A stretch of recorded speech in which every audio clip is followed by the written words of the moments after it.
लंबा ज्यादा करो। इसे स्टार्ट कर दो।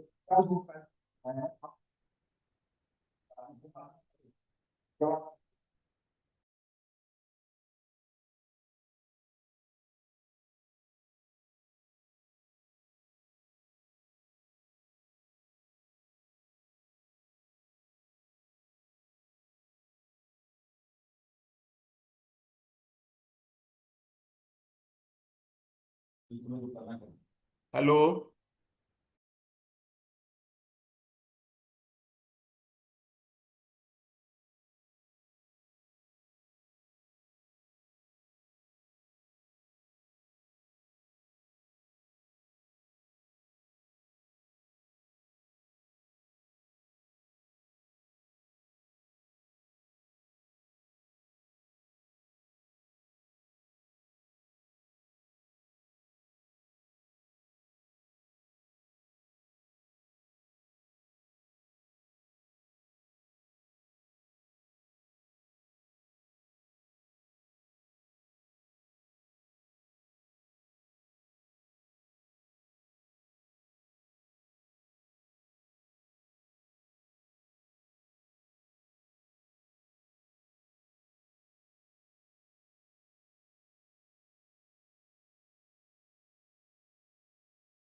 तो देख लो। हाँ, मेरी आवाज आ रही है?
चेक। हाँ, check check.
Am I audible?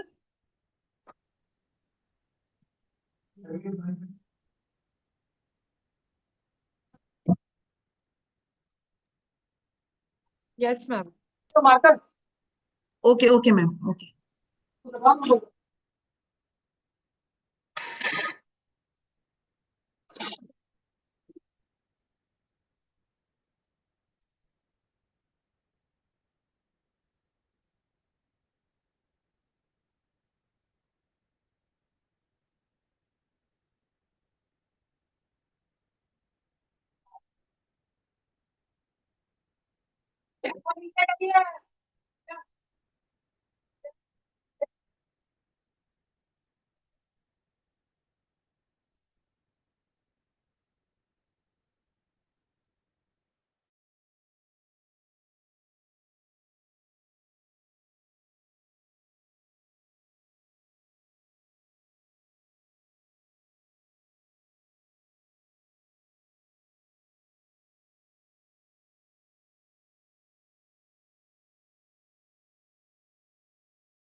Good morning, everyone.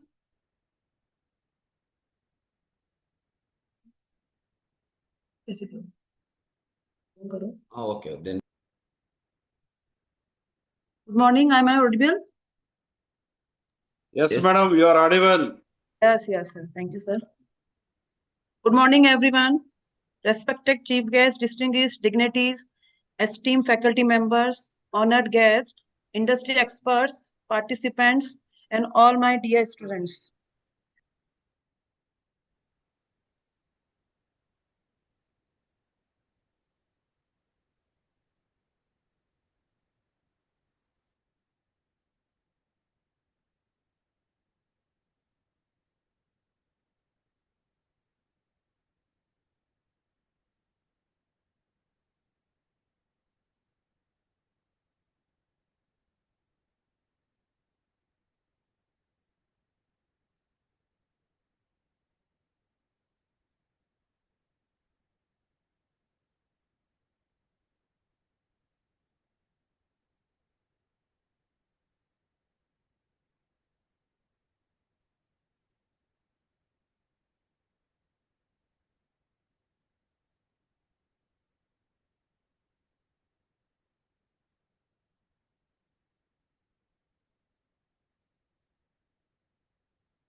मैंने उसको भी पूछा हूँ। प्रेस करेंगे कुछ नहीं आ रहा है। नहीं, मैं मुझे वो You can't join.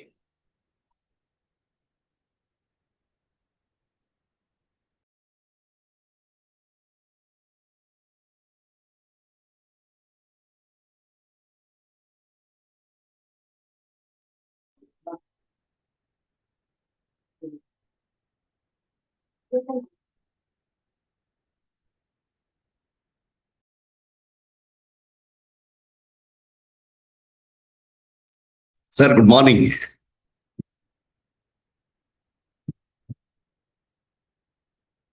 Sir, am I audible? Good morning Yes, sir. Sir. Yes, sir. Good morning, sir. Good morning, sir.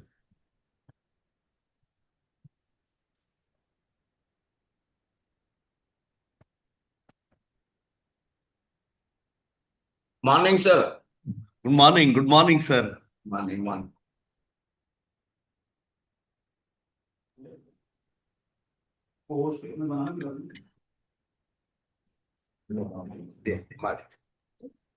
एक सेकंड। Good morning sir. वो आपका वो कैमरा ऑन करना है ना? Good morning sir. ये फोन लगा दीजिएगा, लगाना। हो गया आज ही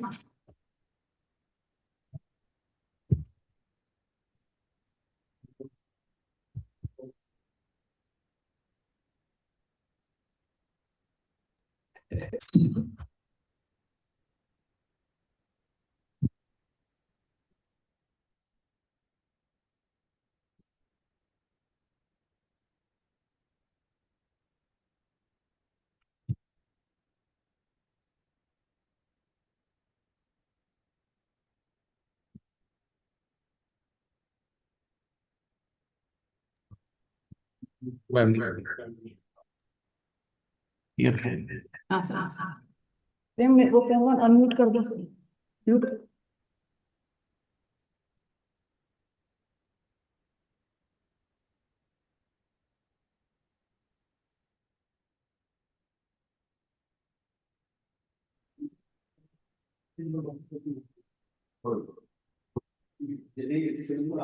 Good morning to everyone. Am I audible? Yeah, audible, madam. Yes. Yes, madam, audible.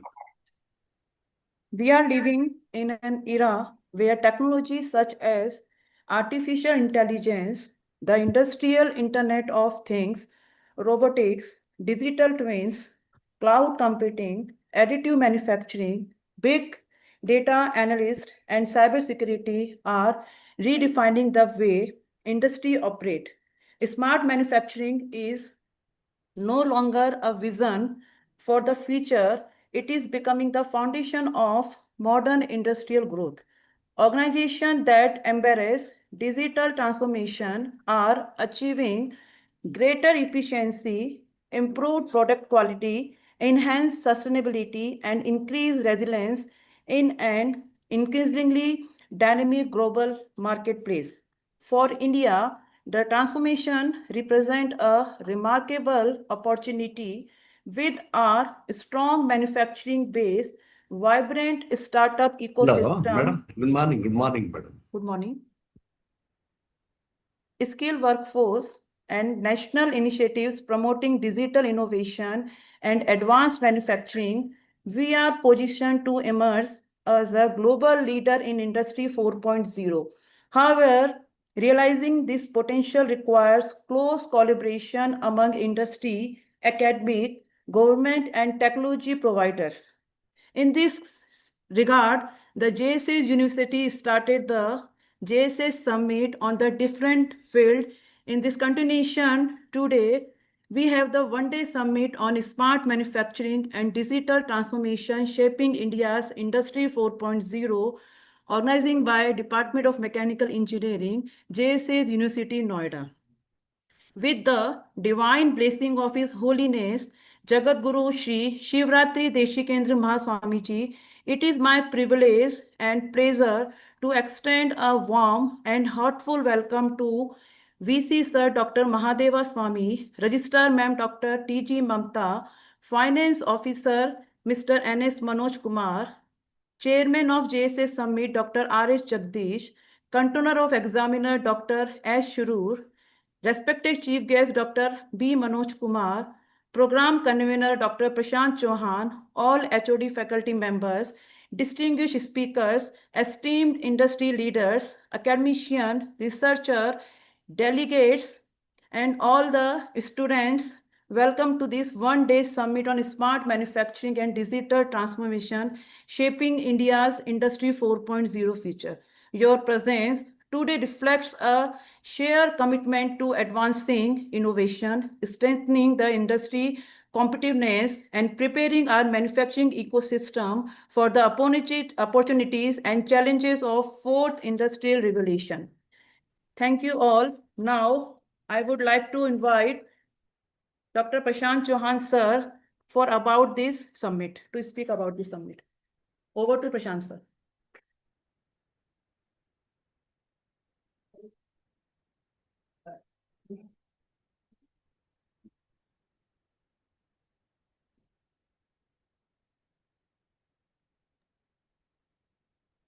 Thank you, Neelam ma'am. Welcome to all. So at the very outset, I offer my humble pranam at the lotus feet of His Holiness Swamiji and seek his blessings upon all of us for the successful conduct of this summit and for the continued growth and prosperity of our institution. I would also like to express my deepest gratitude to our Honorable Vice Chancellor, the respected Principal and Dean Academics, the respected Registrar Ma'am, the esteemed Finance Officer, and the Controller of Examination for their constant encouragement, visionary leadership, and unwavering support in promoting academic excellence, innovation, and industry-oriented learning at JSS University, Noida. Respected Chief Guest, Dr. B. Manoj Kumar, Principal, JSS Academy of Technology, Noida, and Dean Academics, JSS University, Noida.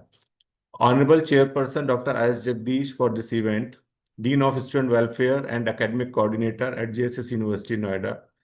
Distinguished speakers, esteemed faculty members, industry experts, honored guests, dear participants, and my dear students. Good morning to one and all. It is my great privilege and honor to welcome you all to the one-day online summit on Industry 4.0, smart manufacturing and digital transformation, shaping India's Industry 4.0 future, organized by the Department of Mechanical Engineering, JSS University, Noida. Today, we have assembled to deliberate upon one of the most transformative revolution in the history of engineering and manufacturing. Industry 4.0 is far more than automation. It represents the convergence of intelligent technologies that are reshaping industries across the globe. Artificial intelligence, the Internet of Things, digital twins, additive manufacturing are enabling industries to become smarter, more efficient, sustainable, and globally competitive. Dear friends, India today stands at a defining moment in its industrial journey. So there are so many different types of Make in India, Designed by India, so many platforms, Skill India, Startup India, and even National Education Policy 2020 also supports all the things. India possesses one of the world's largest and most dynamic pools of young engineers, researchers, innovators, and entrepreneurs.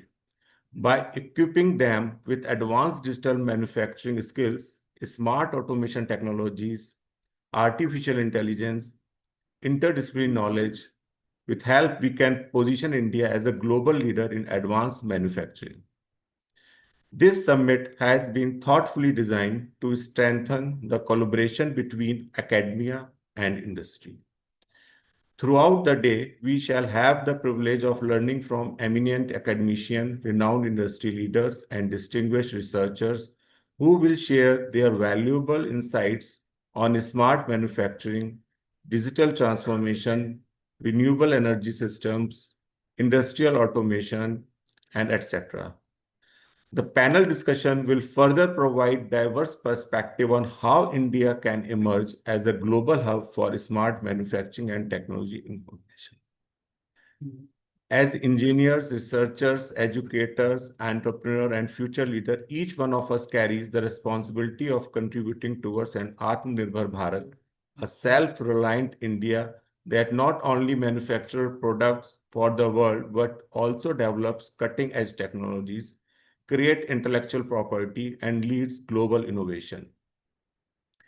I am confident that today's deliberation will inspire innovative ideas, foster collaborative research, strengthen academia-industry partnership, and motivate all of us to contribute towards building a technologically advanced, digitally empowered, sustainable, and globally competitive manufacturing ecosystem that truly reflects the vision of Make in India and Viksit Bharat 2047. With these words, I once again extend my warmest welcome to all our distinguished guests and participants. I wish each one of you are enriching, informative, interactive, and highly productive summit. Thank you very much. Jai Hind. Thank you, Prashant sir. Now, I would like to invite Dr. Jagdish R.S., Professor and Dean, Student Welfare, for address the gathering. Jagdish sir, over to Jagdish sir. Thank you, madam. First of all, good morning to each and everyone. With the blessings of His Holiness Maha Swamiji, respected Honorable Vice Chancellor Dr. H.R. Mahadev Swami, Acting Vice Chancellor Dr. B. Manoj Kumar. Jagdish sir. Oh, yes. Is it audible? Is it Audible, sir, audible? audible, sir, audible. Good morning to everybody. With the blessings of His Holiness Maha Swamiji, respected Honorable Vice Chancellor H.R. Mahadev Swami Sir, Acting Vice Chancellor Dr. B. Manoj Kumar, eminent speakers from industry, academia, honored dignitaries, faculty members, dear participants and students. It gives me immense pleasure to welcome you all to the Summit on Industry 4.0, Smart Manufacturing and Digital Transformation, Shaping India's Industry 4.0 Future. Industry 4.0 is revolutionizing the way we design, manufacture, and manage products through the integration of artificial intelligence, IoT, robotics, automation, digital twins, cloud computing, and data-driven decision making. These technologies are creating smarter factories, more resilient supply chains, and sustainable industrial ecosystems, opening unprecedented opportunities for innovation and economic growth. This summit has been organized to bring larger experts from industry, academia, and research to deliberate on emerging technologies, share best practices, and explore collaborative solutions for India's digital manufacturing journey.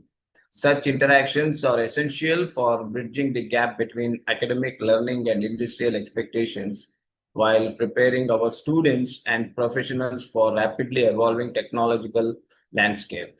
I encourage each and every participant to actively engage in the technical sessions, interact with our distinguished speakers, and take full advantage of this excellent learning opportunity. The knowledge and insights gained today will help to shape your future career and contribute to building an innovative, globally competitive, and self-reliant India. I sincerely thank the Honorable Vice Chancellor, University leadership, distinguished speakers, industry partners, organizing committee, faculty members, and student volunteers for their valuable support in making this summit a reality. I wish the summit every success and all the participants a highly enriching and inspiring experience. Thank you very much. Thank you, sir. Thank you, sir. Thank you, sir, for the inspiring leadership and invaluable guidance throughout the summit. Your vision, dedication, and unwavering support played a vital role in making this event a grand success. Now, I would like to invite Dr. B. Manoj Kumar, Professor and Dean Academic, JSS University Noida, and Principal, JSS 18 Noida. Principal, Yeah. sir? Yes, Am sir. I audible, madam? Yes, sir. Yes, Yes, sir. sir. Yes, sir. Yeah. Thank you, madam. Thank you. Seeking the blessings of His Holiness, Jagadguru Shri Shivaratri Deshikendra Mahaswamiji. I extend a warm welcome to our industry partners as well as academic partners who are associated in this summit, as well as all the officers, HODs, and staff members, as well as students to this summit. First of all, this is the brainchild of our Honorable Vice Chancellor, and I think this is the second series. In the previous year also, the summit was organized, and this is the second series, and the university is providing all opportunities to the students to engage themselves with the industry personnel as well as academia experts. So we should thank our Honorable Vice Chancellor for taking this forward every year. And I should congratulate the Department of Mechanical Engineering for organizing this summit. And the theme is very nice. The summit is on Industry 4.0 with the theme Smart Manufacturing and Digital Transformation, Shaping India's Industry 4.0 Future. It is a very nicely coined theme, and I hope all the experts will be presenting on this theme and the students will make use of this summit. This interdisciplinary summit covers invited lectures by eminent speakers from academia and industry, as well as panel discussion. This is very the good part of the summit is the panel discussion. At the end, it has been scheduled, and so such invited talks and panel discussion will give exposure to the students, and it will bridge the gap between the theoretical knowledge gained in the classroom and with industry expectations, whatever the industry personnel who are here for this summit.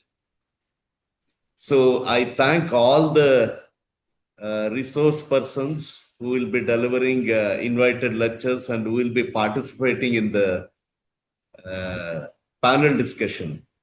I encourage all the students to actively engage in every session, interact with the experts, and make the most of this opportunity to enhance your knowledge, practical skills, and innovative thinking. And once again, I thank the head of the department and the faculty members of Department of Mechanical Engineering for organizing this summit, online summit. And I wish all the students a highly productive and successful participation in this event. Thank you. Thank you, sir. Thank On you, the sir. behalf of the Department of Mechanical Engineering and the entire organizing committee, I extend our heartfelt gratitude for gracing the inaugural ceremony with your esteemed presence. It was a great honor to have you inaugurate our summit. Your inspiring words, valuable insights, and encouraging messages have motivated all the participants and set a meaningful tone for the day's proceeding. Your presence has truly added prestige and significance to this event. We sincerely thank you for taking the time for your busy schedule to be with us. We deeply appreciate your support and the encouragement, and we hope to have the privilege of welcoming you again in the future. Thank you, sir. Thank you very much, sir. Thank you, sir.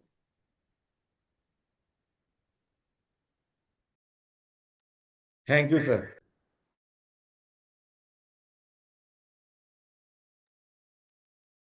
Now, next we have the invite talk, Dr. Kalpana and Mr. Dr. Vipul Saxena will handle the next session. Now over to Dr. Vipul Saxena. Welcome, ma'am, Kalpana ma'am. Thank you. Thanks a lot.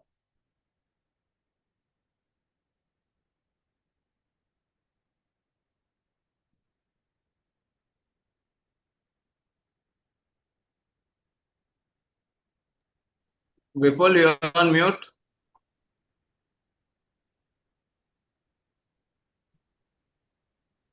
Thank you, Dr. Neelam, for setting a wonderful tone for today's summit and ensuring a smooth and inspiring beginning to this academic event. Good morning once again to all respected dignitaries, distinguished speakers, faculty members, industry professionals, research scholars, and dear students. With the successful conclusion of the inaugural session, we now begin the technical session of today's one-day online summit. This summit has been designed to explore how Industry 4.0 technologies such as artificial intelligence, Internet of Things, robotics, automation, and smart manufacturing are transforming industries and creating new opportunities for India's manufacturing ecosystem. As India moves towards becoming a global manufacturing hub under initiatives such as Make in India, Digital India, Atmanirbhar Bharat, and Smart Manufacturing Mission, it becomes essential for academia and industry to work together in developing future-ready technologies and skilled manpower. Now, let us now begin our first invited talk. Uh, Dr. Kalpana Arora, ma'am, it's my great pleasure to introduce our first distinguished speaker, Kalpana, ma'am. Dr. Arora holds a doctorate from Center for Rural Development and Technology, IIT Delhi, and was awarded the prestigious Erasmus Mundus Fellowship at the University of Bologna, Italy. She has contributed to more than 15 national and international projects in the area of sustainability, climate change, carbon credits, and green technologies. She serves as an impaneled consultant with the Ministry of Housing and Urban Affairs, and is the recipient of the several prestigious recognitions, including FICCI Millennium Alliance Award, Indo-US Space Setter Award, Women Entrepreneurship and Empowerment Awards. Dr. Arora has over 12 years of professional experience and has worked with leading organizations including IOCL, Infosys, TERI, HPCL, and Aditya Birla Group, and are contributing significantly towards sustainable industrial development. Welcome to JSS Noida, ma'am. So her topic is MSME digital transformation and Industry 4.0 adoption in India. So as we know that the micro, small and medium enterprises contribute significantly to the Indian economy. However, digital transformation remains one of the biggest challenges for MSMEs. So today's session will explore the smart manufacturing, industry 4.0 technologies, digital transformation strategies, automation for MSMEs, sustainability in manufacturing. So without any further delay, I now have the honor of inviting Dr. Kalpana Arora, ma'am, to deliver her talk. Ma'am, the platform is yours. Yeah, thank you. Thanks a lot. It's a pleasure to be here. And my regards to all the participants. So I may now start by sharing my screen.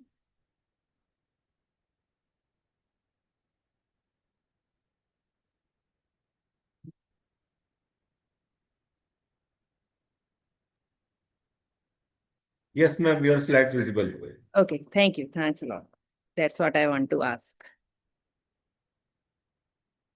So as we are here for MSME Digital Transformation and Industry 4.0 workshop, so we are right now discussing how it is going to be adopted in India, what are the challenges, what are the opportunities as well. So how we can transform our MSME sector. So from like digital payment, we all know, and we are all used to in over all these years for the digital payment. So apart from digital payment, how we can move to smart factory, how we can move to smart services, smart options that is digitally based. So we will discuss across this presentation for the journey of India's 63 million MSMEs.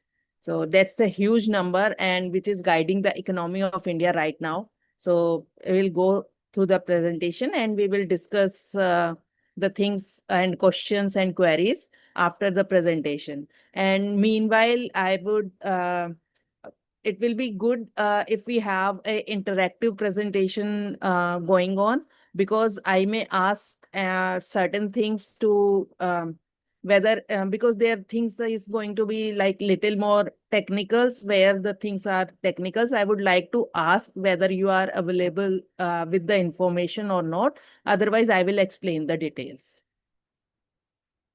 So yeah, agenda I already explained, and we all know that there are 64 million MSMEs across India, and 30% of India's GDP they are contributing, and 12% has reached the full digital maturity as of now.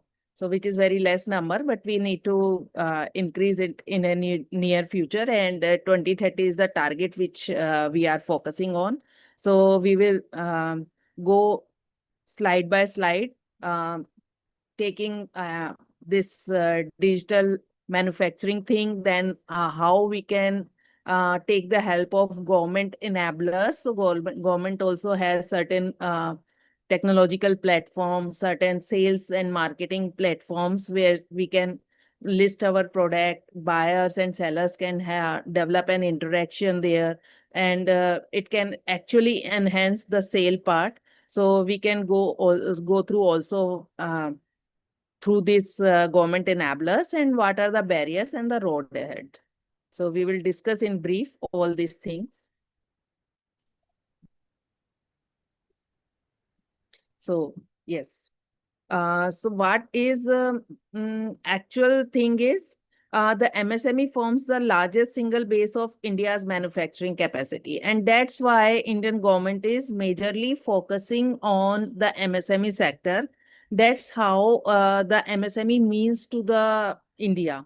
And the as far as the global supply chain is regarded, so speed, traceability, quality, consistency. So the sector has so much to ability to absorb the digital tools and the smart factory practices.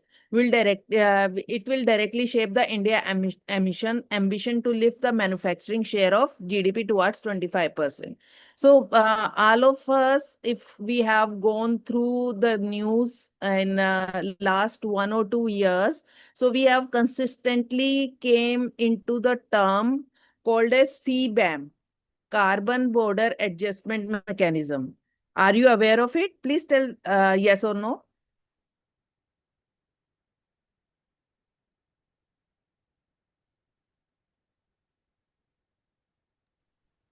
Are you aware of CBAM? If there is no answer, I may consider no. Okay. So, yes. So CBAM is particularly Carbon Border Adjustment Mechanism, which has been, imposed by European countries for their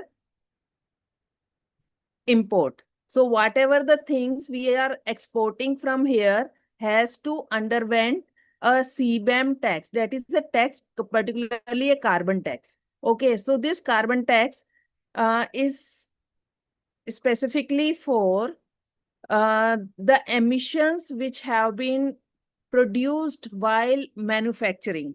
And it is not just related to only particular manufacturer, but throughout the supply chain. So the point, for example, if we are, so there is some textile manufacturer here. So this textile manufacturers who exports its textile to a European country has to pay carbon tax depending on how much emission his production during the complete supply chain has created. So now there is a challenge for MSME also to calculate, and there is if there is some mistake or there is some over calculation, then corresponding to the tax calculation will be changed, and then he has to pay more. So the digitalizing all these things, particularly when you can see the when you are aware of this traceability things, like right from the source of your raw material, from its transport to the premises and the other inputs, and then the manufacturing process, you actually can trace your suppliers, you actually can trace your emissions, and then you can calculate your own tax, and you can provide that calculations along with your product to the country you are exporting. So this is how, this is a simple example how you can use this smart, the traceability thing, or the software enable, or a digital platform to create an infrastructure of export along with the tax calculation for your export. Okay, so this is one thing which can be easily taken into account. And we all know that there are a lot of products from India which are being exported to European Union or other countries. So sooner or later, this kind of taxes are are coming into force, and we have to comply this. And unless we have our own supply chain data, unless we have the traceability of our own the raw material and other things, so we will not be able to present the clear picture to anyone. So, and we are end up in paying more taxes, because there is always they accept the ambiguous data, but then for that they have a certain confidence limit. If we are not in their confidence limit, then we have to pay more. So better to trace our own data, better to keep our own record in a digital format, so that we can get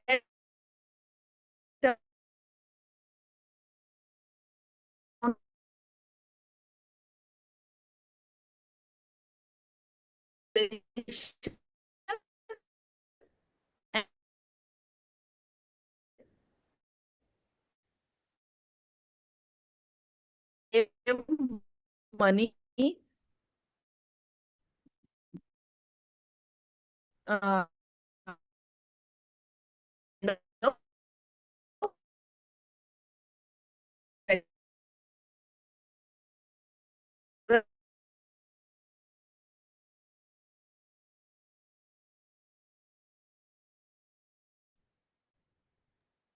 Ma'am, your network is not. so why Ma'am, maybe there is a network. matter?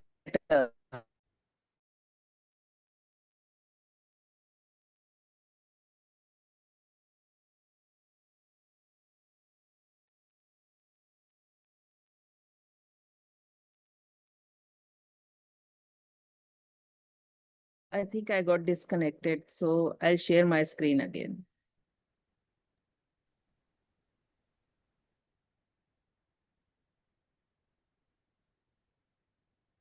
Yes. Yes, So, ma'am, it is visible. yes, why digital transformation matters. So digital transformation is particularly help you to go for market access. So there are various digital storefronts or marketplaces where you can place your product or micro enterprises and can reach the customers and well beyond their local base. This is first thing. Second thing is access to finance. This is like the finance has all the things such as GST, which is your ITR filing, then your tax deductions and everything apart from bank data. So if you have all this digital footprint placed in a particular manner, you can directly approach the bank, and bank can directly approach, or NBFC also. So if you have these things present in hand in a digital form, you can get the credit from the fintechs very easily. So, and next, coming to the operational efficiency. So this is like when we call the smart factory. So right from the manufacturing, monitoring of the manufacturing of a particular product through a digital twin system. Second, then you can get through what you call the cloud data, particularly for day-by-day storage of the data for the processing and production. Second, the third thing is analysis of that data for the rectification, for the schedule maintenance, and these kind of things for regular day-to-day operation of your factory. So these three things can be easily incorporated, and IoT-based ALML thing can be incorporated into this smart factory thing, and then operational efficiency can also be increased. And then resilience, obviously. So as compared to the normal small non-digitalized MSME, digitalized MSME will be more resilient toward demand shocks and supply disruptions because they are well connected to various suppliers and various, the consumers also. So the supply chain and demand and supply can be taken care of digitally. So these are like more resilient towards the shock thing, market shock, which we can say. And these are the data which has been published by India's E-commerce Market Association, that the fast this going digital leads to 2x faster revenue growth and 65% increase in turnover, and 54% of e-commerce integrated MSME reported higher profits. So this is just a statistics which has been presented and projected by India's e-commerce market. So let's go to next.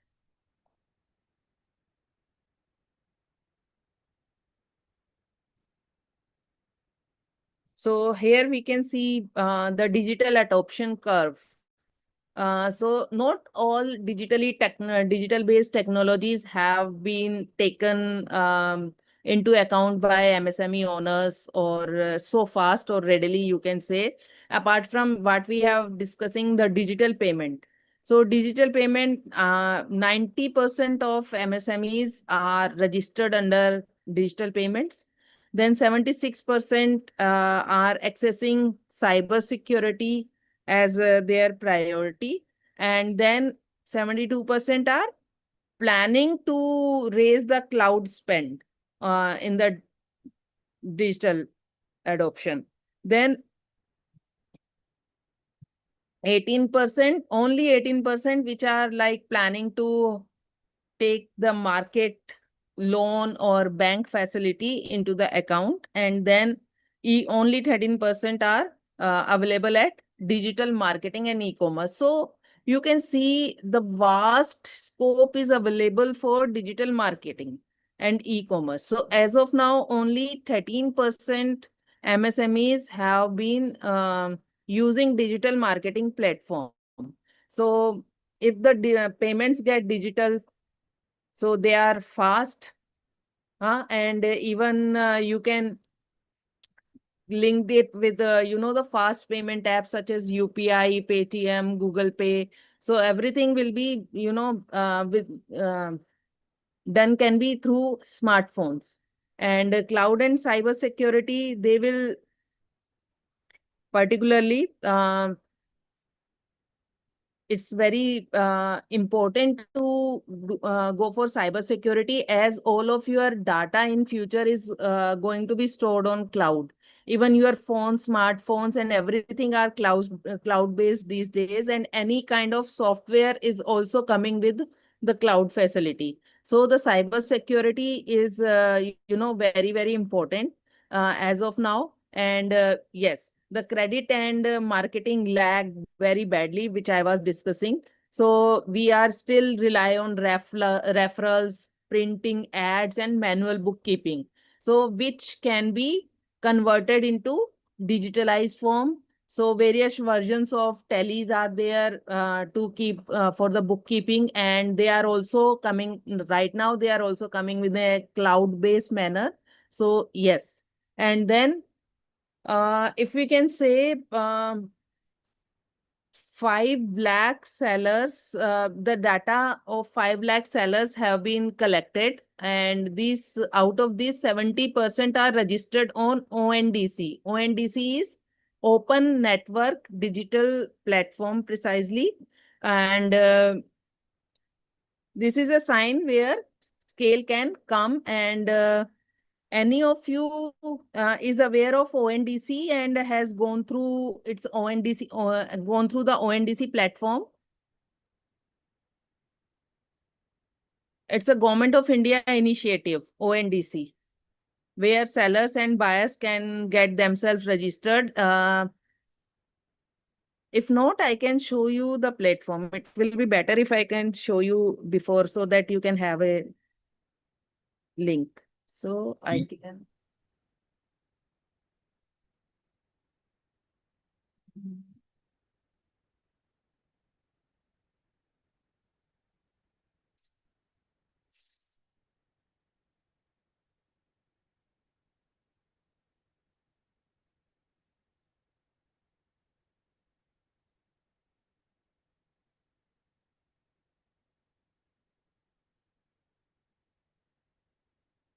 Yeah. Is it visible? Yes, ma'am. Yeah. Screen sharing started, but not visible now.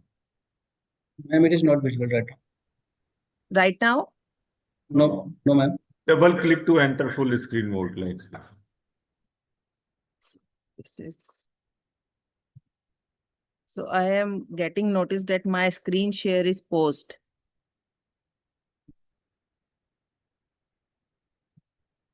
So I'll try to share once more.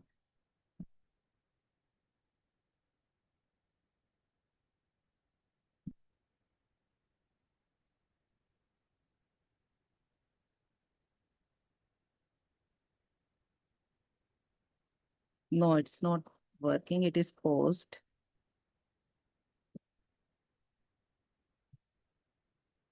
Ma'am, please check once more. More times. Okay.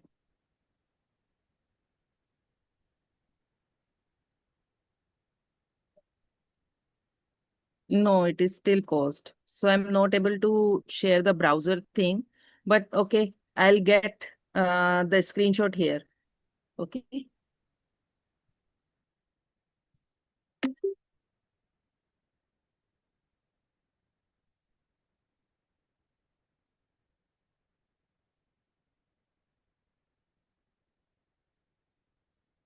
Ma'am, try to share the browser.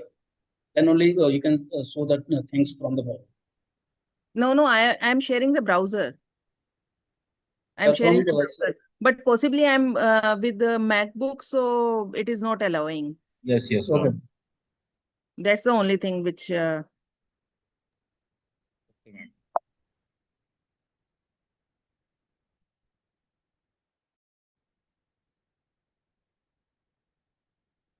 okay. So if you can help me and open ondc.org and can share the screen.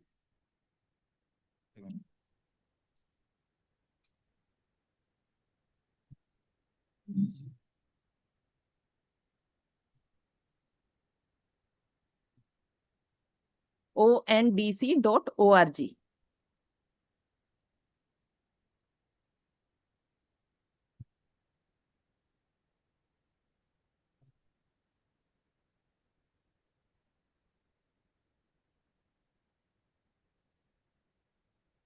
Yes. Yes. So you can see this is the digital platform. If you can scroll a little, so you can you will be able to, yes, the complete pathway of, you know, the buyer seller interaction. And this is particularly a app-based module precisely.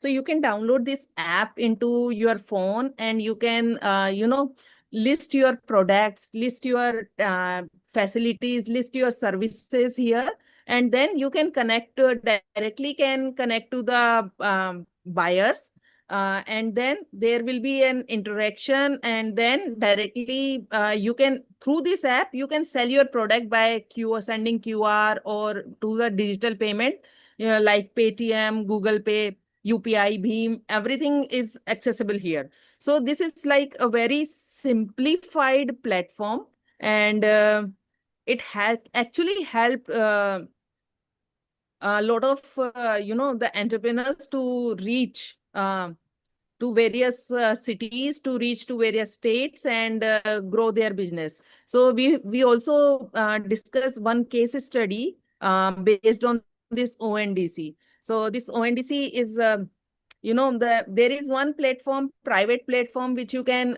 every one of you is aware of, that is IndiaMart.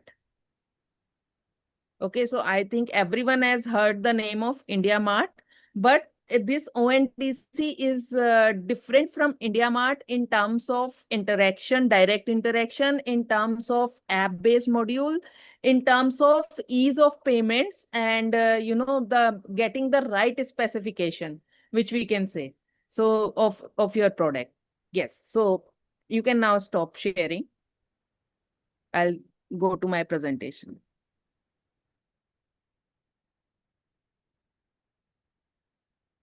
Yes.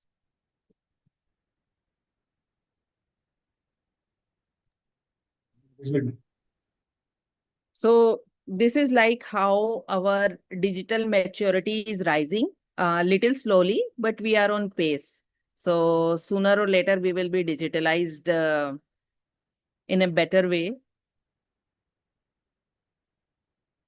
So coming to what is Industry 4.0 specifically, why we are focusing on Industry 4.0, what are the things which are coming under Industry 4.0 and how they are going to affect the market precisely. Because if someone is manufacturing, someone is purchasing, so everything is related to market. So how the market is going to be, how the economy is going to be impacted by this Industry 4.0. So first thing is, the first pillar of this is IoT and sensors. We all know what is IoT these days, what are sensors these days. So everything from in our day-to-day life has been equipped with the sensors and IoT based mechanisms. So we all heard of, the fans coming with IoT and phone application, so that we can change the speed of fan, we can switch on or switch off the fan when we are away from home also. So these are the things similar with the air conditioners, similar with the refrigerators. So everything is right now coming with IoT. So this is from day-to-day example. If we consider the another sector such as the water sector, so water supply sector has a great potential. So Government of India has a policy of the accounting of non-revenue water, the water which is go lost due to the leakage during the water supply. So reduction of NRV, non-revenue water, is more important as in the current days in order to prevent the water losses. So there are IoT based walls, there are IoT based sensors which check where the leakage is. So when the leakage starts from a particular point, they create an alert about the leakage, and the particular concerned department is able to rectify that leakage. Although the technology has not penetrated well as of now into the market, but it has a vast scope for the future. So there are market-based sensors, IoTs are available for water sector.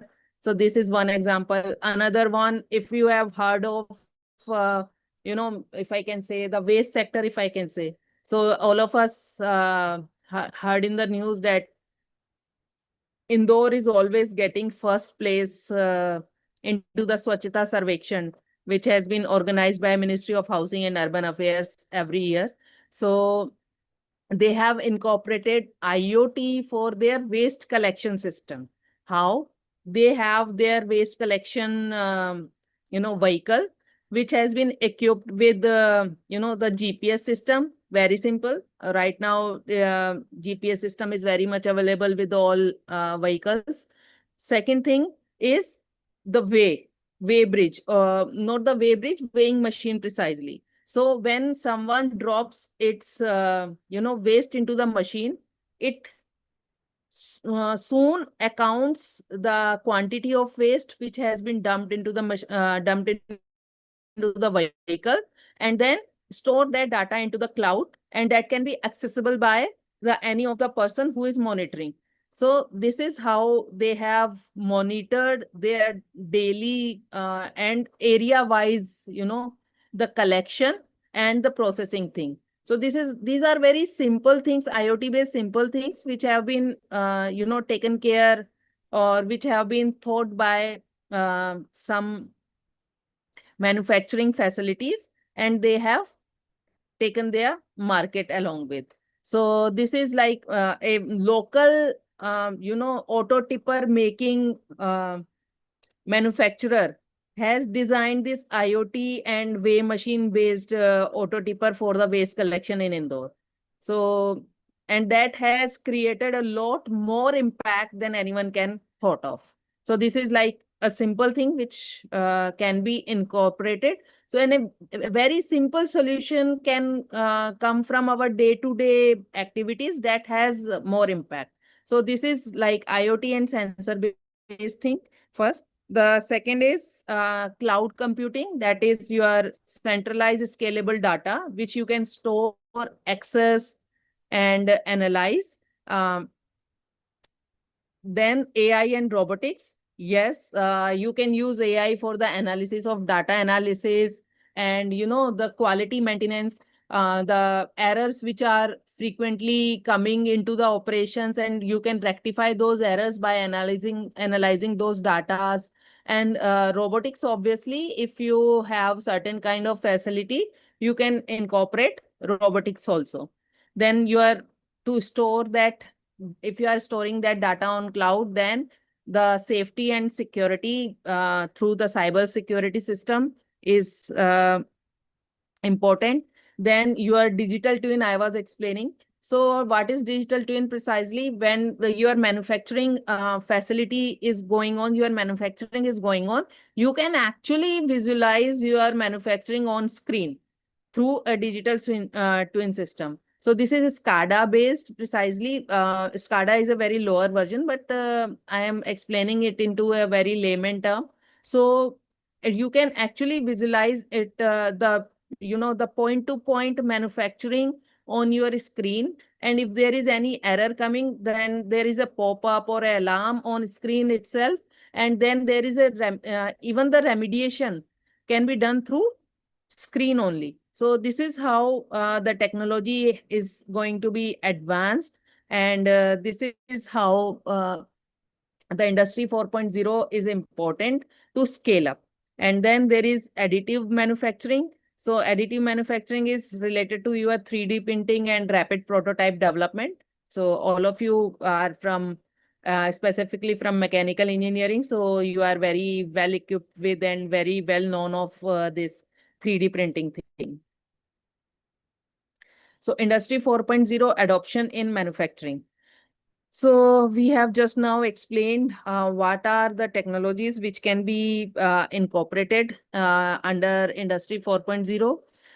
But the 90% of manufacturing basis from MSME. So dedicated government contracts and industry-led innovation programs. So if you have how fast and how early and how evenly, so you are acquiring those technologies, so can define your scale across the country. So this is the important thing. But for the particular sector, what innovation you can go for.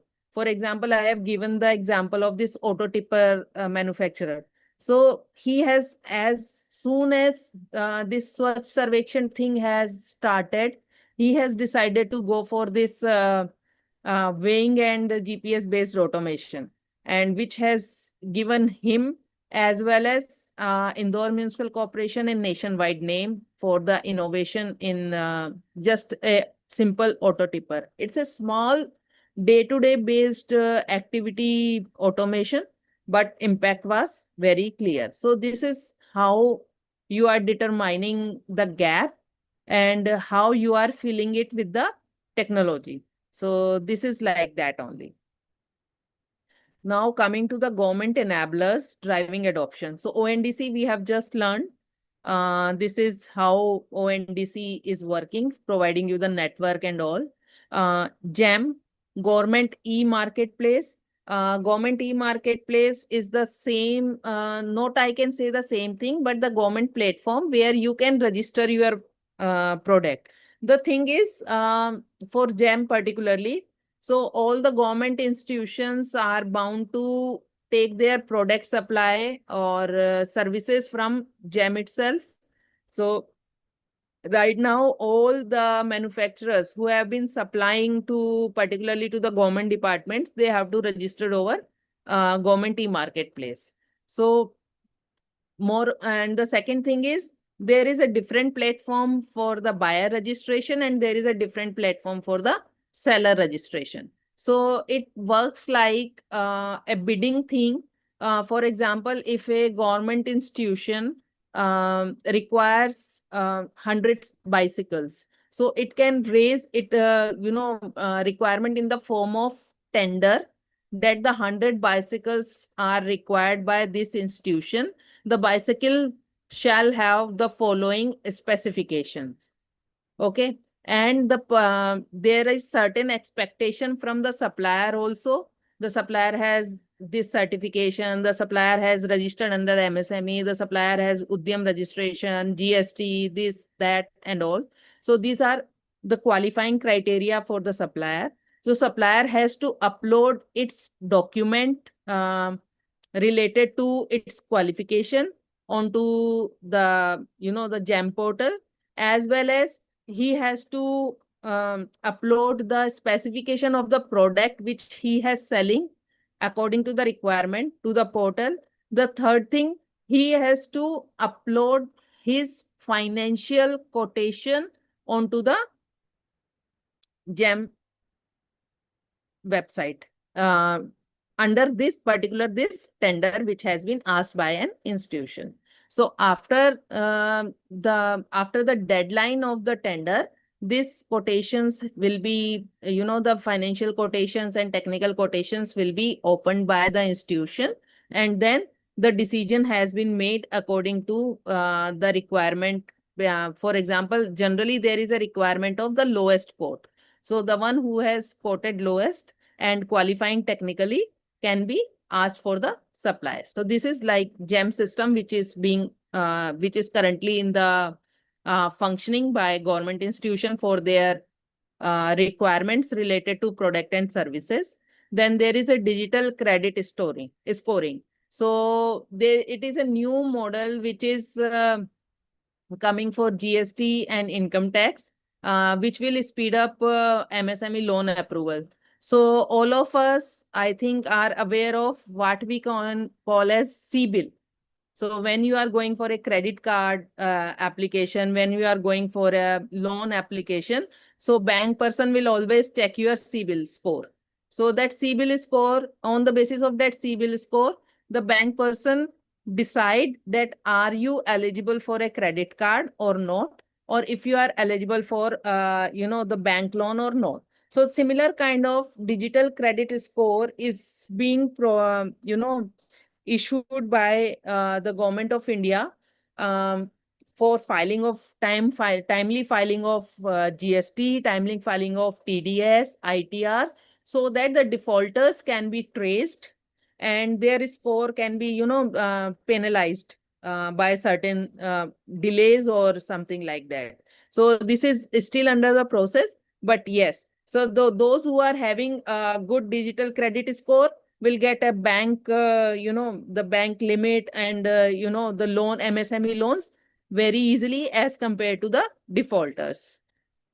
So now next is Digital India, BharatNet thing. So the broadband and mobile connectivity expansion, we all know how the rural clusters can be taken care of. Then Udyam registration. So Udyam registration, previously known as MSME Aadhaar. So there is a registration of, the MSME enterprise onto MSME website. This is particularly related to the name of your enterprise, then details of your enterprise, what are the products you are manufacturing or services you are providing. So, and your GST number, your address. So this is the basic thing.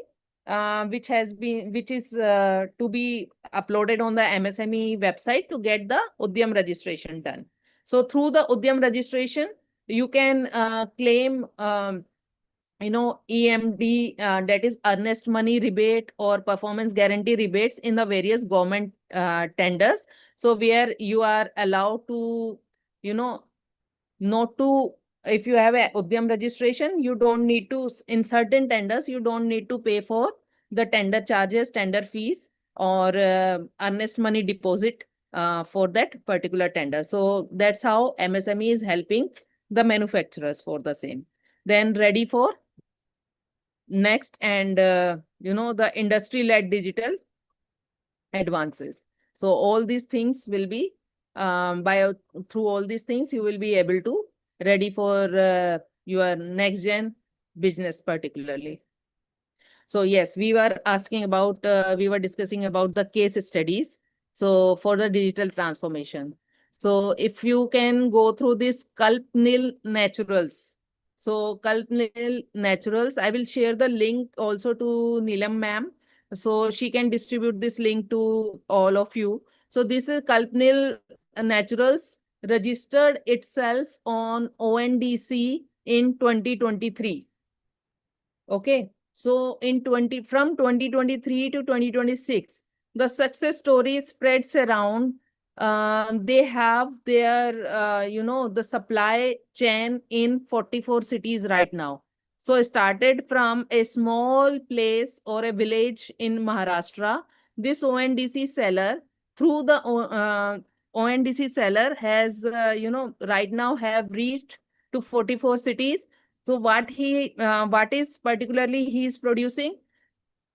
The natural product from FMCG, you can say the cold pressed oils and pickles, spices. So these all things are being, manufactured by this particularly Kalpnil Naturals, and they used to put their stalls in local melas and all, but by registering at ONDC, they have increased their revenue 20x, and as well as they have their approach in 44 cities. So right now they are catering their demands in 44 cities in India. Second is GCC Biotech. So GCC Biotech is a counterpart of GCC Biotech India is a counterpart of GCC Biotech US. So particularly they are into, the digitalizing medical facility in India. So they are also, they have done, digital drug discovery and all. So they are very well into it. And they have contract signed with Pfizer and other renowned Ranbaxy and other renowned pharmaceutical companies in India.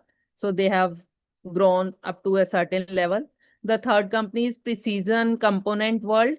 So Gujarat-based companies, and which generally do the mechanization of auto parts of the machinery.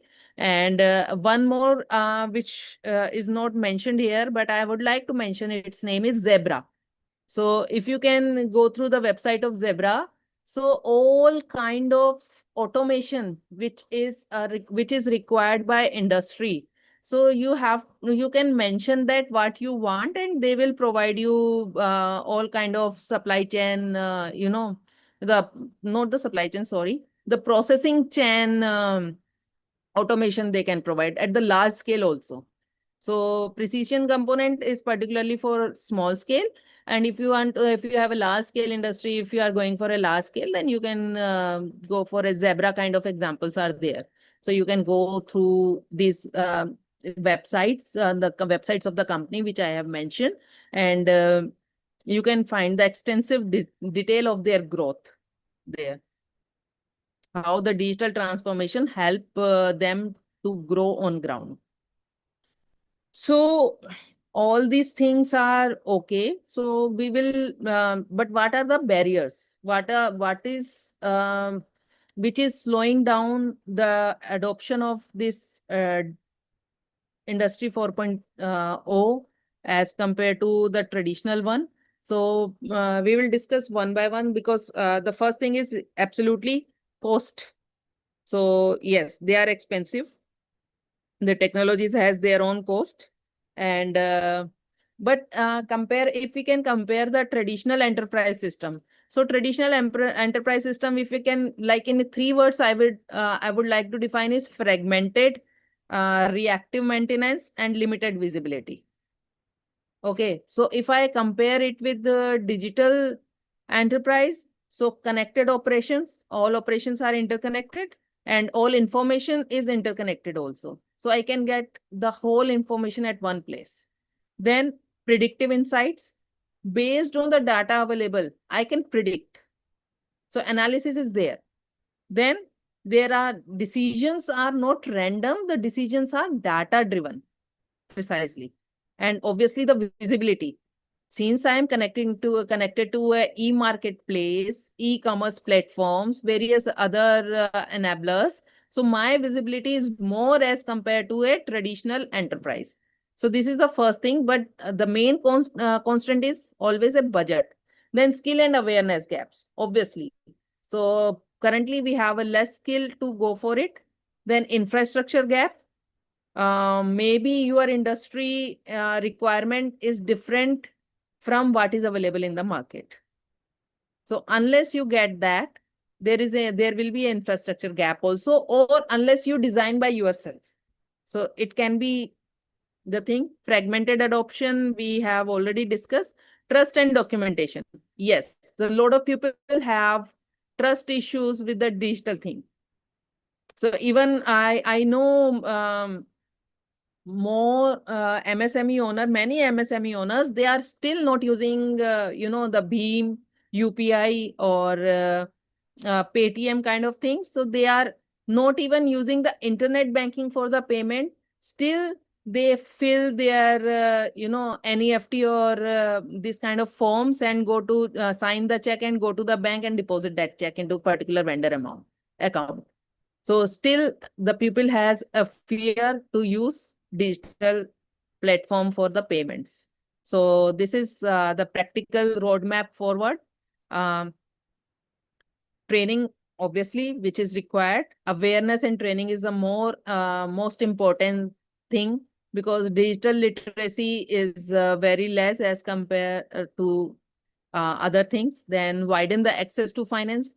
Yes, access to finance, like awareness about and the scoring about what we have discussed with the digital scoring for the GST, banking, ITR data, TDS data is important. Then phase technology adoption. So started with, one can start with the cloud thing, with the only payment thing, then cyber security before the deeper penetration. So once you use the small things, then go before going for the bigger jump. Then tailored hand holding. Yes, this is also required. So every sector is different. So if you can say the manufacturing sector, textile sector is different from the plastic manufacturing. Then, paper and pulp is very much different from steel and cement. So, and steel and cement both are very different sector. So, yes. So, this is like not same size fits all. So all these sectors, they require the tailored hand holding and tailored technologies, precisely. Then scale via public platforms. So this public platforms like the growing presence on this ONDC, GEM and other digital platform is important. So I now close my presentation here and open for the questions from your side. So all of the students are welcome to ask their queries or questions related to this Industry 4.0. I'll be happy to answer. Thank you very much, ma'am, for such an insightful and informative presentation. Your thoughts on digital transformation, sustainability, and Industry 4.0 adoption for MSMEs have certainly inspired all of us. Now the platform is open for questions. So if any participants have any questions, please ask.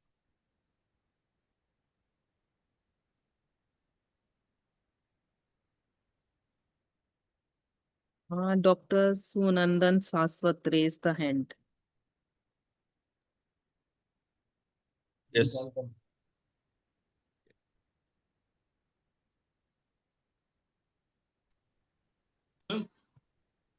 Am I audible, madam? Yes, yes, please. Yes, sir. Madam, you have given such a beautiful insight about the digital transformation and Industry 4.0. As everywhere now the frauds are increasing, when we go digitally in the MSME sector, is there also chance of increasing the frauds or digital frauds?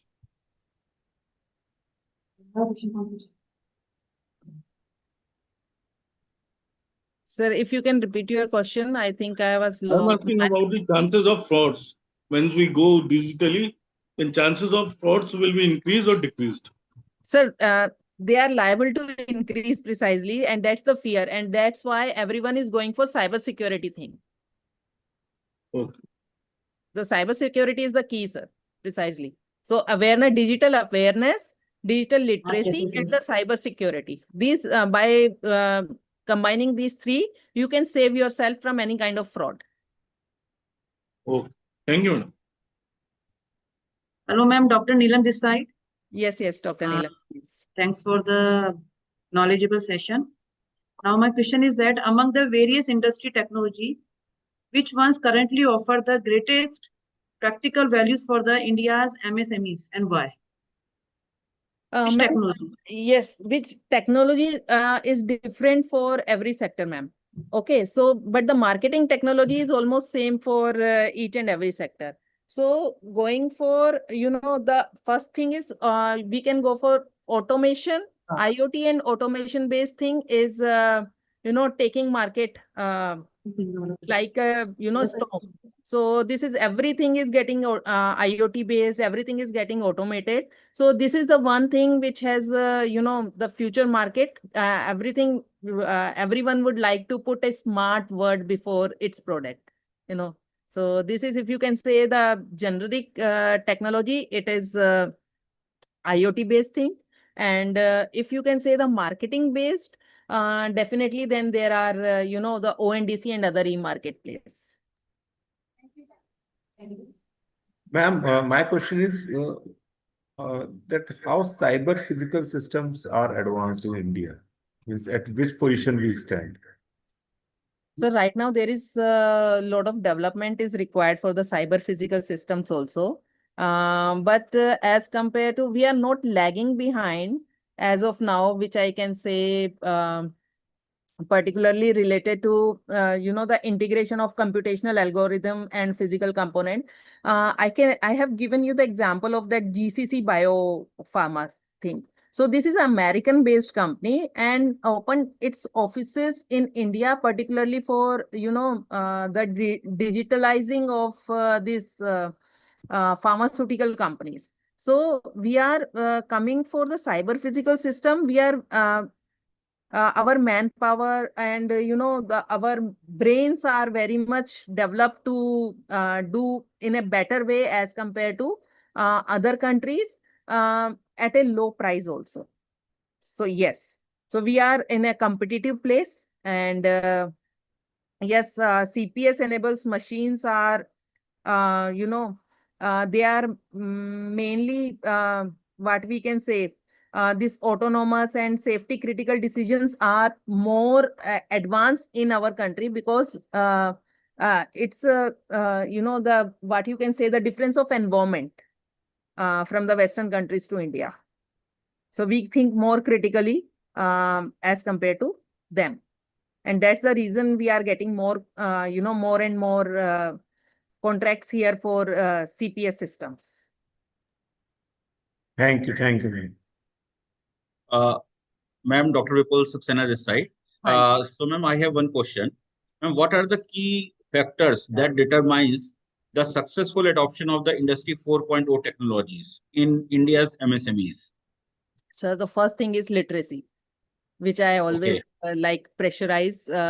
Unless you are aware, unless you have a digital knowledge, unless you are, एक होता है ना, if I can say, ऐसा भी होता है क्या? So this is like most of us are not aware about this, the automation in the digital and digitalization of the factories as of now. So these are like some, if someone is on social media looking at that particular video of automation, right now the AI is in the market at so much, and the people are so naive to think that everything is AI. So even that the video of the factory, smart factory, someone is sharing the video of its own smart factory, the people used to think that it is like the video has been made from AI. So this is like the Chat GPT and the Claude, and these just put a prompt in Chat GPT and Claude, and it will give you a video. But they are not actually realizing that this is a Claude and Chat GPT. They are you can put a specific prompt in that to run your whole the industry. So AI has such a power, and the people are not right now not aware of it. So that's Okay. Thank you, ma'am. Okay, so thank you everyone for your thoughtful questions. Once again, on behalf of JSS University, we sincerely thank Dr. Kalpana Arora, ma'am, for sharing her valuable expertise. Thank you, ma'am. Thank you, Thank sir. you. Thanks a lot. It's a pleasure to be here. Thank you. So, ladies and gentlemen, we will now take a 30 minutes tea break. The next technical session will begin at sharp 1:30 a.m. We request everyone to rejoin the meeting 11:30 a.m. To rejoin the meeting at a few minutes before the time. Thank you.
Hello, am I audible?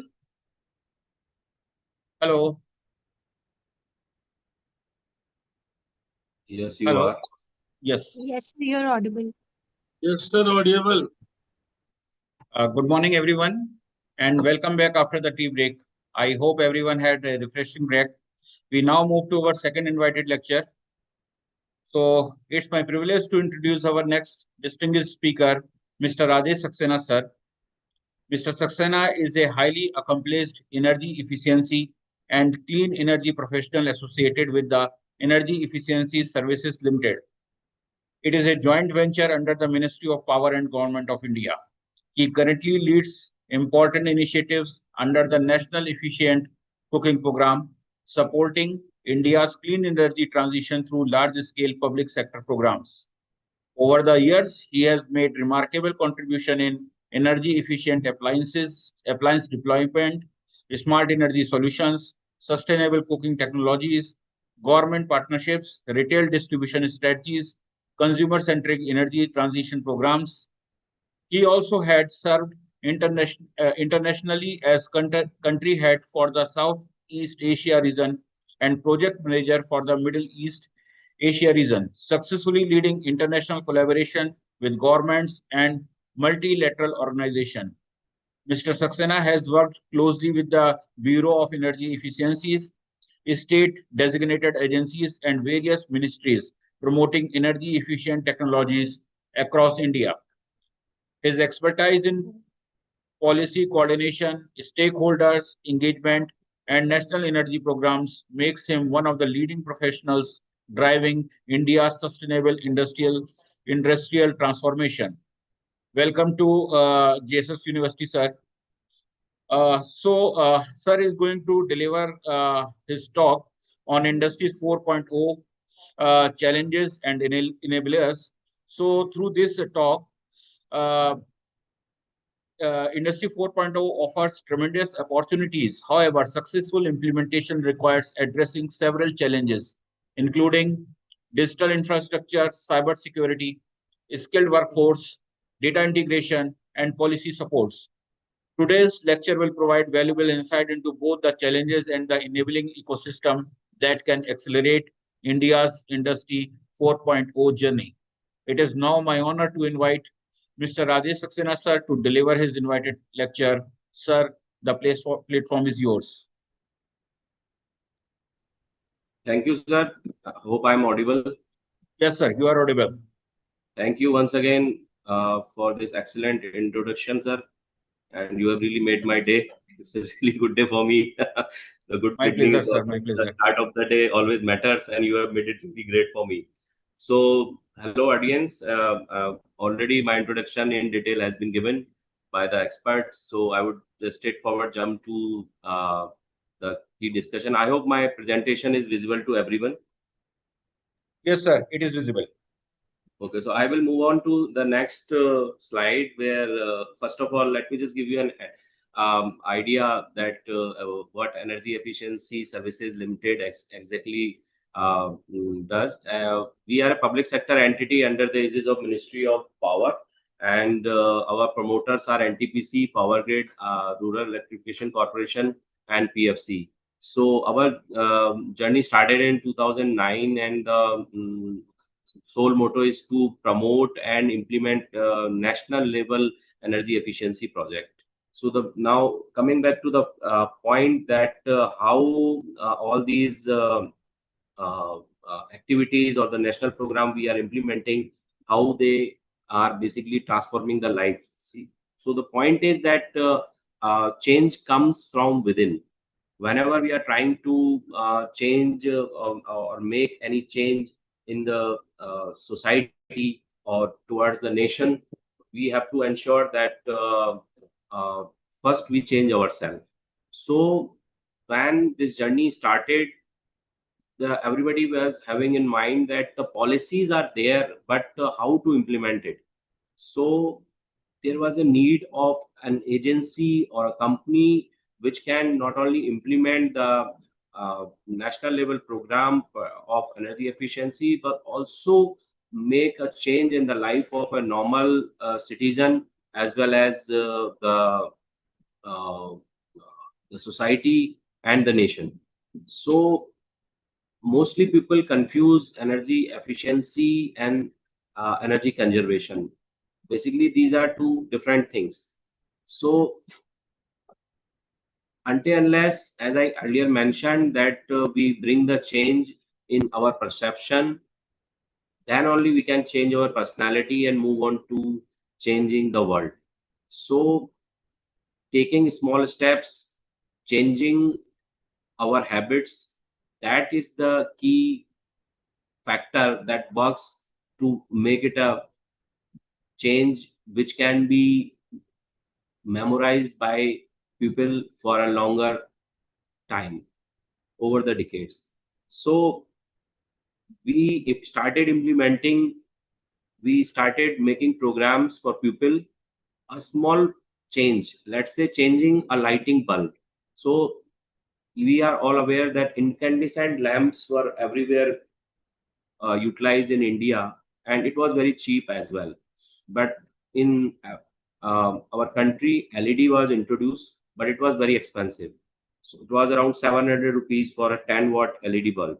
So what ESL did, that we basically made a program, and we started as a pilot just to see the response. So we followed the concept of economies of scale and aggregation of the demand across India. So we interacted with the DISCOMs, various state government, to understand the need.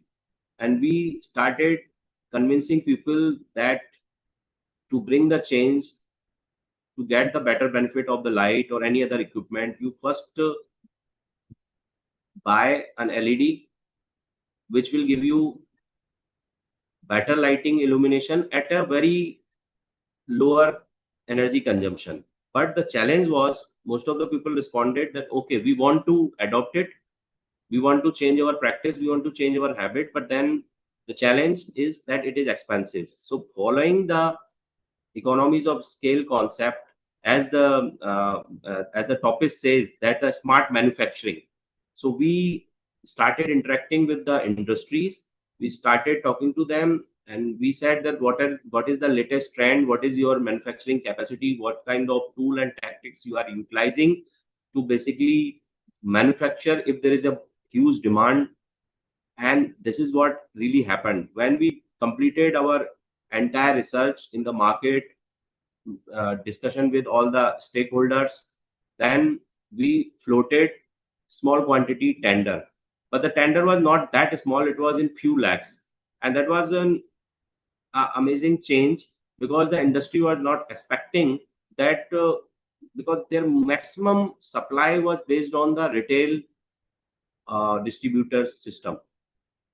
And everybody knows how it works. There is a national level distributor, then a state level stockist, then those stockists have various retailing or distributor partner in the district level, and subsequently those district level partners supply the material to the retail shops. So we started interacting with them, understood the market.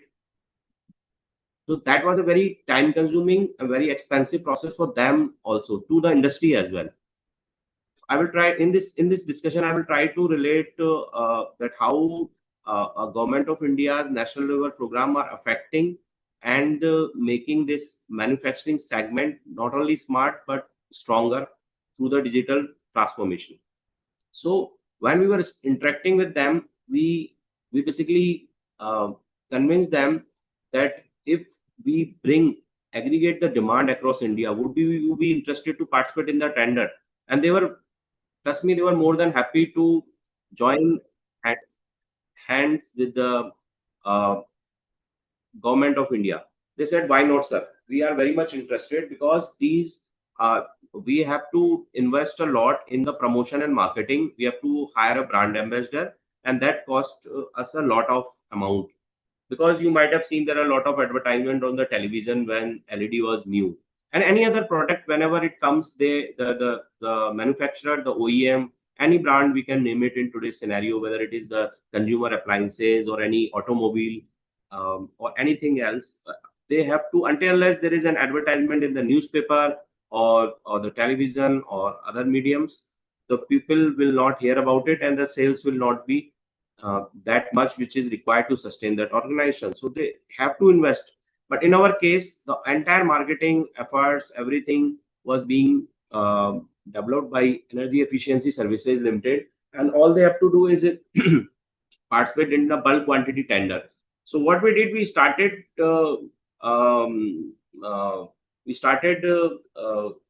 conducting these tenders very frequently in a very huge amount of, let's say, 1 crore and 5 crores and so.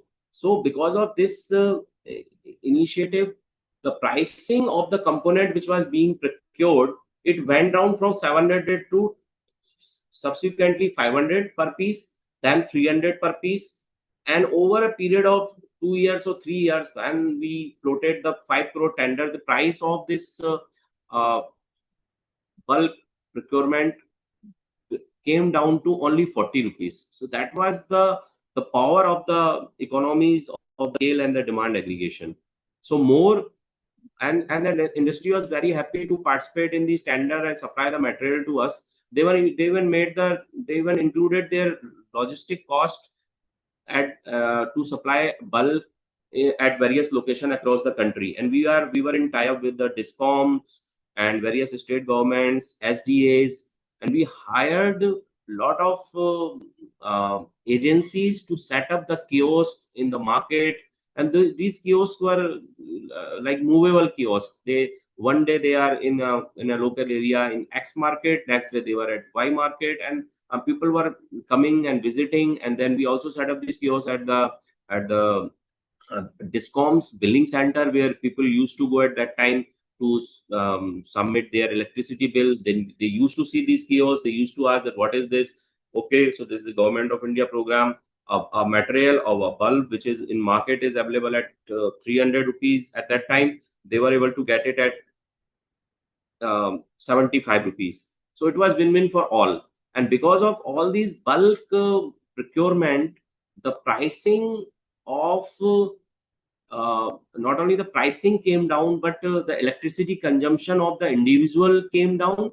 And because this consumption came down from 100 watt to 9 watt, subsequently the load on the grid also reduced. And because of this initiative, the overall demand which is required in the summertime or the peak hours, let's say, we are all aware that Delhi's demand has crossed is close to 7,000 megawatt right now. So that demand also came down, and because of this reduction in the demand, the DISCOMs were able to plan and buy electricity at a cheaper rate. And of course, the GHG emission reduction, the reduced load on the grid. The NTPC is the one of the largest power producer in India. Everybody knows. And it runs mostly on the coal. So all these the power production requirement, they came down. Subsequently, the less coal burning and less emission reduction. So ESL is known for such kind of interactive, innovative business model. We are not a technical company. We try to adopt the technology. This is just the brief synopsis that we are into this tri-generation field also. We have acquired companies in United Kingdom, and then we have this company called IntelliSmart, which is recently acquired by the Adani. This was basically known for the implementation of the smart meter. The Convergence looks after the electric mobility and the e-vehicle and electrical EV charging infrastructure. All these sub-verticals and our sister and joint venture companies, they are implementing various type of business. The tri-generation business is known for the power generation, as well as through vapor absorption machine. They provide the cooling solution as well. And of course, the thermal heat is already there. So now what impact it has brought? So we have implemented more than 368 million LEDs so far distributed across India. This is the lighting section or the appliance section, 7.2 million LED tube lights. This is not only comprising the individual consumer, but also the government departments. They also adopted and they changed their lighting, their fan. You might have seen them in various government departments and the railway stations or the old buildings of government. You might have seen very old fans are still running. So we approached them and we said that that we will replace all these to you, and there is no upfront investment. I will cover that part later, that how exactly it was done. So the first of all, as you can see, that the impact by replacing 368 million LED bulbs, which is close to 37 crore LEDs, and bringing down the load of each LED, it reduced the load from 100 watt to 9 watts. So now you multiply and you will see that this is a tremendous saving to the nation, to the DISCOM, to the state, and of course the individual customer is already benefited. So his electricity bill got reduced. So now we talk about the tube light. So the old tube light was of 40 or 60 watt. We introduced 20 watts. So there was again a 50% reduction in fan. Currently in the market, there are normal fan of 150 watt, and then comes the 100 watt, 70 watt. We have introduced a BLDC fan, which works on the brushless DC motor. That is again 50% of a standard 70 or 75 watt fan available in the market. Then comes the LED street light. You might have noticed that earlier they used to utilize the sodium vapor lamps and halogens, which was very, very energy consuming. But LED, again, a 250 watt sodium vapor lamp can easily be replaced with a 100 or 110 watt LED street light. So straightforward 50% saving. So very large scale projects like 43 lakh smart meters we have implemented, then 13,000 buildings, government and private, we have made them energy efficient. 83,000 agricultural pumps has been installed. So all the segment, whether it is domestic, whether it is municipal, whether it is agricultural or any government infrastructure, we have tried to leave our landmark. This is again covering another segment of the EV charging. About 2,000 electric vehicles are being utilized by various state government, central government, Prime Minister office, and various chief ministers at different states. They are utilizing our electric vehicles, and that is this aggregation and the procurement. See, anything which is required to be sold at a lesser price would not happen until there is a demand for it. There is always a direct connection between the manufacturing and the demand. So a business owner would not manufacture anything until he sees a demand for it, and the demand cannot itself be created. It has to be created by incentivizing or bringing the cost down. So that's the reason you might have seen that the government of Delhi is now introducing a EV policy where they would be giving certain subsidy to the people who are buying the two-wheeler and four-wheeler. So all these kind of initiative basically encourages the public to procure these new technologies, because initially whenever there is a technology intervention is there, whenever there is a new technology comes in the market, it is expensive and very limited production happens for it. But to make it large scale manufacturing, there has to be a demand. So this is what we try to do. We create a demand. We aggregate the demand. We spoke to various stakeholders across India, and then based on this demand, we procure. And then we talk to the manufacturers also, we encourages them, we show them the potential. Let's say the smart meter. A few years back in 2013, 14, 15, there was no project of a smart meter in India, whereas the various countries like Thailand, they were doing large scale pilots over there. And of course, in Europe, smart meter is there since a very long time.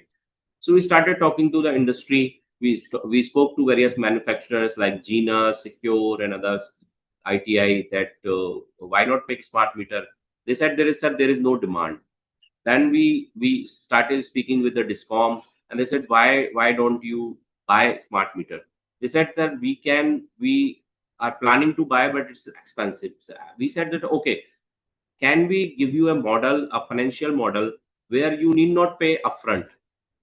You have to pay per meter per month. How does it sound? And they were all very happy, and they started signing agreement with us. That's the reason the Uttar Pradesh, Delhi, Bihar, and other states in Northeast, they became our customer. We started doing the tender. We procured from the manufacturers, and then these government departments, the Discoms, they bought it from us. We implemented it with various EPC contractors like L&T, and then they were paying. These programs are is still going on, and those they were implemented in year 2018-19. But you will be surprised to know that we are still getting the monthly payout, and it comes in usually every month in double digits in crores. So this is a revenue model. So the market is limited. Market works on the cash flow, and the demand and manufacturing, cash flow, all are these interrelated terms like a human body where various organs are working.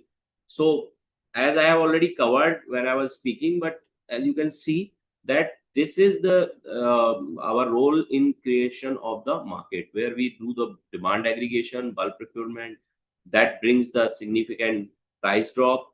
Then it enhance the affordability to everyone, and subsequently over the years the market transformation happens. The most integral part of this entire mechanism is that how to integrate, how to drive, how to collaborate, how to bring everyone on the same platform, because it is not a one person's work. It's not a one person or two person or a community's job. It is all together combination and result of a strategic partnership.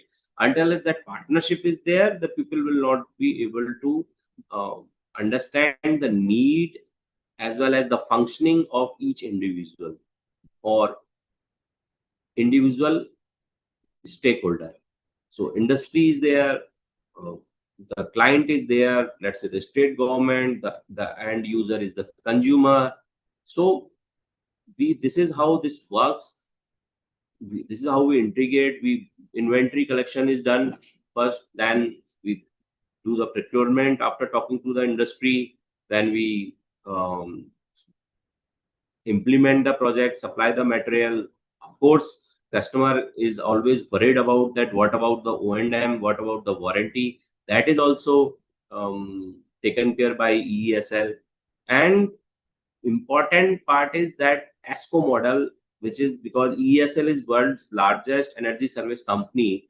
We also, you see in the bottom side, the blue circle, capital investment. So we do the upfront capital investment, and that is the reason the client need not pay in the beginning.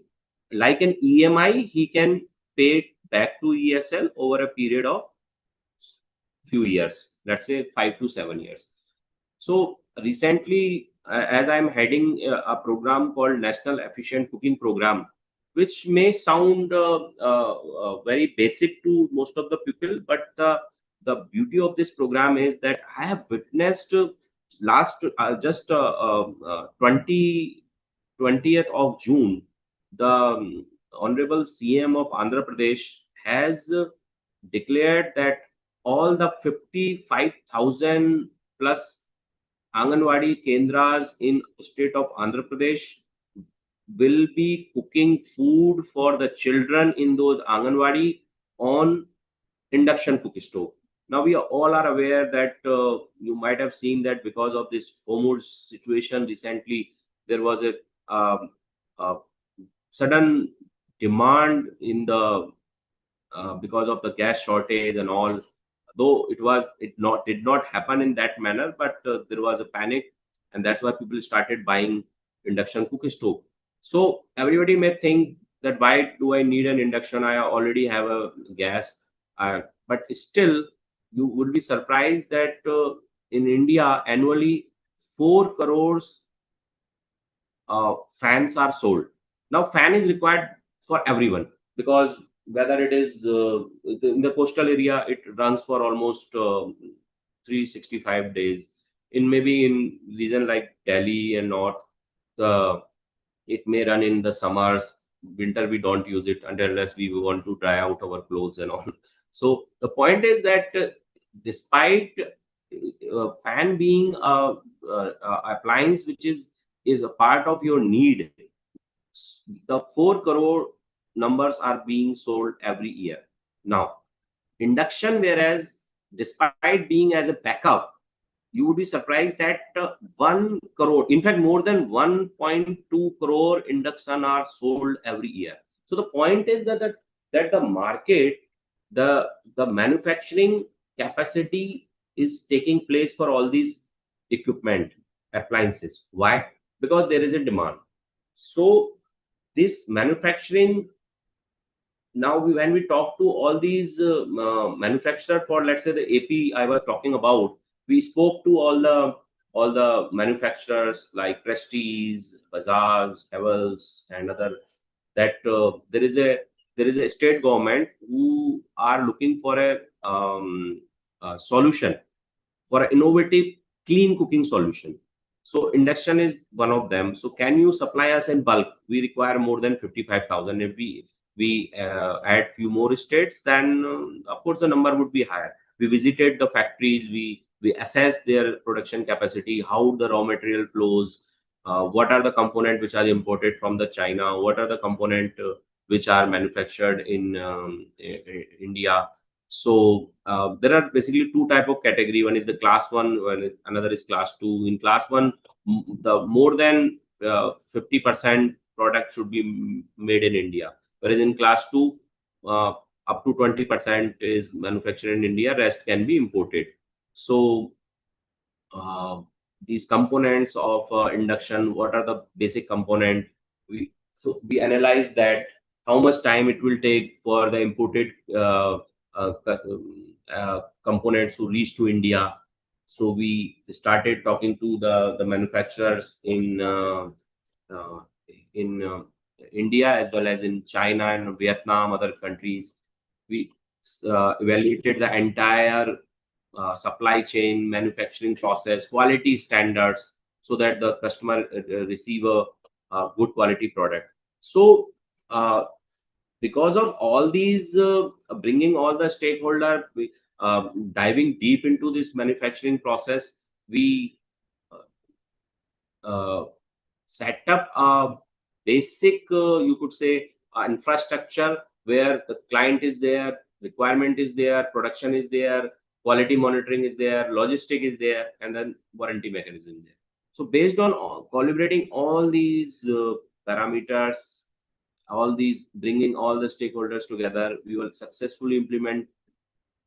able to successfully implement this program, and within a 3 months time, we supplied more than 55,000, and Honorable CM inaugurated it on 20th of, you might have captured it in the news, might have seen that. So these changes, these are the changes which is happening in the sector right now, and we at ESL are committed to deliver that. Thank you very much. I hope that I would have been able to give you some insight on that, how the changes are happening right now. Over to you.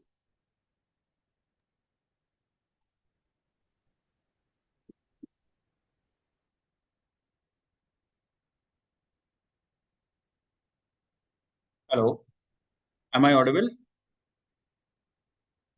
Hello? Hello?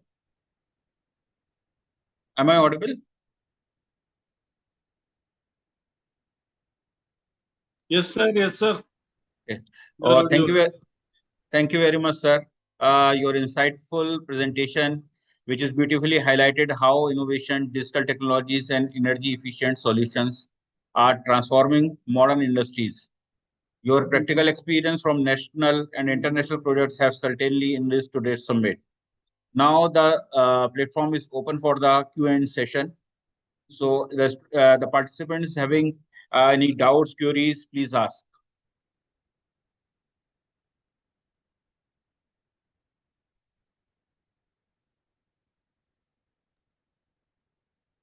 Sir, Yes, Subhanush sir, please ask. sir, first of all, very much thankful that you have given a very much insight for energy efficient learning. My question is that what is your key advice for companies starting their smart manufacturing? Sir, see, it is first. Let us talk about the manufacturing. Then we will talk about the smart manufacturing. See, the smart manufacturing is nothing but just aligning the resources properly. If see in the manufacturing, the cost is always seized in terms of the per product cost consumed on per product production, right? So until unless the industries plan effectively for their material sourcing, the logistics, then the labor and all, this will not happen. They will not be able to achieve the minimum cost for the production of that. So always there are various type of tools. You might have seen, if you recall the old days, we were all dependent on either the department of post, speed post, and mails used to get lost and all these things. Now logistic, now there are various, there are Flipkart and eCart and other various other companies are there. They are utilizing AI tools. If we don't even consider AI tools, they have made very good software for the tracking of the material. They have installed GPS in their trucks which are moving across India. So all these are innovative. They use if you go to the factory, they utilize the sensors, SCADA system, digital way of monitoring the flows of the material, digital counting through the smart cameras, so that even the sorting and packing automation is happening over there. So all these aspects, basically, when they are integrated, they can be, reducing the cost for the per unit manufactured. So these smart tools utilization is very much important for these industries.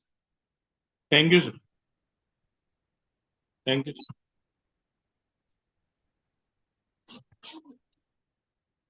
Sir, I have one question. Sir, what key skills should engineering student required to develop, succeed in the industry 4.0 era?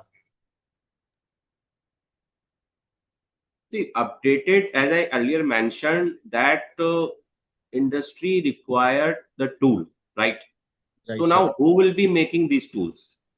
So these bright students, they are the one which can come with the innovative idea. Our government is already supporting a lot of startup. I think the students and the young mind have the best creativity, not the old guys like us. So it is up to them to be creative, be innovative. This is the key aspect. Until unless you are innovative, until unless you are not thinking about something, how you will create something?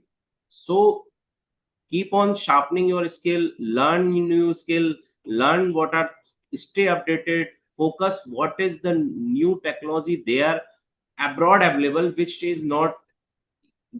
has not yet come to India. You may think of the technology which are there in India, but they are expensive. How to make it cheaper? So keep on thinking, keep on innovative, experiment and learn. This is the way the changes can be made. Thank you, sir. Hello, Mr. Adesh. Adesh, sir. Thank you, ma'am. I want to know one thing. Now you discuss about in your PPT that about the energy saving and all the things, yes? So next thing is the industry 4.0. So there is a challenge between these two things, I think, because industry 4.0 consider all the AI parameter and cybersecurity and IoT. So when we using these all the things, definitely we need some electricity and all things, yes? So how we can achieve this energy saving with the industry 4.0? Yeah, very good question, Dr. Neelam. So the point is that see, cost would always be there. Now we talk about the manufacturing cost in an industry. There are various type of machinery involved. Let's say, I would give an example of the motors. So earlier the motors were very very old motors based on the old technology they were utilized. Now there are standard for IE3 motors and even IE4 and 5, and they are far more efficient. That they are based on the new technology. So industry should always keep on adopting for, as I mentioned, new tools and new technology. Now, why I'm quoting this example of motors, because a similar model we have created for industry also, where we procure the motors in bulk and from Siemens and ABB. And then again, when we approach industry, they said, again, we cannot buy new technology motor because it's expensive. So we said, fine, why don't we make it for you that whatever the saving you will have from installing these motors, let's say you save, now your electricity consumption is 1 crore per month. And if with these motors, if your consumption get reduced by 30 lakh, so out of this 30 lakh, you can pay us 25 lakh. And 5 lakh you can keep, and you can pay us this 25 lakh every month until unless we recover our investment. So they are always more than happy to adopt this approach. So the point is that consumption would always be there. They have to go for a new type of technology, energy efficient technology, utilize the AI as well as the sensors to reduce the power consumption. Now, as per the BE guideline, the designated consumers are there whose per year energy consumption is again has crossed a certain limit of the bar. So they have to mandatorily hire a energy manager or energy auditor in their office, as well as they have to publish their data of energy consumption. They have to share it with the BE. So there was a scheme called PAT scheme, which is called Perform, Achieve and Trade. So that was based on that some kind of like carbon credit mechanism, where if some industry is very good in energy saving and they have saved, let's say, 100,000 units, so those units will be converted into some credit. And another industry which has not saved that much, but they have to prove that, okay, they are basically interested in buying energy efficient technology. So they have to buy this credit from that company who is having more energy efficient credits. So that will encourage the company who are investing more into energy efficiency. So these are some of the tools which can be adopted by the industry. Thank you, sir. One thing more I want to know. This is the aspect of the industry. You are the industry people, yes. We want to know how our students can be familiar with all these things. So we should include anything in our curriculum, or we should include some new technology in our curriculum. So please suggest how we can include all these things in our curriculum. Yeah, again, a very good question, madam. The question is of not adding it to the curriculum. You can always add it, and there is so much more to add that you would be revising your textbook every 6 months or 3 months maybe. So now there are now the student already have approached or access to the Google and other tools. Social media is for interaction, but why only Facebook? Why only Instagram? Why not LinkedIn to connect with the industry leaders? Why not connect with the technology companies available on LinkedIn? There are key segment area of interest of each individual student. So, of course, they can interact, they can learn about, they can get to know about more technology on through these platforms, because we are talking about the digital transformation also. So we have to utilize this. What colleges can do, I would suggest that they should be taking students to visit personally to the industry, to the power generation plant, because the hands-on experience they will get over there, they will see that how things are being made. It could be any industry, it could be solar related, solar panel manufacturing industry, or maybe LED, or maybe fan, or maybe other big factories, how the automobiles are made, how the EVs are made, how the EV batteries are made. So I think this hands-on experience would contribute to their career more. Thank you. Thank you, sir. But it is very difficult that the industry are not to give the permission to a student for the hands-on experience. I don't think that very difficult to the internship in the industry also. I don't think so. That if you request any of the industry that that your college students wants to visit, I mean, they will be more than happy to allow them to visit. Definitely, we will connect with you in the future, because our students want the internship in the good industries. We also want. Why not? They can get the practical knowledge. It is a better way. Then they can get the practical knowledge with the internship.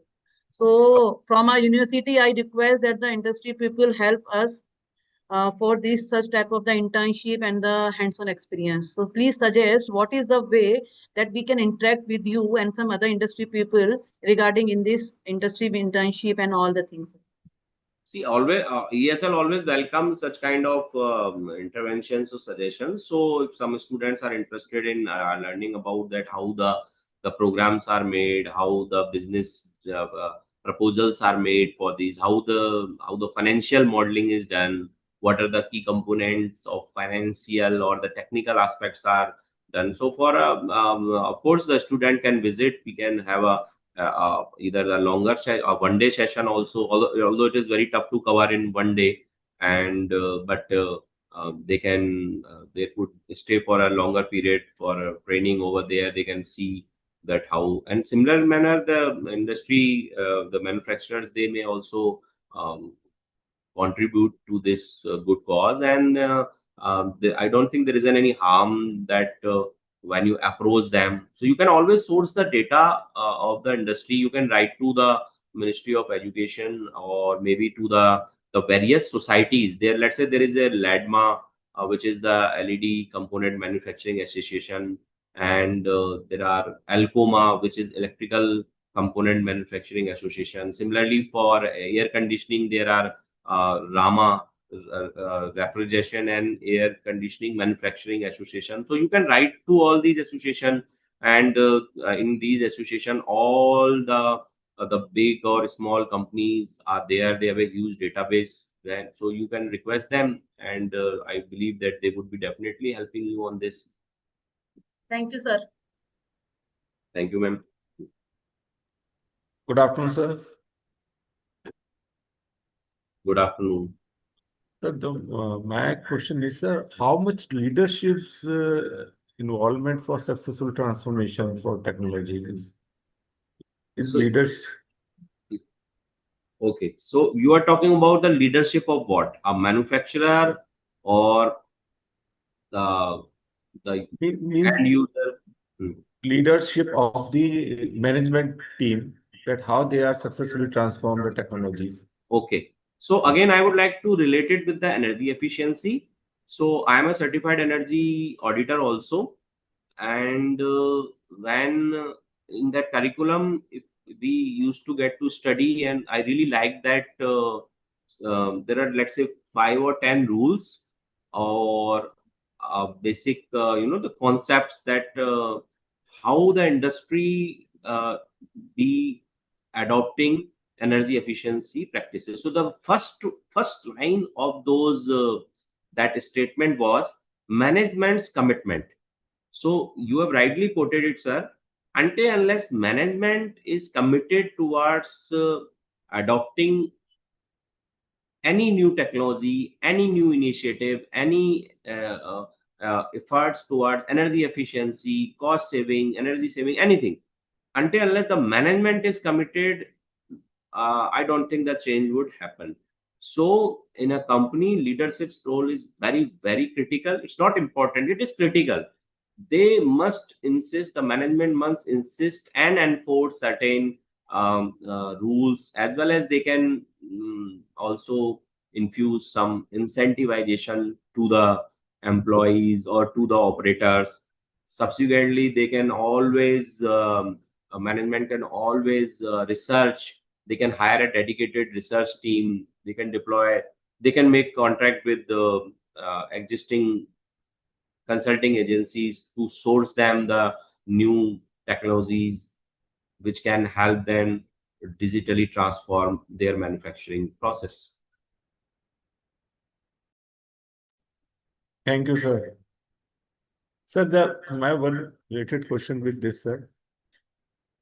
When suppose leadership go for successful transformation, and if any failure occurs, so which one is most common failure for digital transformation, which generally industry face right now? Yeah, very good question, sir. See, the failure are part of our journey. Whenever we try to adopt a change, we are never sure that whether it would always result into 100% success. So it's a constant learning process, and of course, if the failure is there, so the best could be done is to learn from that failure and change the strategy. This is what the common logic says. So I believe these are the way, because see, it depends on the processor, and then only one can decide that what type of I cannot commit right now. I cannot say that what failure exactly would be happening. It depends on the type of the process, type of the type of industry. So what kind of failure could be there? But if failure happens, the best way is to learn from that and work around it. Find a way to work around it. Thank you, sir. Thank you.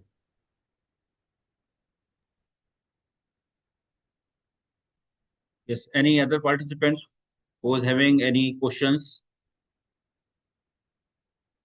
Okay, thank you very much, Adesh sir. Firstly, for accepting our request for to deliver a expert talk on this topic, and for sharing your valuable insights on Industry 4.0 challenges and enablers. Your presentation has provided us with a comprehensive understanding of how digital transformation, energy efficient technologies, innovations, and collaborative policy frameworks are accelerating India's journey towards smart manufacturing and sustainable industrial growth. We sincerely appreciate your time, expertise, and inspiring interaction with our participants. Once again, on behalf of Department of Mechanical Engineering, JSS University Noida, we extend our heartfelt gratitude to you for being with us today, sir. Thank you, sir. Thank you. Now it's my pleasure to hand over the proceedings of the summit to my esteemed colleagues, Mr. Pawan Kumar Kashyap, Assistant Professor, Department of Mechanical Engineering, who will take forward the proceedings. Mr. Pawan, over to you.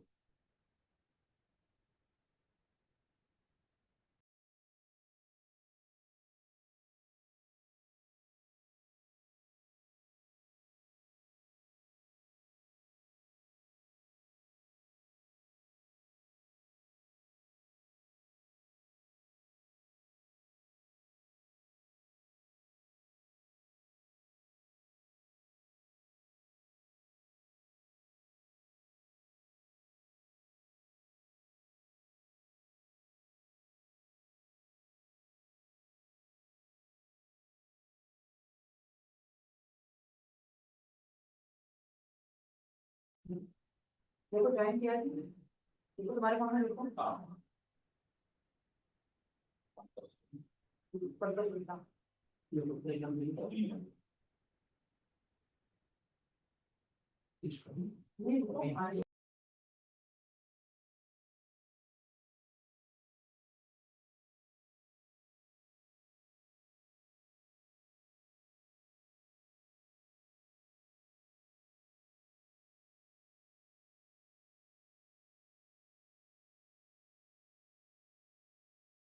जहाँ sir question वगैरह put up किया करो। Yes sir, मैं करूँ। भाई कौन है? जहाँ सर को बोलो। Sir, yes sir, belated happy birthday.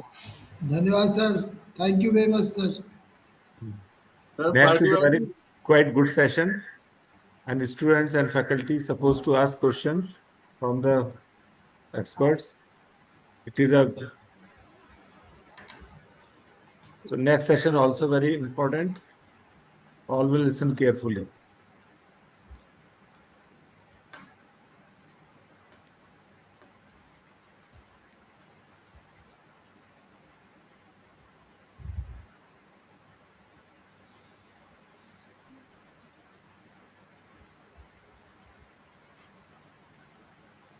Thank you, Vipul sir. Thank you, everyone. Thank you, Vipul sir, for conducting the previous session. Very good. Now I'm take over the proceeding for the next technical session. Ladies and gentlemen, as we continue our journey through the evolving landscape of Industry 4.0, we now move to a topic that perfectly captures the essence of the today summit. Today's summit is third session is industry transformation stories from traditional to smart manufacturing. Manufacturing today is no longer driven solely by the machines and automation.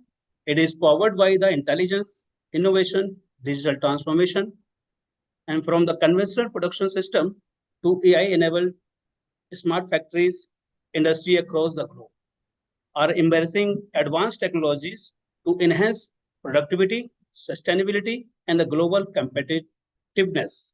Our next session will be showcasing inspiring transformation story that demonstrate how organizations are successfully converting challenges into the opportunity and leading the way toward the future of the smart manufacturing. Now, it is now my distinct privilege and honor to introduce our next esteemed speaker, Dr. Pankaj Kumar Gupta, Assistant Professor in the Department of Mechanical Engineering at Malviya National Institute of Technology, Jaipur. Dr. Pankaj Gupta earns his PhD in the Mechanical Manufacturing Technology from IIT Roorkee in 2016. With over a decade excellence in the teaching, research, and innovation, his area of expertise includes advanced manufacturing technology, hybrid machining process, composite material, micro manufacturing, quality management, and the sustainable manufacturing. He has published numerous research papers in the reputed national and international journal, he supervised 8 PhD scholars, secure research and funding from the various government agencies, and chair the several prestigious international conferences. In the recognition of his outstanding contribution to the engineering education and the manufacturing research, he has received several distinguished honors, including the Outstanding Engineering Service to Society Award from the Institution of India in 2026, the Best Research Paper Award from the MRSP Philippines in 2025. He is also the fellow and the life member of several esteemed professional societies, reflecting his commitment to advancing engineering, research, and innovations. Today, Dr. Pankaj Gupta will deliver a talk on the topic Industry Transformation Stories from Traditional to Smart Manufacturing. Ladies and gentlemen, please join me in extending a warm virtual welcome to Dr. Pankaj Gupta sir. Sir, we are truly honored to have you with us. Now, the platform is now yours. Thank you. Thank you, sir. Am I clearly audible? Yes, sir. You are audible.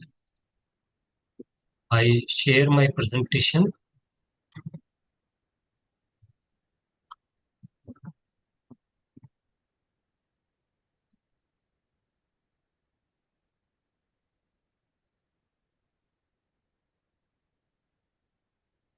Is it visible to all of you? Visual, sir. Okay. Thank you, organizers from the JSS, and special thanks to Neelam. Today I am going to deliver a short stories about the traditional tomb manufacturing, how the things went, how the industry 4.0 evolved. So the title which were given to me that is industry transformation stories from traditional to manufacturing. As we all know, this era is known as industry 4.0 era. Some people say it as a 4.0 also, and some people say it as a 4.0. But the clear meaning is that is 4.0 because 4.0 and 4.0 are alphanumeric and 4.0 is only numeric term. Industry 4.0 integrates digital technologies to transform manufacturing and engineering industries. Key technologies include AI, robotics, IoT, cloud computing, sensors, and data analytics. Advanced manufacturing uses 3D printing, SaaS, software as a service, mobile technologies, and digital platforms. Global connectivity enables smart, interoperable value chains and automated transportation. All these things are covered in Industry 4.0 in present era.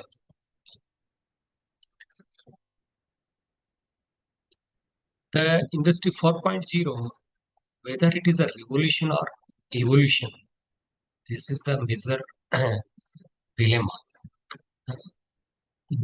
The first industry revolution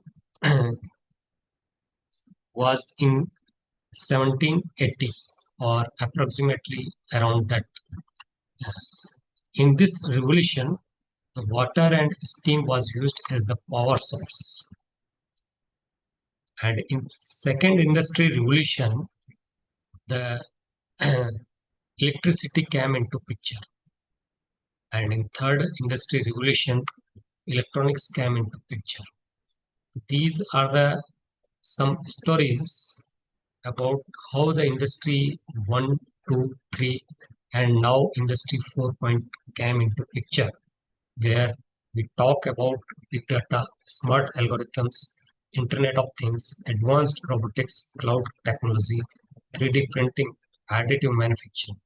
All these are the part or components of the Industry 4.0. The major trends in industrial evolution, that is, follows introduction of water and steam powered mechanical manufacturing facilities in Industry 1, and in Industrial Revolution 2 follows introduction of electrically powered mass production based on the division of labor. In third industrial revolution uses electronics and IT to achieve further automation of manufacturing. Now the Industry 4.0 is based on cyber physical systems. Industry 4.0 is more than just a flashy catchphrase. It is not only a showcase. It is a confluence of trends and technologies promises to reshape the way things are made. This is again an overview of Industrial 4.0 and 5.0 also. In this case, the human-robot collaboration, cognitive system, and customization came into picture in Industry 5.0. Now, I focus on some stories, traditional to smart, how the things changed with the industry's revolutions. The evolution of communication means you can say that before Industry 1.0, the oral communication was used. Talking face to face, stories passed down generations, no record keeping, and written communication was also used. That was invention of writing, cuneiform, like hieroglyphs, letters, scrolls, books, knowledge preservation started before Industry 1.0. During Industry 1.0, in case of communication, handwritten letters and postal services started, relied heavily on handwritten letters delivered by messengers or postal services. The major drawback was delays were common. Messages could take days or weeks to arrive. Printing press and newspapers also came into picture during this revolution, enabled mass communication but were slow to circulate. Telegraph enabled long distance communication using Morse code.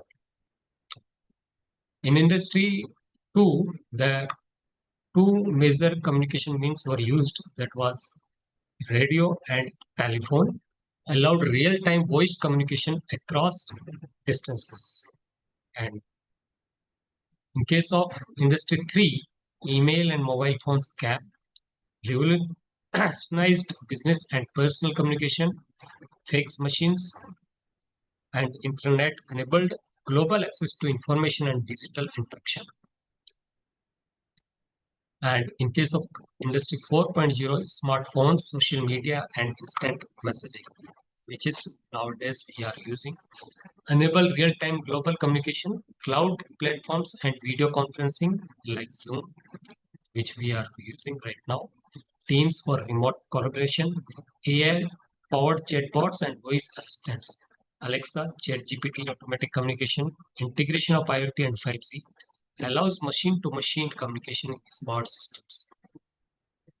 This was the how the communication means changed from industry, even pre-industry 1.0 to industry 4.0.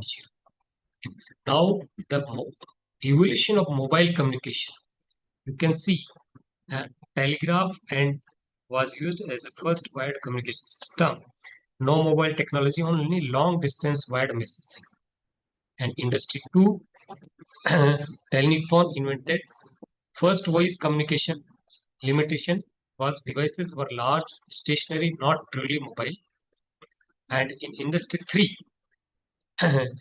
communication evolution derived from 1G, 2G, 3G, analog mobile phones, digital calls, SMS, mobile, internet, multimedia were used. The impact of this Industry 3 was rise of global mobile communication. In Industry 4, smart and connected era. In this case, we are using 4G and 5G, high-speed internet, video streaming apps, ultra-fast IoT integration, low latency, smart cities, autonomous vehicles, Industry 4.0 applications are the major applications. Conclusion from, in case of mobile communication, we moved from wires to wireless, telegraph, telephone, mobile, and smart devices. And now the future outlook of this mobile is that towards 6G and Industry 5.0, where human-centric AI driven. These were some images how the communication changed from telegraph, landline, rotary phones, feature phones, smartphones, and AI assistants, foldable, wearable communication devices. Now, we talk about the evolution of computers. In case of first revolution, this era was dominated by mechanical inventions like the steam engine, Computation was limited to manual tools like abacus, slide rule. However, Charles Babbage proposed the idea of a mechanical computer, the analytical engine, which was never fully built during this era. In Industry 2.0, electrical circuits and logic gates were studied. Basis of future computers started. Alan Turing's theoretical model of computation and Konrad Zuse developed early electromechanical computers in this era.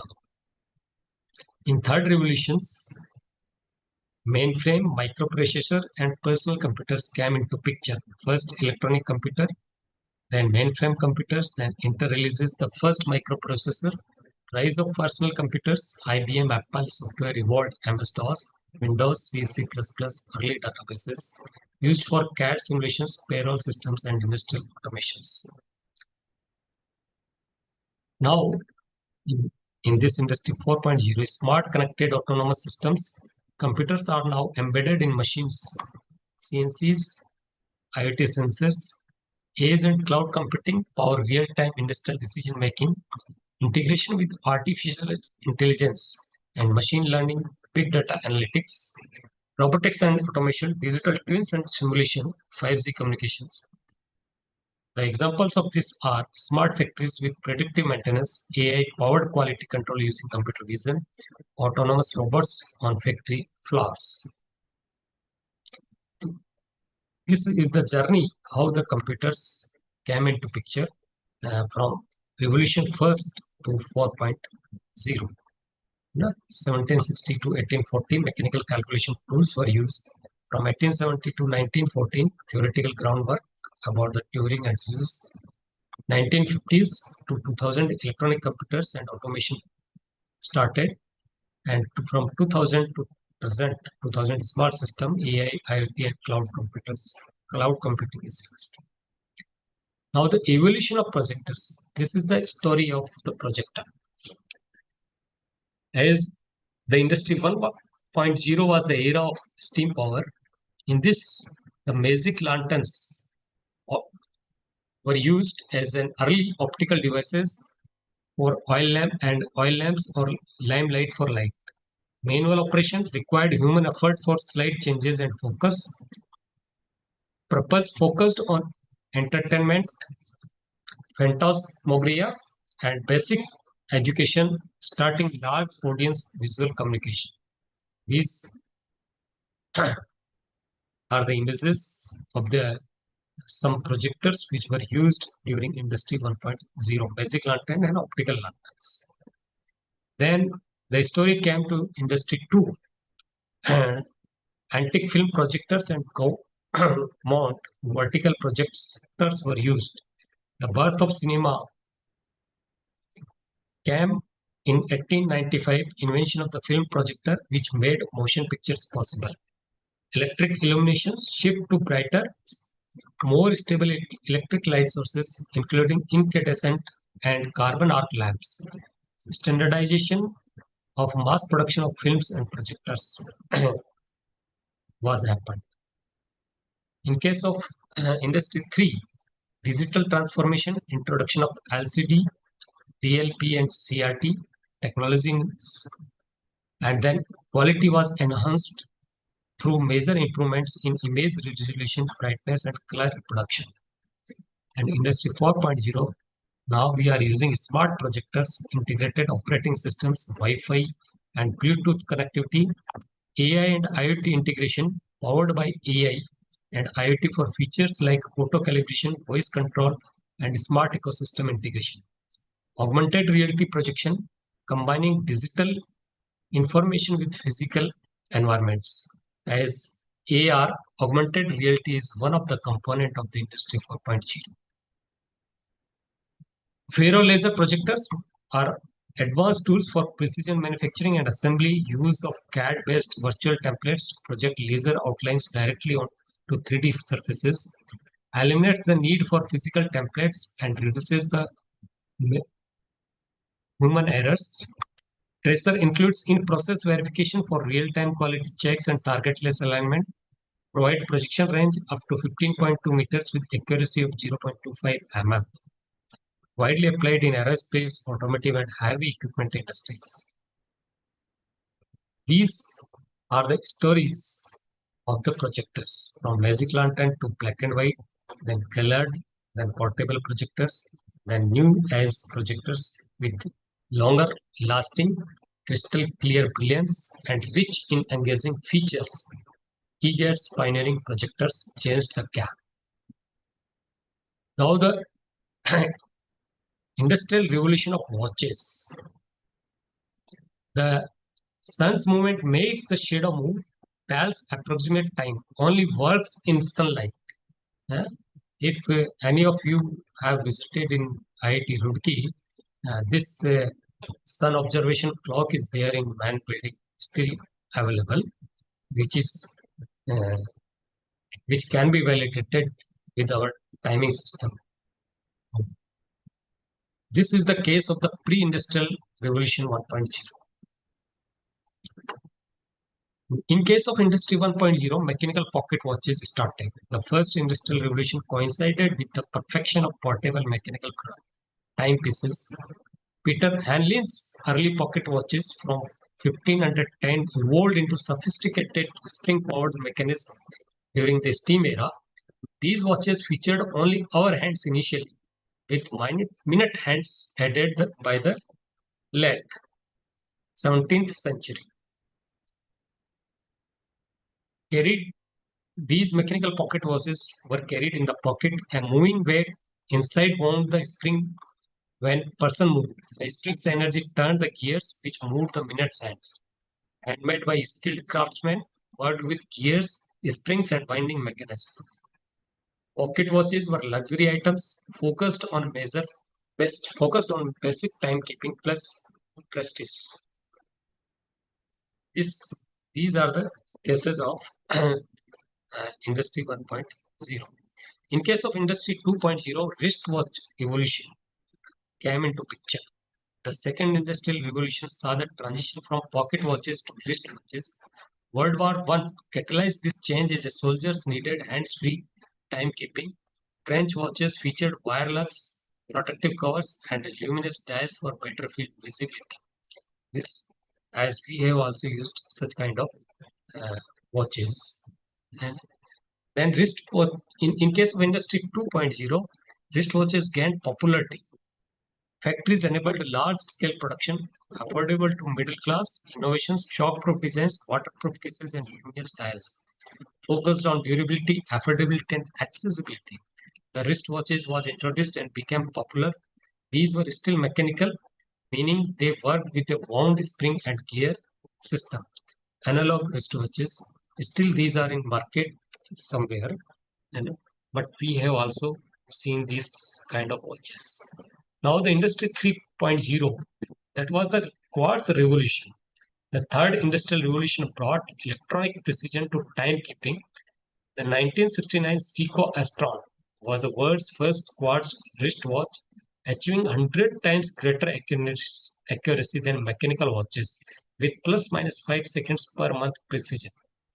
Instead of springs and gears, watches started using teeny quartz crystal powered by a battery. When electricity passed through the quartz, it vibrated very precisely. A small chip counted these vibrations and converted them into seconds. These quartz watches which are abundantly available in the market. Highly accurate, battery powered, mechanical winding replaced by quartz oscillations. Digital watches offered multifunctional alarms, calculators, stopwatches focused on accuracy, low cost, and multifunctionality. In case of Industry 4.0, smartwatches integration. The fourth industrial revolution created intelligent timepieces. Apple Watch and other smartwatches integrate sensors, processors, and wireless connectivity, transforming watches into health monitors, communication devices, and application platforms. These are the some watches from Apple, which developed their series from series 0 to Ultra series. Industry 4.0, the smartwatches with sensors, wearable devices integrated with AI and sensors, fitness tracking, GPS, heart rate monitoring, sleep analysis, connectivity, calls, notifications, applications, AI assistants like Siri, Google, Alexa, focused on smart lifestyle, health connectivity, personalization, and data-driven. Watches became like mini computers on the first wrist. A smart watch has a battery sensors, a screen, and a processor inside. In case of Industry 5.0, these smartwatches not only measure data, but also use artificial intelligence to give their insights. This is the summary of the evolutions of watches from Industry 1.0 to Industry 4.0. Now come to evolution of camera technologies. In case of camera technologies, the projection using light, dark box were the major type of cameras. In these case, the power source was used as the light.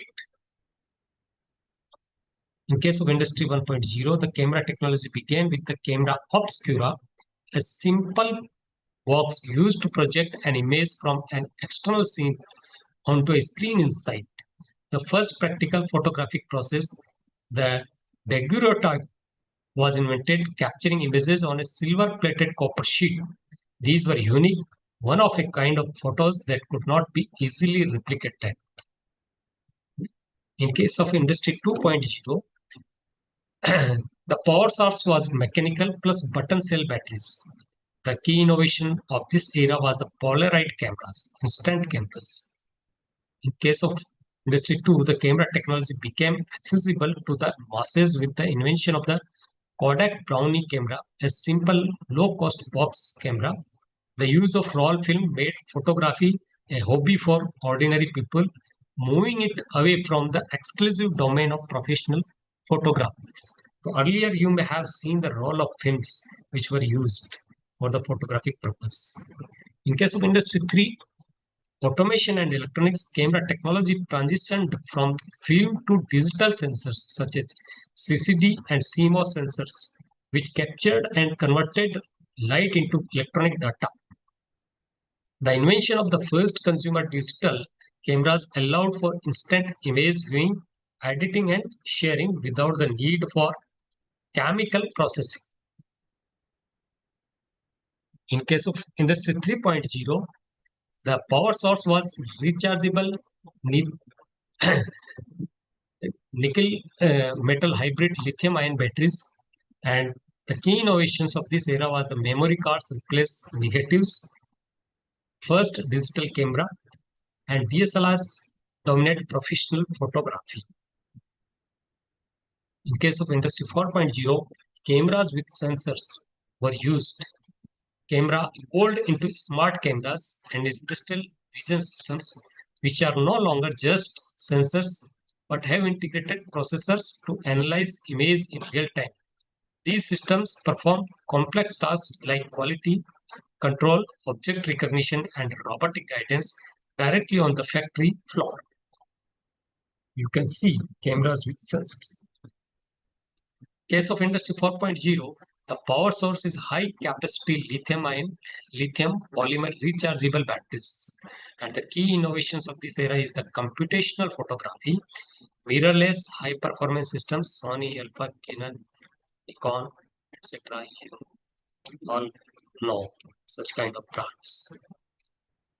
Now, come to evolution of speakers, how the story of a speaker changed from traditional to Industry 4.0.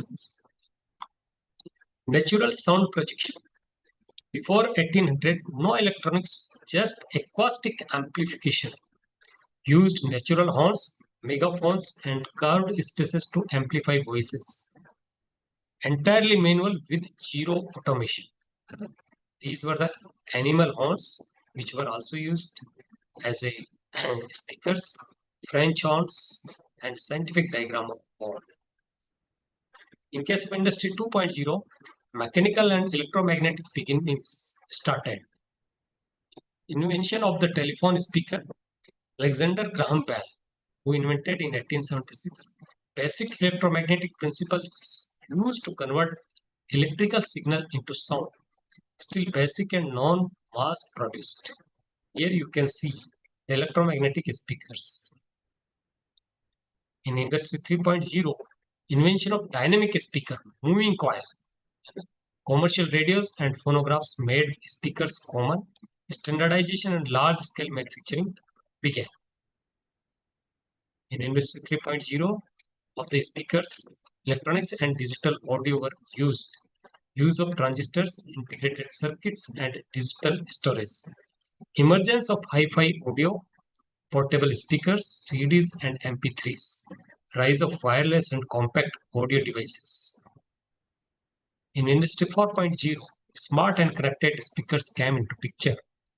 In present, smart speakers like Amazon Echo and Google Nest, voice recognition, cloud-based AI and IoT embedded enabled homes, real-time integration and data analysis for personalization. Beyond Industry 4.0, the future of sound, or we can say Industry 5.0, emotion-aware speakers, brain audio interface, which can read your mood and start the music accordingly. Personalized acoustic environments, AI that adapts music to mood or activity. So we can summarize the story of the speakers have evolved with each industrial revolution, blending mechanical design, electronics, AI, and the user experience. Their journey mirrors how human communication and interaction with technology has progressed. So now I take another part also.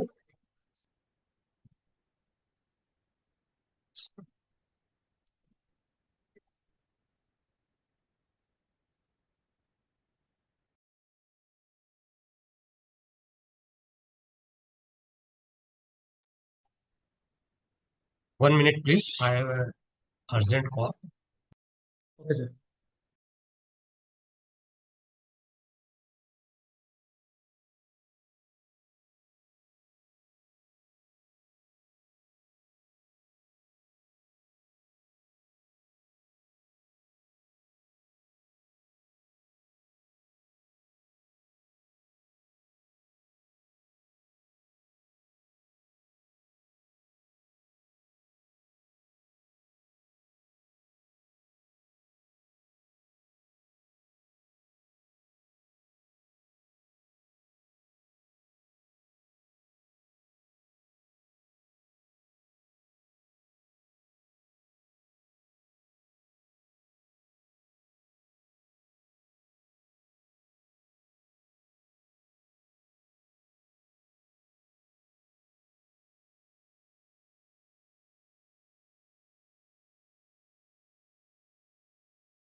Is it visible now? Yes, sir. No, Okay. sir. Visible.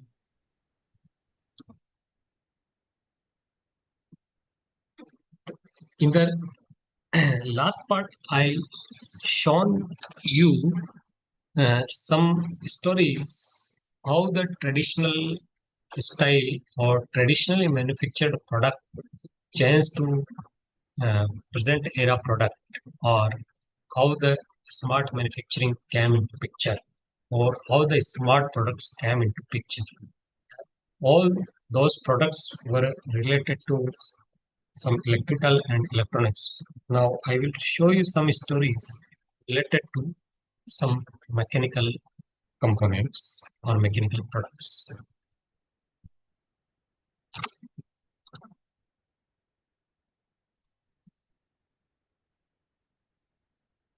Now come to about refrigerator.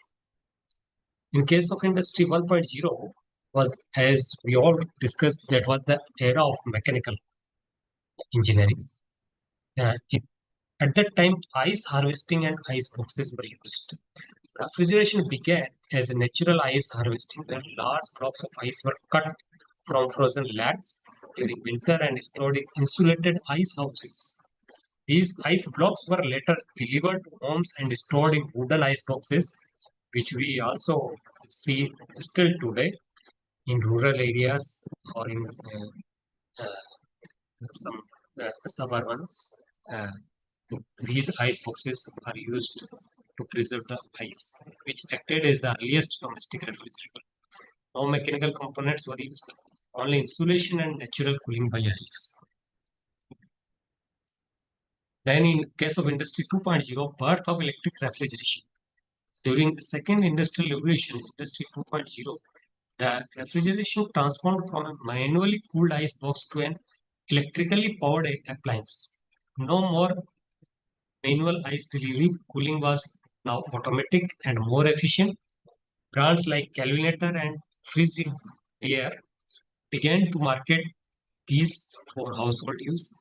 These new machines used compressors and thermostats to regulate temperature automatically, removing the need for daily ice delivery. In Industry 3.0, the thermostat control enables automatic temperature regulation came into picture in refrigerator. Frost-free technology introduced with defrost heaters and timers, energy-efficient models with better insulation and inverter compression. Eco-friendly refrigerators replaced harmful CFCs, and refrigerators became affordable and common in every home.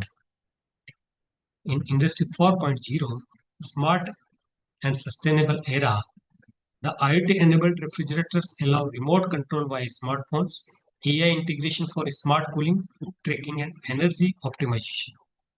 Touchscreen panels with internet access, cameras, and voice assistants, solar-powered and Energy Star certified models for sustainability, integration with smart homes, though Alexa, Google Assistant, etc. were used.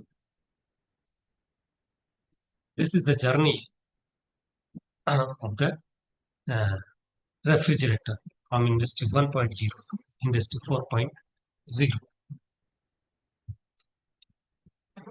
Now come to evolution of air cooler devices. In the case of Industry 1.0, use of natural ventilation, courtyards, jallis, and high ceilings, hand fans, pankhas, operated manually by servants or robs, use of water-soaked khas, mats on windows for cooling via evaporation. No mechanical parts, completely dependent on passive design. In some rural areas, you can see such kind of hand fans. Industry 2.0 desert coolers were used. Introduction of electric powered desert coolers with water pumps and fans. Still, we people are using such kind of desert coolers made of metal, wood with basic switch operation, fixed speed motors, heavy body, no portability, noisy but popular in dry regions, especially in desert areas, due to effective evaporative cooling. Industry 3.0, compact plastic body, air coolers with variable speeds and remote control, honeycomb pads, auto swing lowers, and wheels for easy movement, timer settings, water level indicators, and inverter compatibility, improved designs, aesthetics, lower power consumption. Modular and portable air coolers came into picture.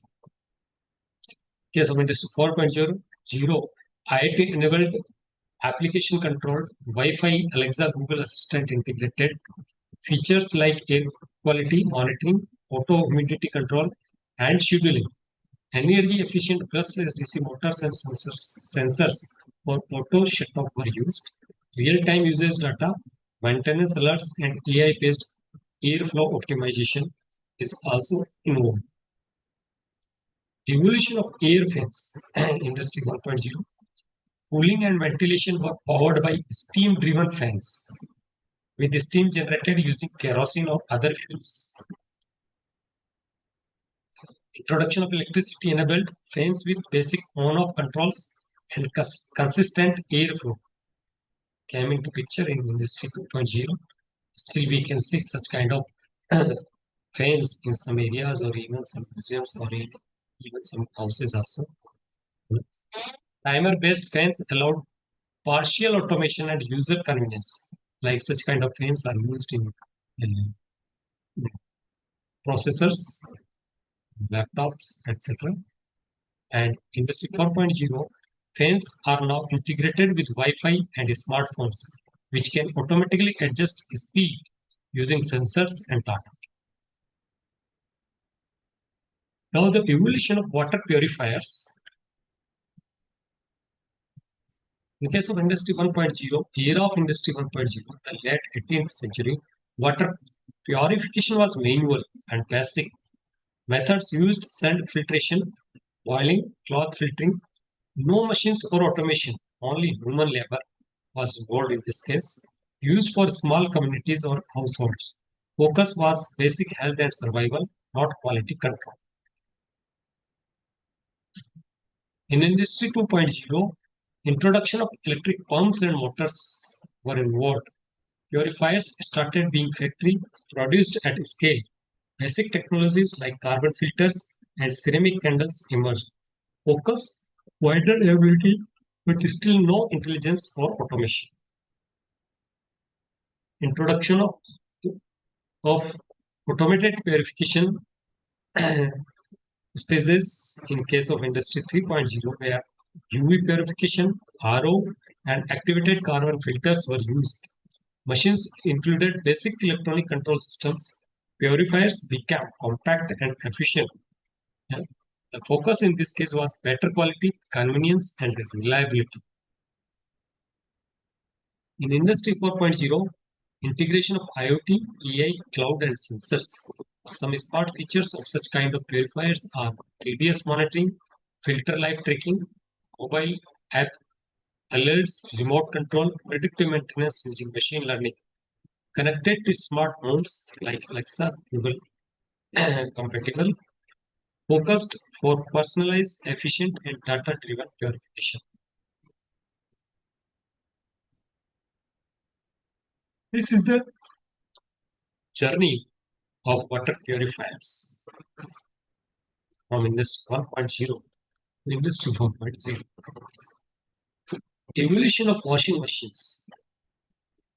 In case of Industry 1.0, the earliest washing machine were simple wooden tubs with hand-operated device, like the hand-cranked machines patented by Nathaniel Briggs in 1797. And in case of Industry 2.0, first electric washing machine was seen in the early 90s with models like the Thor by Hurley Washing Company. These machines used electric motors to power agitators or rotating drums, automating the washing process. The Thor washing machine, you can see here.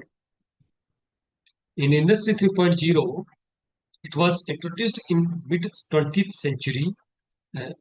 Mendix home appliance model fully commercialized. And in Industry 4.0, modern smart washing machines, Samsung, LG, etc., have developed, which are used using IoT, AI, and cloud connectivity to offer advanced features like remote control, home assistance, predictive maintenance, and personalized wash settings. If you talk about home lightings, before the Industry 1.0, the best option was the diya. Before advent of lamps and advanced lighting systems, candles and diyas were used. Trace their use back to the Indus Valley civilization up to 2500 BC. These have very short life of few hours and needed to be brought or filled with oil on a regular basis. In Industry 1.0, emerged in early 1800, coal gas was used, coal, even kerosene also, was used to power the lamps. Initially used in factories and streets, later in homes. Brighter and more reliable than candles or oil lamps. Industry 2.0, light bulbs. Lighting was done with the help of electricity. This revolutionized home lighting. There was gradual shift from gas to electric lighting due to safety, convenience, and brightness. This enabled longer productive hours. In Industry 3.0, introduction of fluorescent technology in mid-1900, more energy efficient than incandescent lighting system. These have longer lifespan. Heat output is much lower. In Industry 4.0, LEDs were introduced, highly energy efficient and long-lasting with lifespan of more than 8 years. Became mainstream in homes and public spaces. Smart lighting can be integrated with home assistants like Alexa and also have color changing features, voice control, etc. Evolution of induction cooktop. No induction. Cooking done over wood or fire or coal-fired stoves, which is also known as sigdis. Heat source, firewood or coal, no electricity. Manual and inefficient heating, slow temperature control, no standardized cookware, no energy efficiency. In case of Industry 2.0, the widespread use of household electricity, electric coil or ceramic element stoves introduced. No induction yet, but basic electric heat replaced flame or coal. Uniform heat, slightly improved safety, but still wasteful. Begins in urban areas. This is the case of Industry 2.0. In case of Industry 3.0, first induction cooktops developed. Westinghouse Cooltop CT2 was a model. Uses copper coil beneath glass surface for electromagnetic heating. Faster heating, precise control, safer and energy efficient. Initially used in industry demos, later entered households. Electronically operated were used. In Industry 4.0, Wi-Fi and application control for remote cooking. Auto pot detection, safety, log, energy monitoring, AI-guided cooking with food recognition. 3 times more efficient than gas or electric stoves. Sustainable low heat loss, user customization. This is the smart and connected cooking top. Now, we talk about the evolution of coffee maker. The age of steam and mechanization. The first modern percolator, which used boiling water to circulate through coffee grounds, was invented in 1819 by Joseph Henry Mary Lawrence. The first espresso machine was patented in 1884 by Italian inventor Angelo Morinto. However, it brewed coffee in bulk. In 1901, Luigi Bizzarri patented an improved single-serving espresso machine that used steam pressure to force water through coffee. In Industry 2.0, German housewife Milita Benz invented the first drip coffee maker. using a paper filter to remove sediment and bitterness. The first electric drip coffee maker was created by Gottlob Witzmann in 1954, automating the process of heating and dripping water. The Mr. Coffee brand, founded in 1970, mass-produced an automatic drip coffee maker for home use, which became a household staple after its release in 1972. In Industry 3.0, programmable coffee makers with digital clocks and timers became widely available in 1970s, allowing users to schedule their brew in advance. In 1976, Nestle filed the first patent for Nespresso system, a revolutionary single-serve pod-based machine which was created by Nestle engineer Electric Fabric. Bean-to-cup machines which automatically grind fresh beans and brew espresso with push of button emerged in the 1980s, bringing commercial-style automation to the customer market. Case of Industry 4.0. Industry 4.0 converges the physical and physical worlds through technologies like IoT and AI. This is exemplified in the evolution of coffee maker. An early networked example was the 1991 Trojan Room coffee pot, patented by the world's first webcam. The first major Wi-Fi enabled commercial brewers arrived in the 2010s, allowing a smartphone control.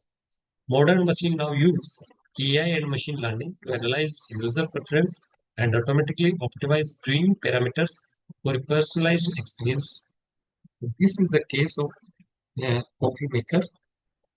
Now come to evolution of flour mill. Some of you may have seen this manual gatti, which is used in the our houses also.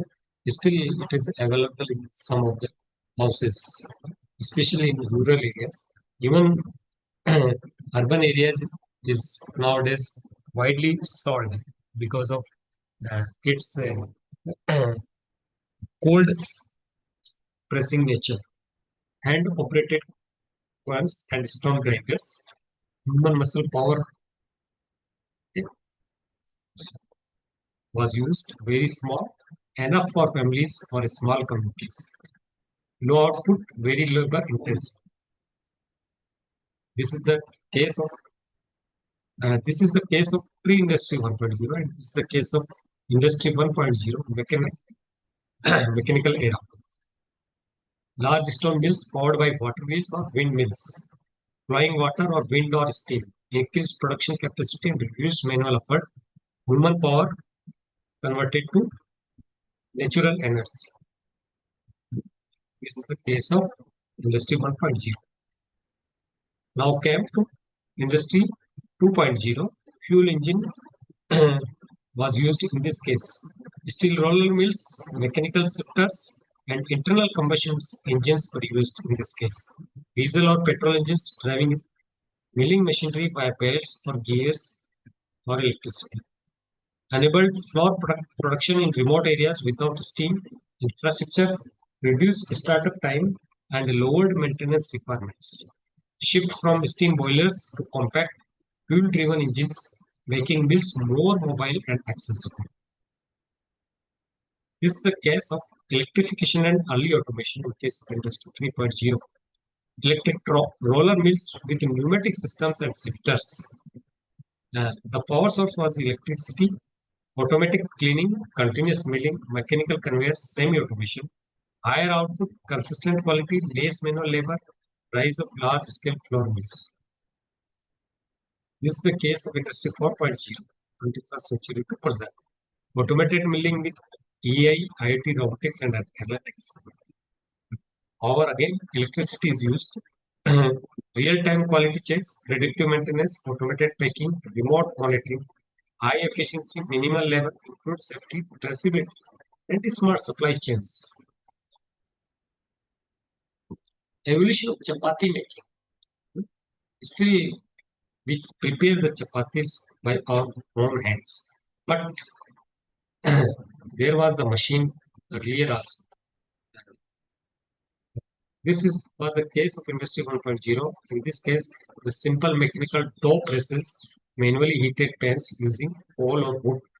Human plus natural thermal energy. Impact was the reduced manual effort, slightly increased production capacity, shift from purely manual work to basic mechanization. In Industry 2.0, steel rollers, presses, top feeders, steam or fuel heated hot plants, steam engines or fuel-based heating, coal or diesel. Impact of this case was the enabled mass chapati production in small-scale factories. Transition from home cooking to factory-scale production. Around 1880 to 1900, this was the this produced. Industry 3.0, the automatic electronics and early computers came into picture for the chapati making. The power source was electricity, and the features of this case was the semi-automatic machines for dough mixing and chapati farming. Manual cooking intervention often required, widely used in hotels, hostels, army kitchens, and industrial canteens. Industry 4.0, AI, IoT, and robotics with a smart integration. Electricity is used, fully automated, dough mixing, farming, and cooking. IoT for real-time monitoring of output and energy, widely used in hotels, hostels, army kitchens, and industrial canteens. This is nowadays used. Now come to evolution of locks. This is the case of pre-industry 1.0. The first non-locks were large wooden pin tumbler devices, a heavy key lifted pins to allow a bowl to move, all made from wood. This basic principle remains foundational to modern locks. And such kind of locks were used in wooden gates. Industry 1.0, mass production of locks started. The Industrial Revolution brought iron and brass locks with improved durability. Locksmithing became a profession, and security devices were produced on a much larger scale. Lever tumbler lock, patented by Robert Barron, required levers to be lifted to specific heights. Industry 2.0, in this case, pin tumbler lock were developed and patented by Linus Yale Jr. Dramatically increased lock security and became widespread in homes and businesses, and they are also the foundation for the most common lock found today. Combination locks used rotating dials, eliminating the need for keys, and became standard for safe and homes. Such kind of locks we see nowadays widely. Industry 3.0, the earliest version of the digital lock, which would open only at a preset time, was invented in 1873 by an inventor named James Sargent. In 1880, Sargent even created an advanced time delay lock that could be set to open at preset time. In Industry 4.0, convenience and integration drive adoption. Smart locks are favored for their ability to wirelessly share digital keys, enable remote locking, unlocking, and easily integrate with smartphones and home automation platforms, making home access management simpler than ever. Varied wireless protocols tailor features, options like Bluetooth, Zigbee, Z-Wave, and Wi-Fi allows users to choose smart locks customized to their connectivity and control needs. Here again we can see the evolution of toothbrush. Industry 1.0, an ancient civilization used chew sticks made from twigs with thread ends. Egyptians and Babylonians used toothpicks, feathers, or porcupine quills. Chinese developed the first Bristol toothbrush using boar hair and bamboo handles. Case of Industry 2.0, toothbrush spread from China to Europe via travelers. Europeans adapted it with bone or wood handles and oak bristles. William Addy's mass-produced toothbrushes. In Industry 3.0, nylon bristles replaced animal hair. Modern plastic handles were introduced, became widely available and hygienic compared to natural bristles. And in 21st century, rise of electric toothbrushes, first in 1954, became common in 1990s. Smart toothbrushes now use Bluetooth and applications for brushing analysis, pressure sensors, AI-based personalized recommendations, Oral-B, IO series, Colgate Hum, Philips, Sonicare are the examples of this kind of toothbrush manufacturers. Evolution of footwear. Introduction of steam engine and mechanized machines for shoemaking, shift from handcraft shoes to early factory production, increased productivity, but shoes still mainly made in a small workshop. In Industry 2.0, use of electricity and assembly lines for mass footwear production, standardization of shoe sizes and designs, large factories, better quality control and access for wider population. In Industry 3.0, adoption of computer-aided design and automated machinery for shoe factories, introduction of advanced materials and automated cutting and stitching, globalization and emergence of branded organized players, rapid scaling. In Industry 4.0, integration of IoT, robotics, and artificial intelligence in production, customized production, 3D printed shoes, smart supply chains, data-driven decision makings, e-commerce and omni-channel retail central. Now we can see the present Industry 4.0 life. You may have seen 2026.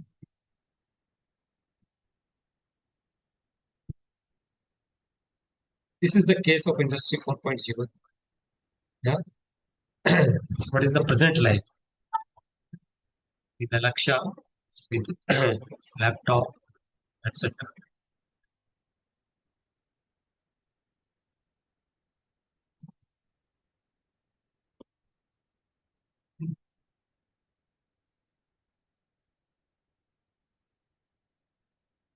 Some of things you may have seen.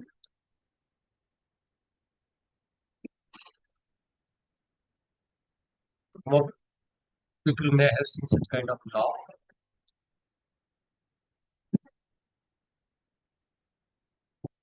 You may have seen Gatti.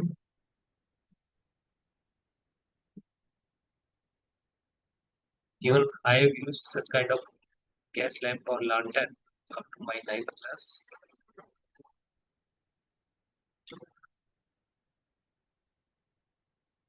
This may be you have seen. These are the bagging, but we are also reading. This is still used in some areas.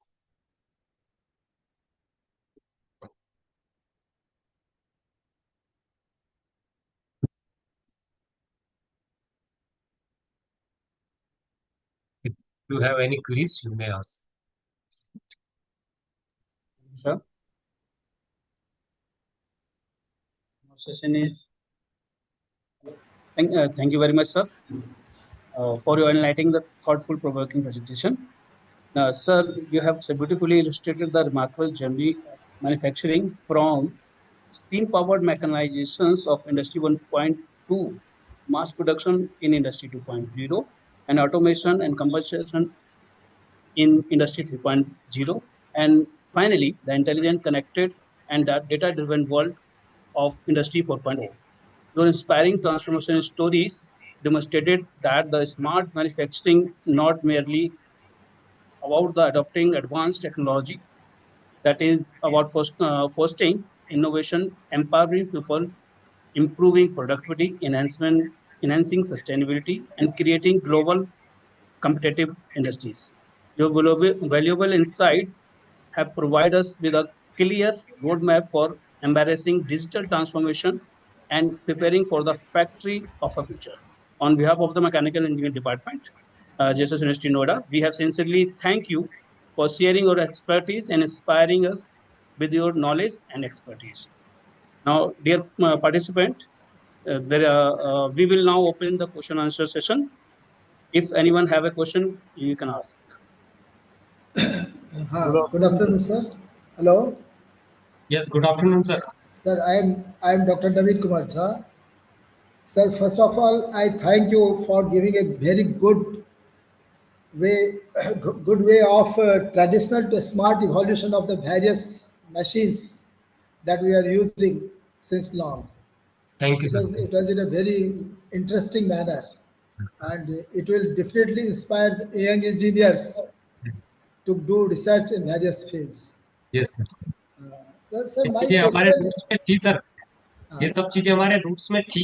हाँ थी, और वो चीज मतलब ये young engineers को ये inspire करेगा कि कैसे हम आगे बढ़ सकते हैं, कहाँ से कहाँ हम आए हैं और हाँ। Where I have to go for that. हाँ। तो और ऐसा ये नहीं है, इनका अगर आप देखेंगे तो इन सब की इन्वेंशन अपने भारत के अंदर ही हुई है। एग्जैक्टली केवल हम उस टाइम पब्लिश नहीं कर पाए उस चीज को। That's right.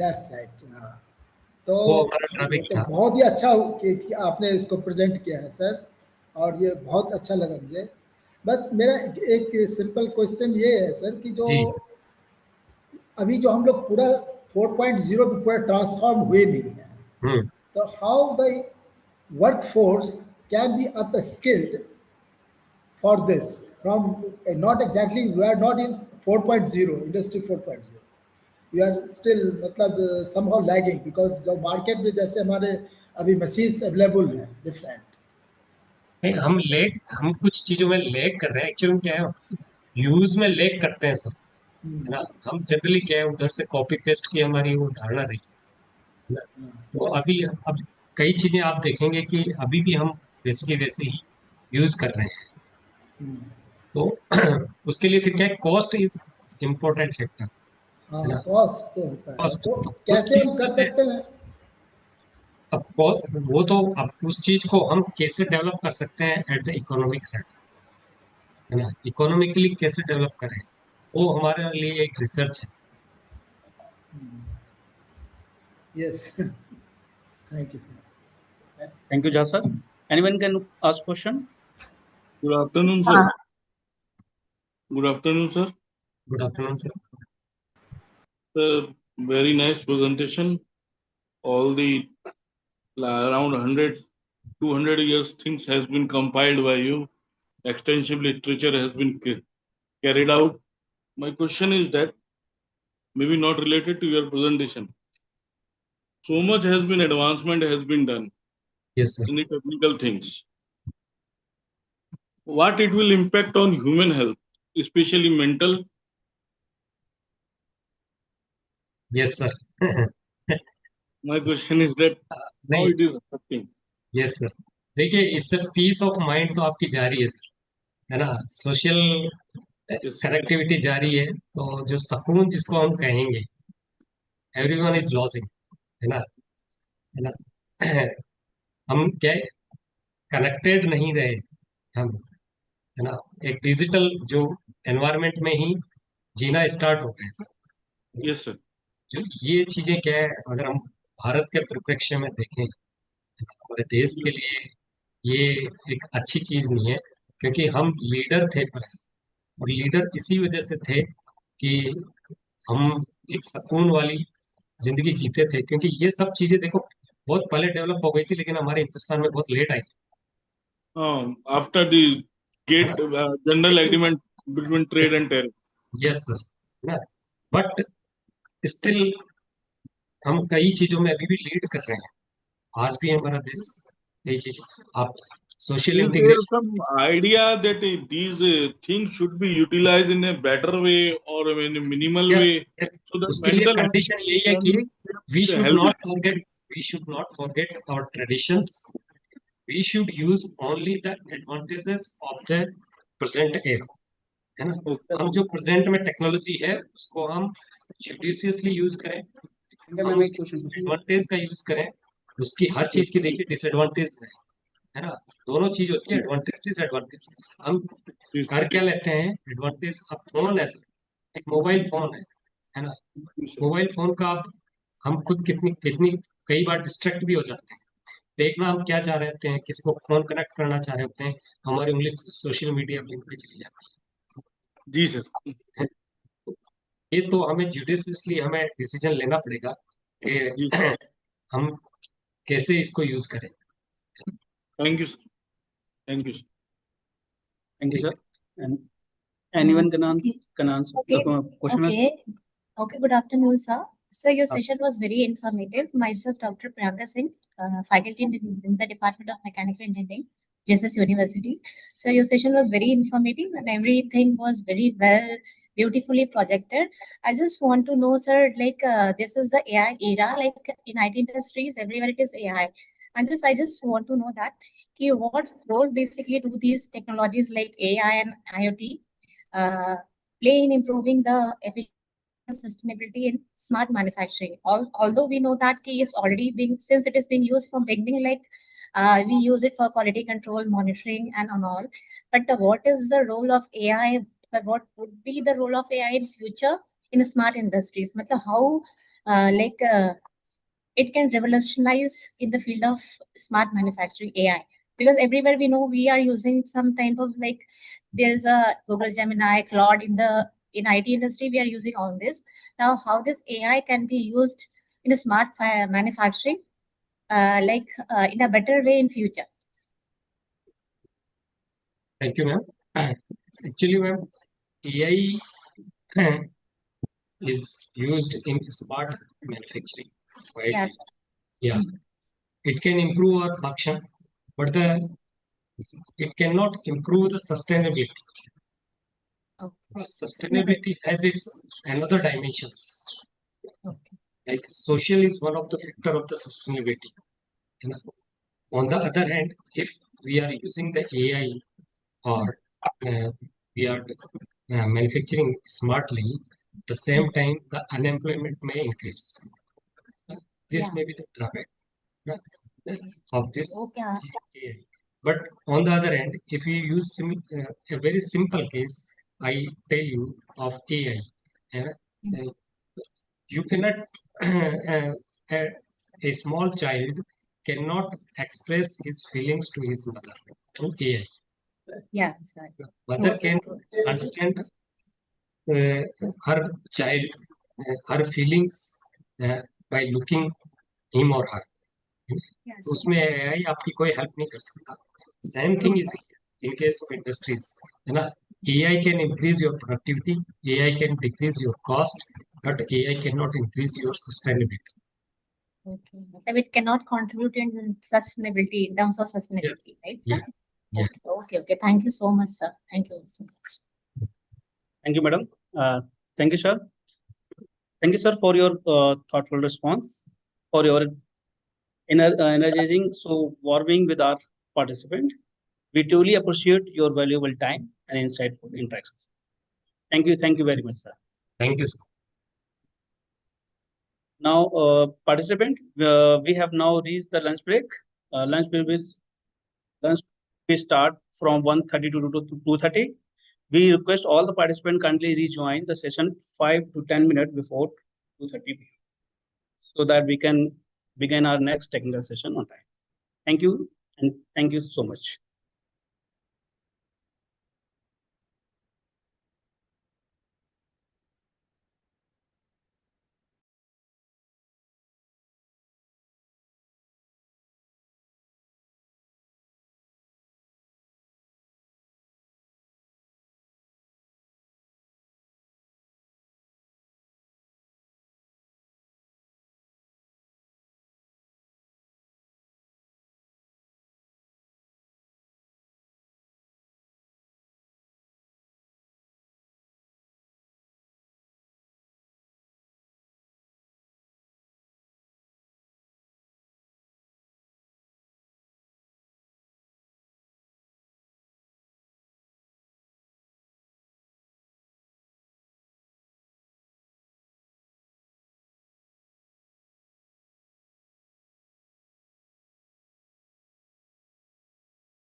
Hello, Professor.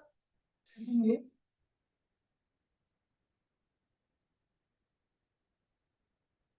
Yeah, good afternoon. How are you guys? afternoon. How are you? I'm good. How are you? Fine, Good. fine. So can we start the session? Yeah. Okay.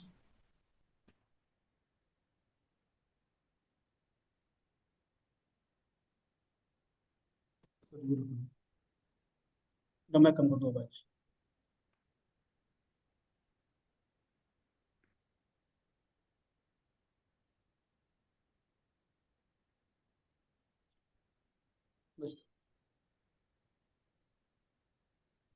Good afternoon, participant. I hope all you had a refreshing lunch break.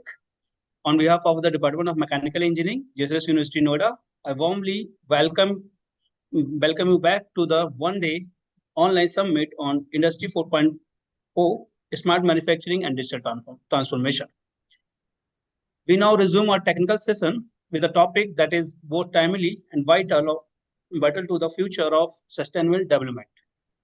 The renewable energy system using the advanced heat transfer, nanofluid, and artificial intelligence. As the world strives to achieve the carbon neutrality and the energy security, the future of clean energy lies at a convergence of advanced engineering, intelligent technology, and a sustainable innovations. The breakthrough in the advanced heat transfer, nanofluid, artificial intelligence are revolutionize renewable energy system by enhancing their efficiency, reliability, and overall performance. These emerging technologies are not only accelerating the global transition to clean energy, but also paving the way for a smarter, greener, and more sustainable future. To guide us through the is exciting and rapid evolving field, we are privileged to have with us an internationally renowned researcher and distinguished academician. It is my immense pleasure to introduce Professor Jafar Syed Sher, Distinguished Associate Professor in the Department of Mechanical and Aerospace Engineering at United Arab Emirates Universities. The professor is a globally recognized expert in the field of renewable energy system, solar thermal technology, nanofluid, thermal energy storage, heat transfer, artificial intelligence, and sustainable energy engineering. His pioneer research focused on developing innovation technology that enhance energy efficiency, support industry decarbonization, strengthen climate resilience, contribute to the achieving global net zero goal. His academic accomplishments are truly exceptional. He has authored more than 300 Web of Science Index research publications, 5 books, 30 book chapters, and holds 7 patents, including the 5 US and 2 Indian patents. And he is recognized among the world top 2% scientists. Professor has received numerous prestigious international honor, including the Khalifa Award for Education, Distinguished University Professors, Future Pioneer Award in Sustainability, Dubai Award for Sustainable Transport, UAE Ministry of Engineering, Energy and Infrastructure Research and Innovation Award.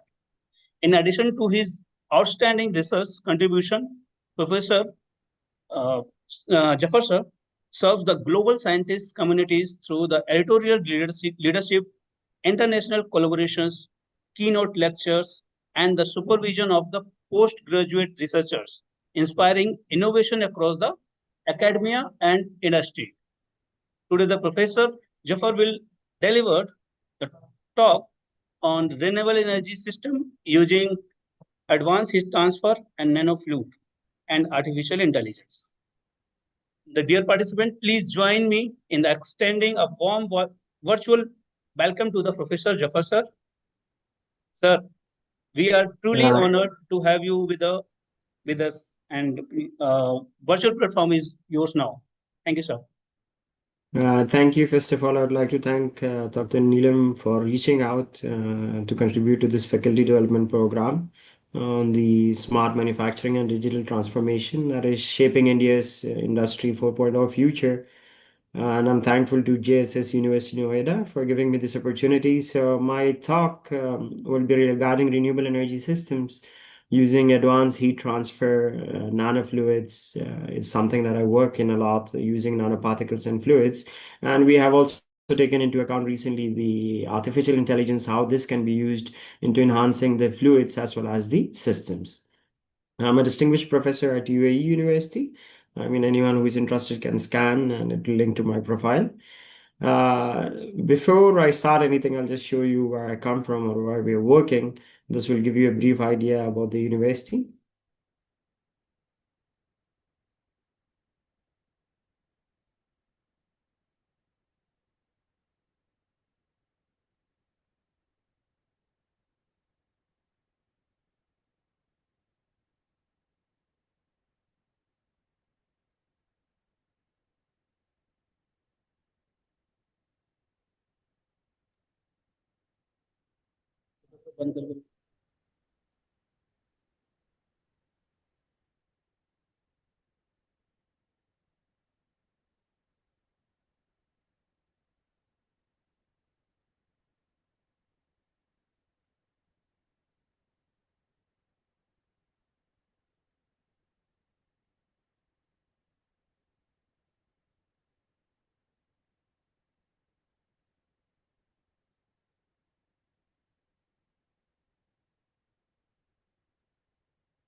That is brief about our university. These are some of the statistics about the university in the recent QS ranking. It was ranked to 216, and it ranks 4 worldwide and 5th ranked in the 5 board subjects. And we have postgrad, we have a large number of alumni and enrolled students, which is quite or very big for UAE because it's a small country, unlike India or other big countries. So this is a huge number. Anyway, if you're interested more on this, you can find it online and have a look at these. The topic for today that I'll be talking about is, I hope we have enough time because I have another meeting later. So I'll try to cover as much as I can. Exploring nanofluids dynamics first, just an area that I started during my bachelor's, I would say. My first project that I did was a CFD simulation on mixed convection heat transfer using a square cavity. I still remember it. I used metal oxides in them. So that was simulation, and that's how I started having interest in nanofluids and looking at them experimentally. So if we go to them, today I'll be talking about first a bit of the applications, so you can relate yourself into this research or how could you use this research in different areas. Then, of course, the preparation, methods for creating nanofluids, then the stability, ensuring long-term effectiveness or long-term goals that we have. And then the main key component, which is very important for us, is the thermal conductivity that I'll talk about. Then some of our recent published work within the energy systems as well as artificial intelligence. Then what are the limitations of this technology and what could be the future challenges? So this is in simple, the solid spherical parts are the nanoparticle and the orange part is the base fluid. So combining these two gives the advanced heat transfer. Now I'll show you a small video. Let's see, because I changed the pointer. So if you look at this, this is just an idea to give you what happens in a solar collector. So a solar organic Rankine cycle with nanofluids. So what we do is we have the solar energy coming to the evacuated tube. It heats up, the hot water goes into an evaporator where you have a heat exchange. And then this heat exchange goes again to the next cycle that you have within the turbine. It rotates and creates energy. So this is one of the experimental work that we did where we combined the solar evacuated tube as well as the nano refrigerants in a refrigeration cycle to see how we can generate electricity and how efficient it is.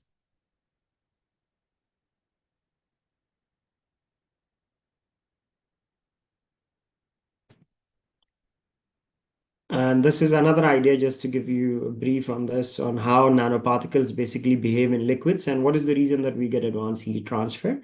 So you can see the solid ones, these spirits are the nanoparticles. And when you have any liquid moving or heat transfer, it creates turbulence and secondary flows, and more heat can transfer and be dispersed in a proper network within the medium that you're working them for. So now to come back, what is the bottleneck or why do we even need nanofluids? Before, like what when coming across the research or along my career, now I ask myself any question is why do we do anything? Do I need to do it? Is there a need? Is there a requirement for it? So yeah, a bit on the background. We know that the rapid global earth, rising energy demand, increasing efficiency requirements currently with AI, machine learning, data center, computers, processor, GPUs, everything is becoming fast and small. So when they become fast and small, they heat up, right? So the thermal bottleneck is a global challenge, so which means because of the rising demand, efficiency pressure, global impact, and we also need to take into account the sustainable futures. So solving the thermal bottleneck is key to unlocking efficiency, driving innovation, and powering a sustainable future. So based on the background that I just discussed, what are the heat rejection challenges that we face or we have? So first is growing heat rejection needs, which is very obvious with the chips, computer system, electronic cars, electric batteries, battery thermal management systems. Then you have the traditional heat flux enhancement method, which are reaching to their limit. Then you have the limitation of these designs already, and that is the reason why we need to come up with innovative approaches, such as potential of nanotechnology. So addressing the heat rejection challenge is key to unlocking both efficiency and driving innovation, and this enhances or gives you a sustainable future. Now, for example, if I take this is one of the image in one of our paper that was published recently, which totally talks about exploring the impact of particle stability, size, and morphology on nanofluid thermal conductivity. This was published in Advances in Colloidal Interface Science.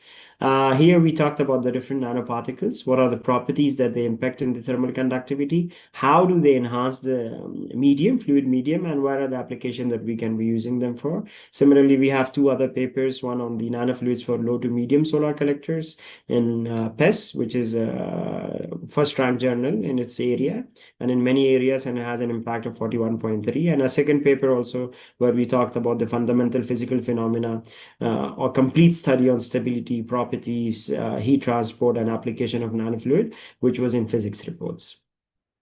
Then with time, we saw that we do prepare nanofluids. We look into their properties and then we put them in systems. So we did a complete comprehensive study taking into account all the solar energy systems as well as the environmental impact to see what is actually the future of nanofluids. This is one of the experimental study also that we published recently. It takes two studies into account. Yeah, so it is nanoparticle. We mixed multi-wall carbon nanotubes with refrigerants. We got a nano refrigerant.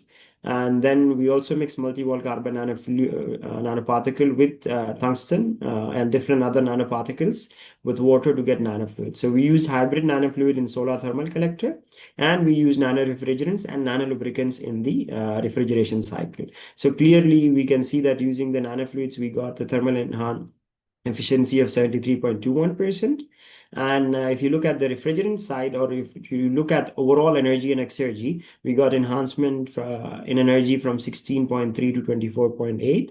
And in the exergy, it was from 9 to 15.33%. Now, this took us to another part that I was working in nanofluids. So I thought, why not we use phase change materials? So we did a complete study, or again, a review to see how we can take both the technologies, nanofluids and nano-enhanced phase change material, and how could we study their properties, their stability, and what will be the application they will be giving us. So this was another paper that we published to showcase or open new venues, both for nanofluids and nano-enhanced phase change material. This is another paper that we published in PES again. It's a highly cited paper since it's published, and again published in Progress in Energy and Combustion Science, which is in the first rank journal, like I mentioned earlier. Here we gave the complete study on nano-enhanced phase change material, meaning when was it started, used first in 1990. All the way to 2024. Of course, new papers will come later in future, and we are doing a lot of experimental studies in this area to showcase how nanoparticle can enhance energy storage, even thermal energy storage, using phase change material. This was another work that we did. First, we did a review paper, then we did experimental study that we published. So we had a paper in Advanced Energy Material utilizing battery thermal management system. With the electric vehicles increasing a lot, we know that the battery is being used a lot. So if we do not use any battery thermal management system, this is what the battery will result like. This was also selected as a cover page. And if we add systems that could reduce the heat, we will be preventing the system from burning out. Yeah. So what we did in this paper is we reported that liquid cooling, cabin air cooling, fins and heat pipe, phase change material, electrode material, and we even included the ANN, AIML coding, how these all can be combined to give you a better hybrid battery thermal management system. Then we did an experimental study with my colleagues. We tried to take the natural air cooling, heat transfer, fluid cooling, evacuated eutectic PCM cooling and hybrid cooling. We compared all these within the system. Of course, we had a setup. So we saw which one gives you better minimum temperature during charging. So you can see the hybrid gave us the best. It did not even reach 17.4. And when we did discharging, we saw again in discharging, we had you can see the hybrid giving us better performance, followed by the PCM cooling and then the heat transfer fluid, and the worst was by the natural cooling. Now, if we continue, now building a stable nanofluid for reliable performance is a key, because nanofluid, yes, it's giving you advanced properties, but when we work with nanofluids, we have a challenge. If we want them to have a good shelf life or to perform excellently in its area, it should have a stable, it should have a shelf life, and it should be stable from the day it's prepared until to be used in system, or at least a 3-month period. So how can we look into the stability? And with time, stability has become an important factor. I would say the thing that is stopping nanofluids to be completely utilized in industries is stability. And how does it function with different systems that acts or that are used out there in the industry?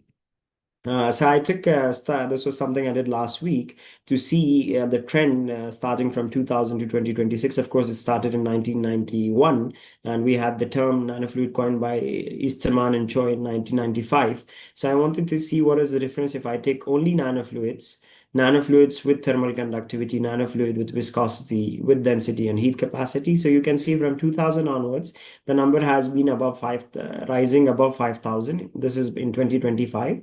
And if you see the hybrid nanofluid, which is here, the orange one, it has also been rising up to 2,000 plus paper as per reported in last year.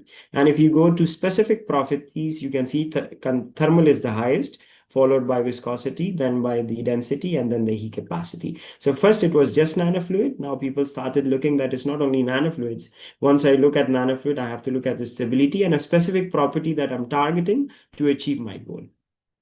So basically, nanofluid research is shifting from basic property evaluation toward hybrid application-driven formulation for advanced thermal and energy systems.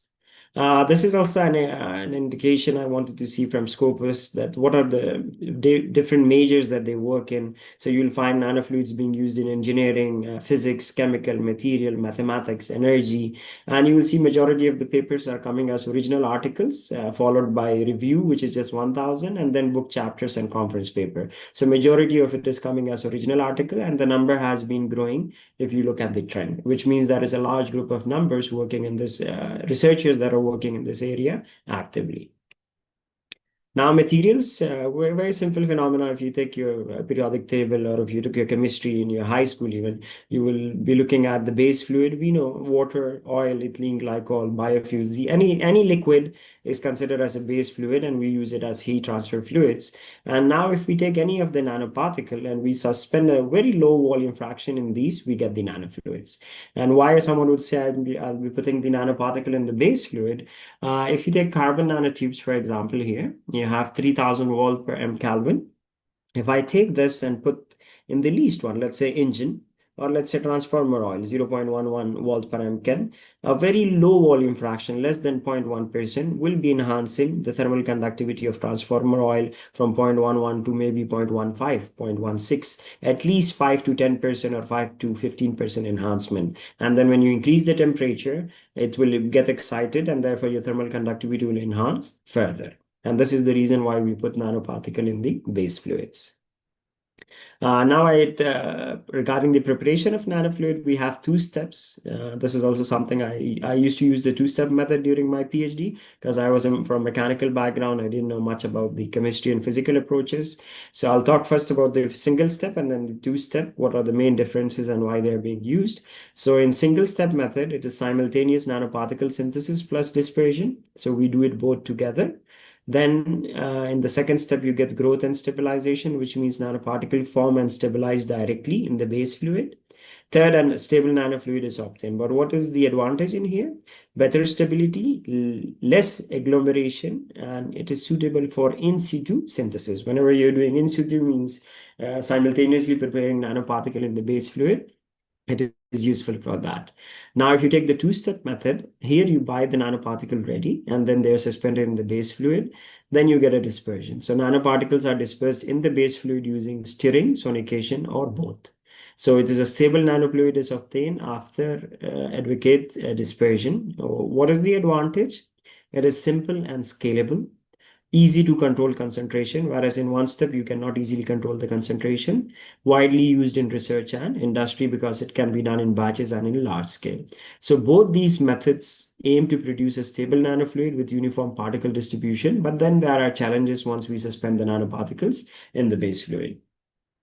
So now if we continue with this, what is the challenge? The main challenge that I've come across my research is stability, because each nanoparticle behaves differently.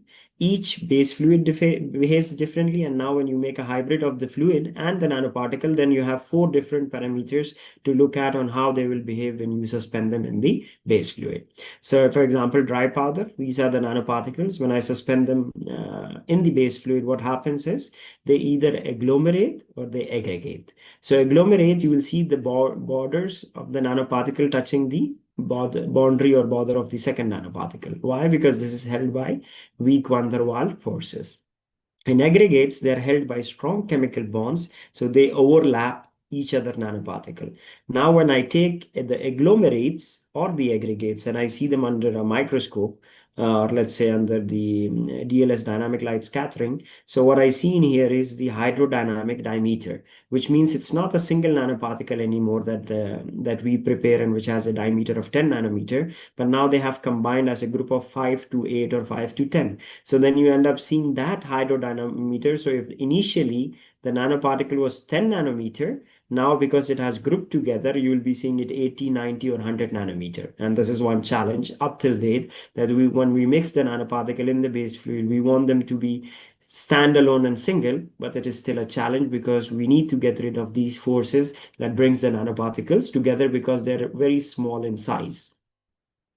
Now, what are the aggregation and dispersion of nanofluid or the challenges that we have in them? We have physical stability and we have chemical stability. In physical stability failure modes, we have is aggregation where particles come together or they touch on the border, agglomeration that I just talked about. And then we have surface deposition and sedimentation. This is physical, yeah. When you go to chemical failure modes, you can have particle oxidation, you can have base fluid oxidation, you can have coalescence, you can have sintering, you can have morphological transformation, you can have dissolution, you can have oxidative etching, you can have coating detachment when you put surfactants, for example. You can have fragmentation, the particle being eaten away or broken into smaller nanoparticles, and you have complex ion formation. Now, sedimentation process of nanofluid, basically when we look at the sedimentation rate, that is milligram per hour. So when we prepare them right freshly after preparation, they're uniformly dispersed. Now, after a while, the reaction, the chemical and physical stability takes into account. You will see some of the nanoparticle agglomerating and coming at the base. Some are still up. And when you wait for a longer period of time, if it wasn't stable, you will see majority of the nanoparticle coming at the base. Small size nanoparticle with a low volume fraction at the top because of the density and some in the middle. But this is not what we want when we put nanoparticle in the base fluid. We want them to behave in this way to have a complete network and better heat transfer.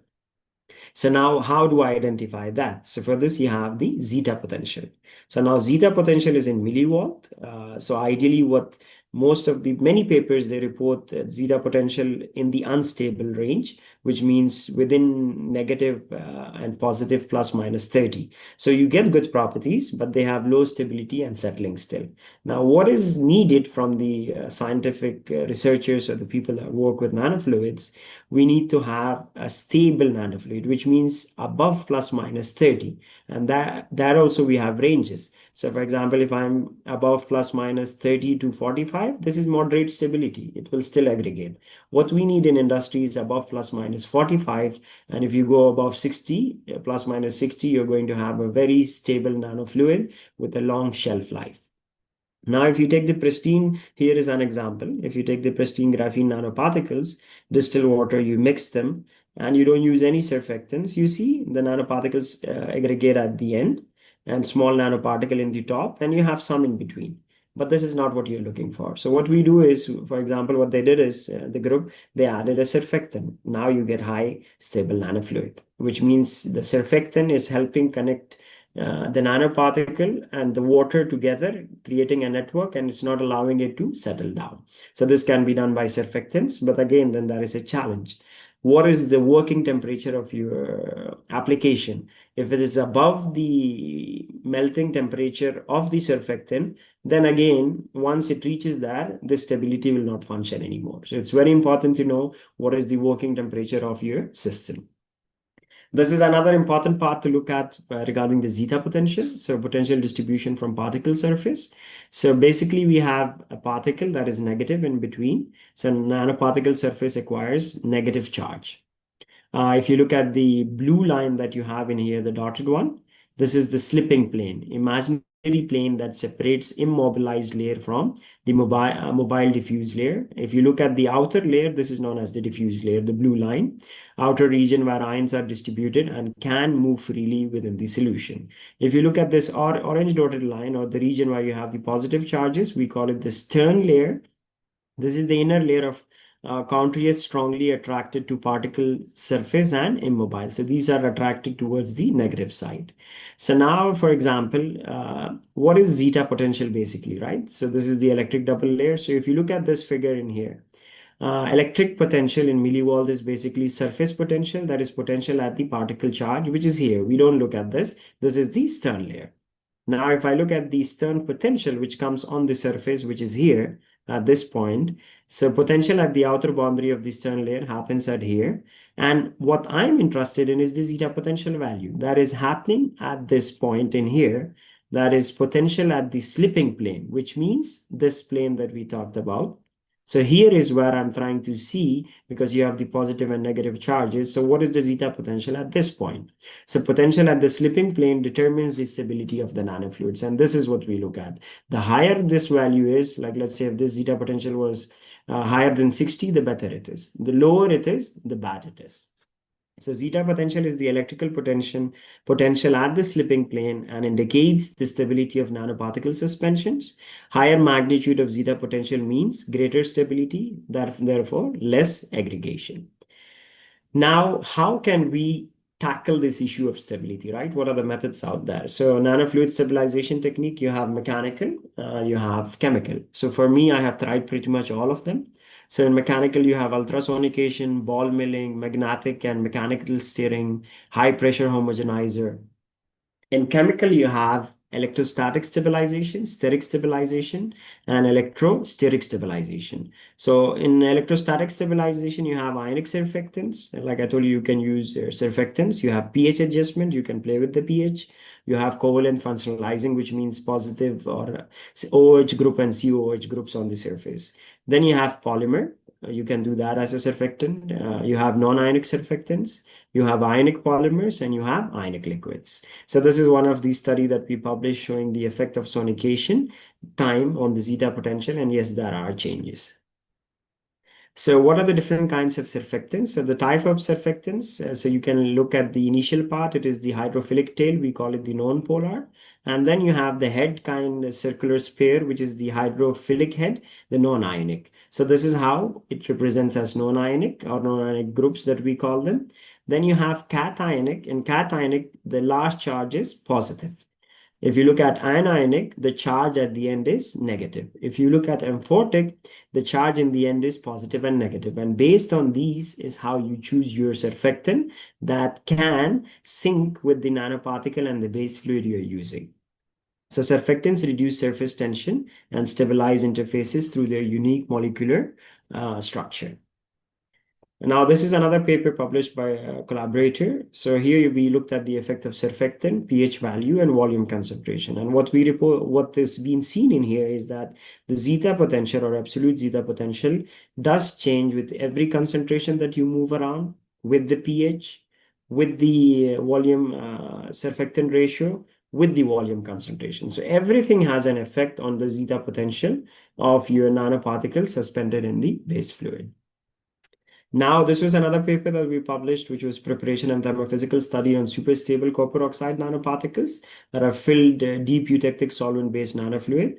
We evaluated it for 1 week, 1.5 months, and 2 months with no sedimentation, and the zeta potential was high. It is in the stable range, but as per my experience, it is still not high enough. It means after some months, you will see gradual sedimentation. And yes, the photothermal conversion efficiency was excellent for this study. This was done using one-step method. Now, what happens due to nanoparticle? So when we put nanoparticle in the base fluid, convective heat transfer coefficient increases, thermal diffusivity increases, viscosity increases, thermal conductivity increases. But now you need to know what system or where are you going to use this fluid. So you need to know which is the property that you're targeting. Everything is increasing is not what we are after. It depends whether I want higher heat transfer, I want energy storage, I want better pumping power, better pressure drop. So based on that, you need to target your property. So the thermal conductivity mainly, how does it work? So thermal conductivity is basically nanoparticle in the base fluids like these that you have in here. Move randomly in all directions within the fluid molecules. So this random motion that they move around in the fluid enhances mixing and heat transfer. Now we have a second thing that forms around the nanoparticle. We call it interfacial layer, this blue layer that you see around the gray nanoparticle. And then this is what forms the thermal bridges basically. So if you look at the interfacial layer, this thing, it is ordered and structured layer of liquid molecules near the solid surface. So, you know, in fluid mechanics where you have the no slip condition. So because the first fluid comes here, then the second layer, then the third layer. So that's what we call the interfacial layer that is forming on the boundary. Then you have the thermal bridges. Heat transfer occurs through nanoparticles and the internal layer creating thermal bridges. Okay, so this is how you have a thermal bridge around the nanoparticle. Now the bulk liquid, which is here, the fluid where these nanoparticles are suspended, is where this moves. This gives it the thermal bridge. It goes to the next particle, and this random Brownian motion along with this is what helps enhance the higher heat transfer. Now, if you look at the heat transfer mode, this was a paper done in Applied Physics Literature in 2004, where they talked about the 4 modes of heat transfer. So first mode is molecule collision, which means the water molecule, they collide between each other. This is one mode. Second mode is nanoparticle diffusion, which is the nanoparticle. So heat disperses through thermal diffusion of the nanoparticle. Third mode is the nanoparticle collision, which means this nanoparticle collides with this. And fourth mode is dynamic interaction, which means this collides with this. And since there is a thermal layer around the nanoparticle, this collides with the nanoparticle. So this random collision and movement of the nanoparticle and the water molecule is what is giving you enhanced heat transfer when you suspend the nanoparticle in the base fluid. Now, when you go to thermal conductivity, so what do we need to watch out or what should we be careful about? First, it was just putting the volume concentration in the base fluid and you get higher thermal conductivity. Good, people reported it, it was published. But with time, we found out that there are many parameters that affects the thermal conductivity. There is the shape, the aggregation, the pH, the sonication, the temperature, the concentration, the size, the kind of base fluid, the sonication time, the method of preparation. All these actually contribute to the effective thermal conductivity. So now if you go look at the application of nanofluids for enhanced heat transfer, you will see that our group have published or worked with nanofluids in several areas such as solar collectors, battery thermal management system, nano refrigerants and ORC systems, nano enhanced phase change material for solar cooking. So why nanofluids? Someone could ask, right? It enhances heat transfer. It gives you higher system efficiency. It results in energy saving and sustainability, therefore giving you improved stability and reliability and advanced performance for future technologies. So if you look at this study where we did the Silithium 800, we combined it with a hybrid max phase using Ti2C and nanoparticles. They were suspended here. So you can see the yellow one. is without the nanoparticle. The blue one is with the nanoparticle. So there was an enhancement in thermal conductivity, which in result gives you better heat transfer coefficient, better thermal efficiency, and better exergetic efficiency enhancement. So both energy and exergy enhances because you are enhancing the thermal conductivity, and therefore it results in giving you lower emissions as well as lower cost for the system, which means you will have a better payback if you were to use nanoparticle enhanced silicium oil compared to only silicium oil. Now we had another study which we did both. I think this is published now. This is under, I think, second revision. No, it is published. So what we did in here is we did the effect of different nanofluids and insert in parabolic trough solar collector. We took hybrid nanofluids. We saw the Q average, which is in watts for different volume fraction. And then this was the first study that was reported that took mass flow rate from 0.17 all the way till the end, where no other group has reported the study. Yeah, so it went all the way up to 0.153. And other previous studies were earlier to 0.06 or between 0.001 to 0.017. So we saw that after a certain trend, it starts to become almost a straight line, which means there is no much change, which means this is the maximum for such kind of a system, and insert if we use, this will be the maximum that we can achieve. Yeah. So, and then we did CFD simulation for the same. We found out that fin inserts with the hybrid nanofluid gave us the higher overall thermal efficiency, and they were validated using CFD simulations. Now, if you go to another study, which also we did, which talked about, for example, if I take inserts in a parabolic trough solar collector with the nanofluid, how much is the enhancement that I'm getting? Because see, you're creating turbulence and you're making the nanoparticle-based fluid spend more time in the heat pipe and therefore take more heat absorption. And therefore, when the difference in the outlet temperature is going to be higher than the inlet, because you are forcing the liquid to circulate, create turbulence, secondary flows, and spend more time. And this resulted in an enhancement of Nusselt number and friction factor about 317% and about 1,600% using the insert compared to the bare tube. This is the one that I showed in the beginning where we use evacuated tube solar collector. We use nanofluids in this, and here we use nanorefrigerants and nanolubricants. It resulted in giving us about 17% enhancement using CO3O4 with refrigerant and using SNO2 refrigerant R141B. So yes, combining these techniques into the systems will be giving you a better energy exergy efficiency, therefore reduction in emission, and therefore giving you smaller system, less material, more money saving, and having a better impact on the environment. This is something I think we can show you what is happening in here, but I think it will not play anyway. What we are doing is converting solar heat into electricity with improved heat transfer. This is another study that we had, which is the thermophysical properties of nanofluid and application. So what we did in here is the wire coil with core rod inserts. So we have the pitch and diameter ratios for these. We did put them in an evacuated tube solar collector. So the difference that we got is, for example, if you have the original collector, which was 3 meters square, using combined approach, the inserts plus the nanofluids, we reduced the size to less than 1.9 meter. That is 39.33% reduction. In terms of money, the original one will cost you $223.88, but using our approach, the cost can be dropped down to $135.82. Another study we did is the nano-enhanced phase change material for ultra-fast solar cookers. So what we did in here is we combined the multi-wall carbon nanotube and SiO2 with the phase change material, and we have a nano-enhanced PCM that was used in the solar cooking. So in short, it resulted in half cooking time from 36.3 minutes to 18 minutes compared to a system only using PCM or not using this enhanced. So yes, adding nano-enhanced PCM to solar cooking will also give you better energy exergy efficiency as well as reduced time for cooking.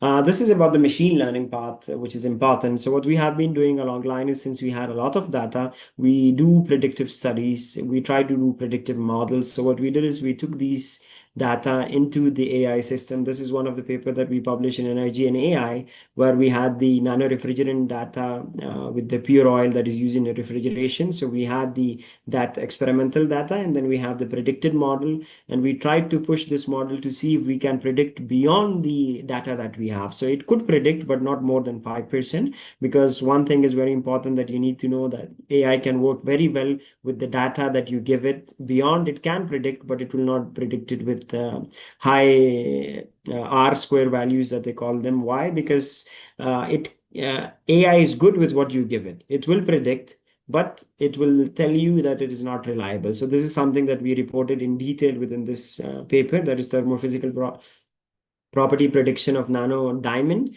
POE nanolubricants. You can have a look at it, and you will see that we pushed the limits of machine learning within this study. This is another study, again, one of the highly cited papers. Another area that we are working on is looking at the dust impact on the PV, and we gave predictive methods or new numerical methods in this paper, on the solar paper that we have in here. The dust accumulation and aggregation of PV panels, to see how you can get rid of the dust and get better efficiency in the PV. And of course, now a lot of digital twins are coming along, where AI is used, taking the data, and it can give you prediction on when to clean, how much power, and it is dedicated per plant. You don't have to use it. Like, one system can be dedicated to a system, which means it will not be controlled by anyone else or someone outside. This is another paper that we published early back in 2021, which was about, again, AI, thermophysical properties and application of nanofluid, which is also one of the highly cited papers that gives us more about machine learning, supervised, unsupervised, during those days, and how it can be used for nanofluid. Of course, nowadays you would have seen AI has enhanced so much that I'm sure what we reported here has to be updated with the new information that we have, which is agentic AI, RAG analysis. You have self-harness, self-healing, a lot of new approaches that have been out.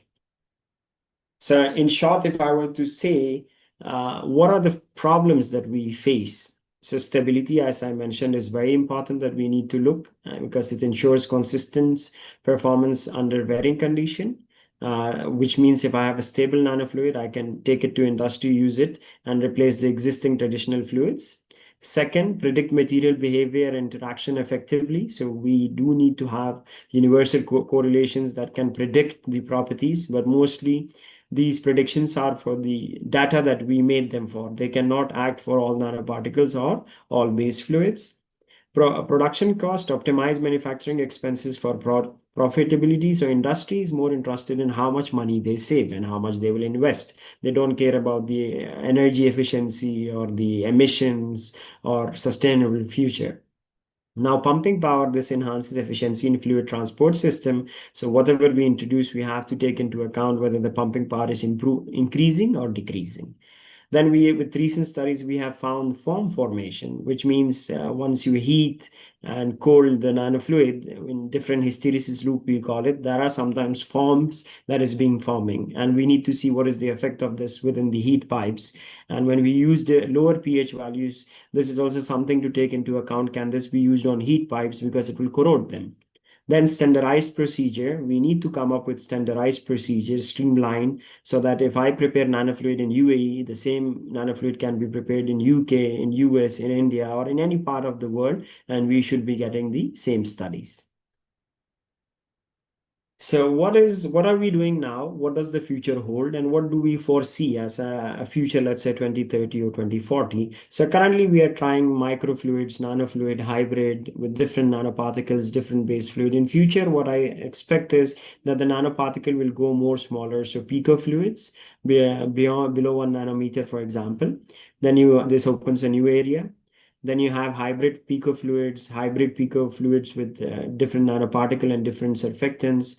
Then hybrid picofluid with 2 different base fluids, and then an advanced hybrid picofluid. So this all area is still open. It has not been explored, because as in terms of technology, we have not been able to go at 1 nanometer or below 1 nanometer. Yeah.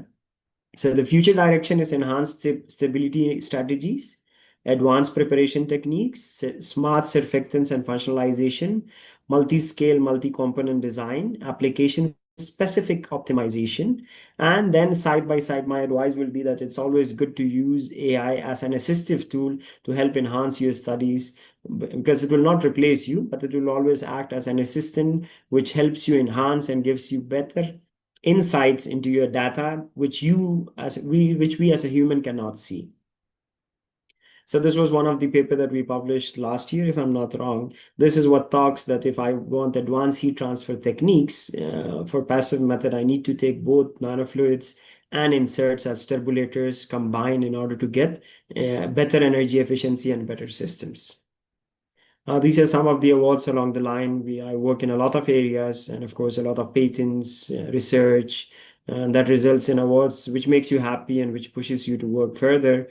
I have published several books. My first book was on hybrid nanofluid, followed by nanorefrigerant, nanolubricants. Then we published a nano-enhanced phase change book. The most recent book I have is on the how can we revolutionize heat transfer using both nanofluid turbulator and machine learning, which is also the theme that we talked about today. Then how can we go towards large-scale nanofluids or industrial application? And then eventually, how can I use these technology for, let's say, smart buildings or smart cities and their applications? So thank you. Sorry for speeding up. Like I mentioned, I have a meeting today. Somehow it was arranged today with the Chancellor. Anyway, if you guys have any questions, you can ask. If no, you have my email. You can always drop me an email. Thank you. Thank you very much, Professor Jafar sir. Your enlightenment and thoughtful, provoking presentation. Your insight into the renewable energy system, advanced heat transfer applications of the nanofluid thermal system design and artificial intelligence have given a deep understanding of the technology driving a sustainable and energy efficient future. We are sincerely appreciate your valuable time and expertise. Thank you, sir. And we will now have a brief question and answer session. Anyone participant, do you have any questions? You can ask this question.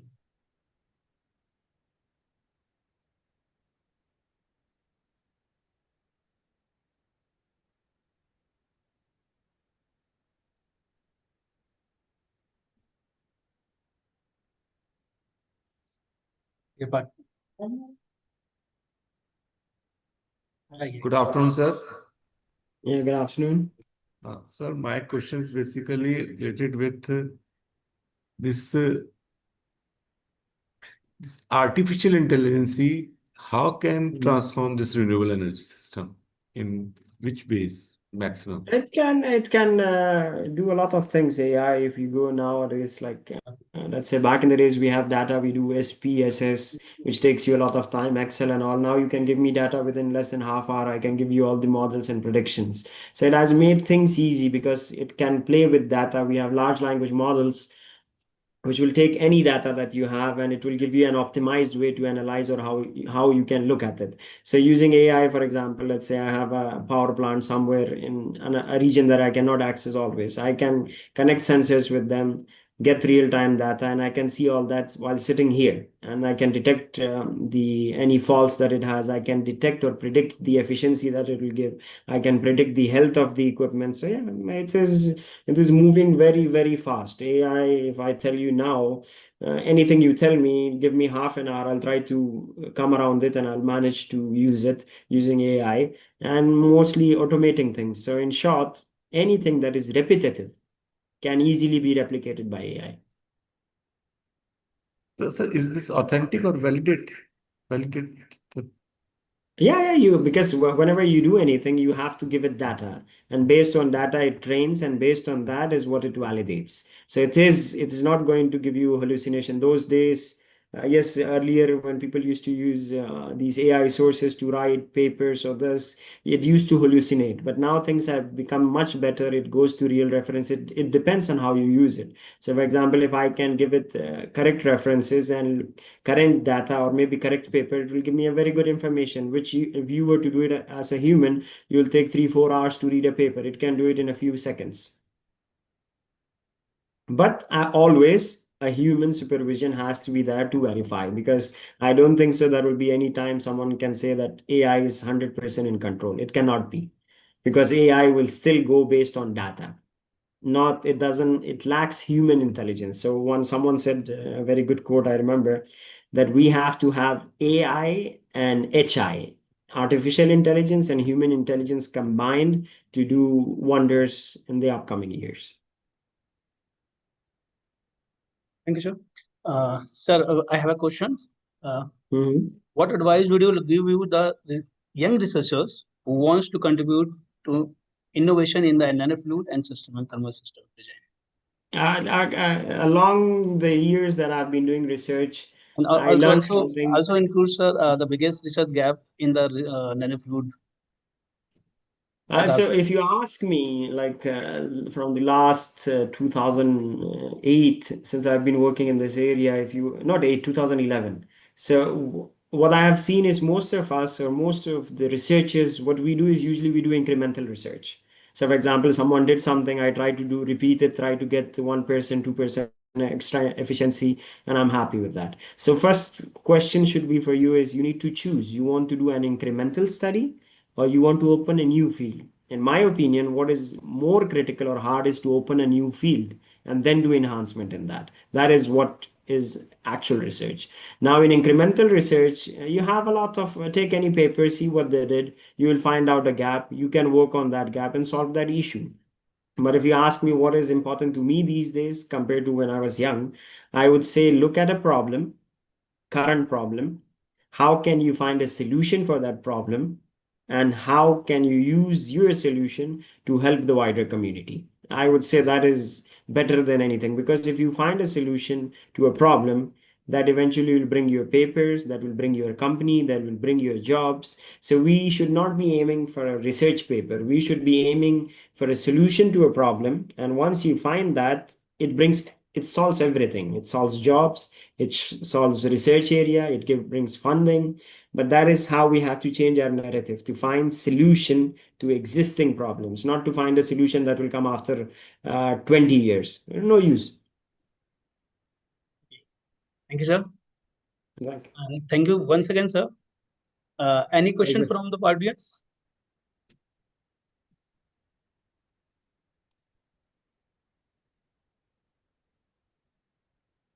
I hope there is no questions from the audience. Now, thank you once again, sir, for your valuable insight and for potential addressing the participant questions. And it has truly been an enriching and inspiring session. Thank you, sir. Thank you. Thank you so much. Thank you very much. Thank you. Thank you, Dr. Neelam. No worries. Thank you very much. Thank you. Pleasure. Pleasure.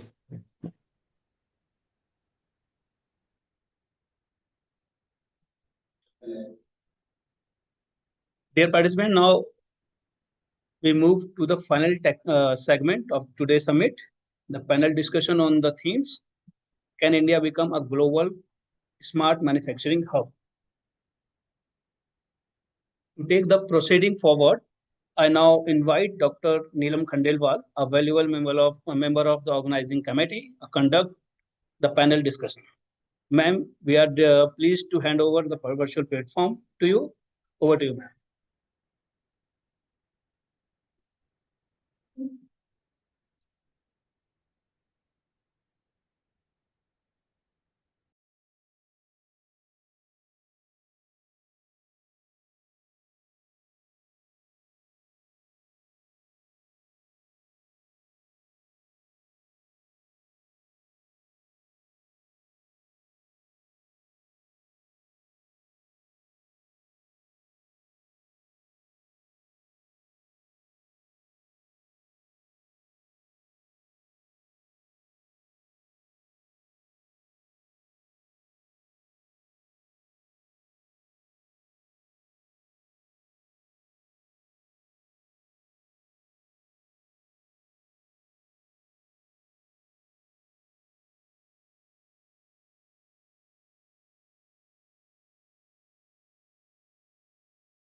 Good afternoon to all.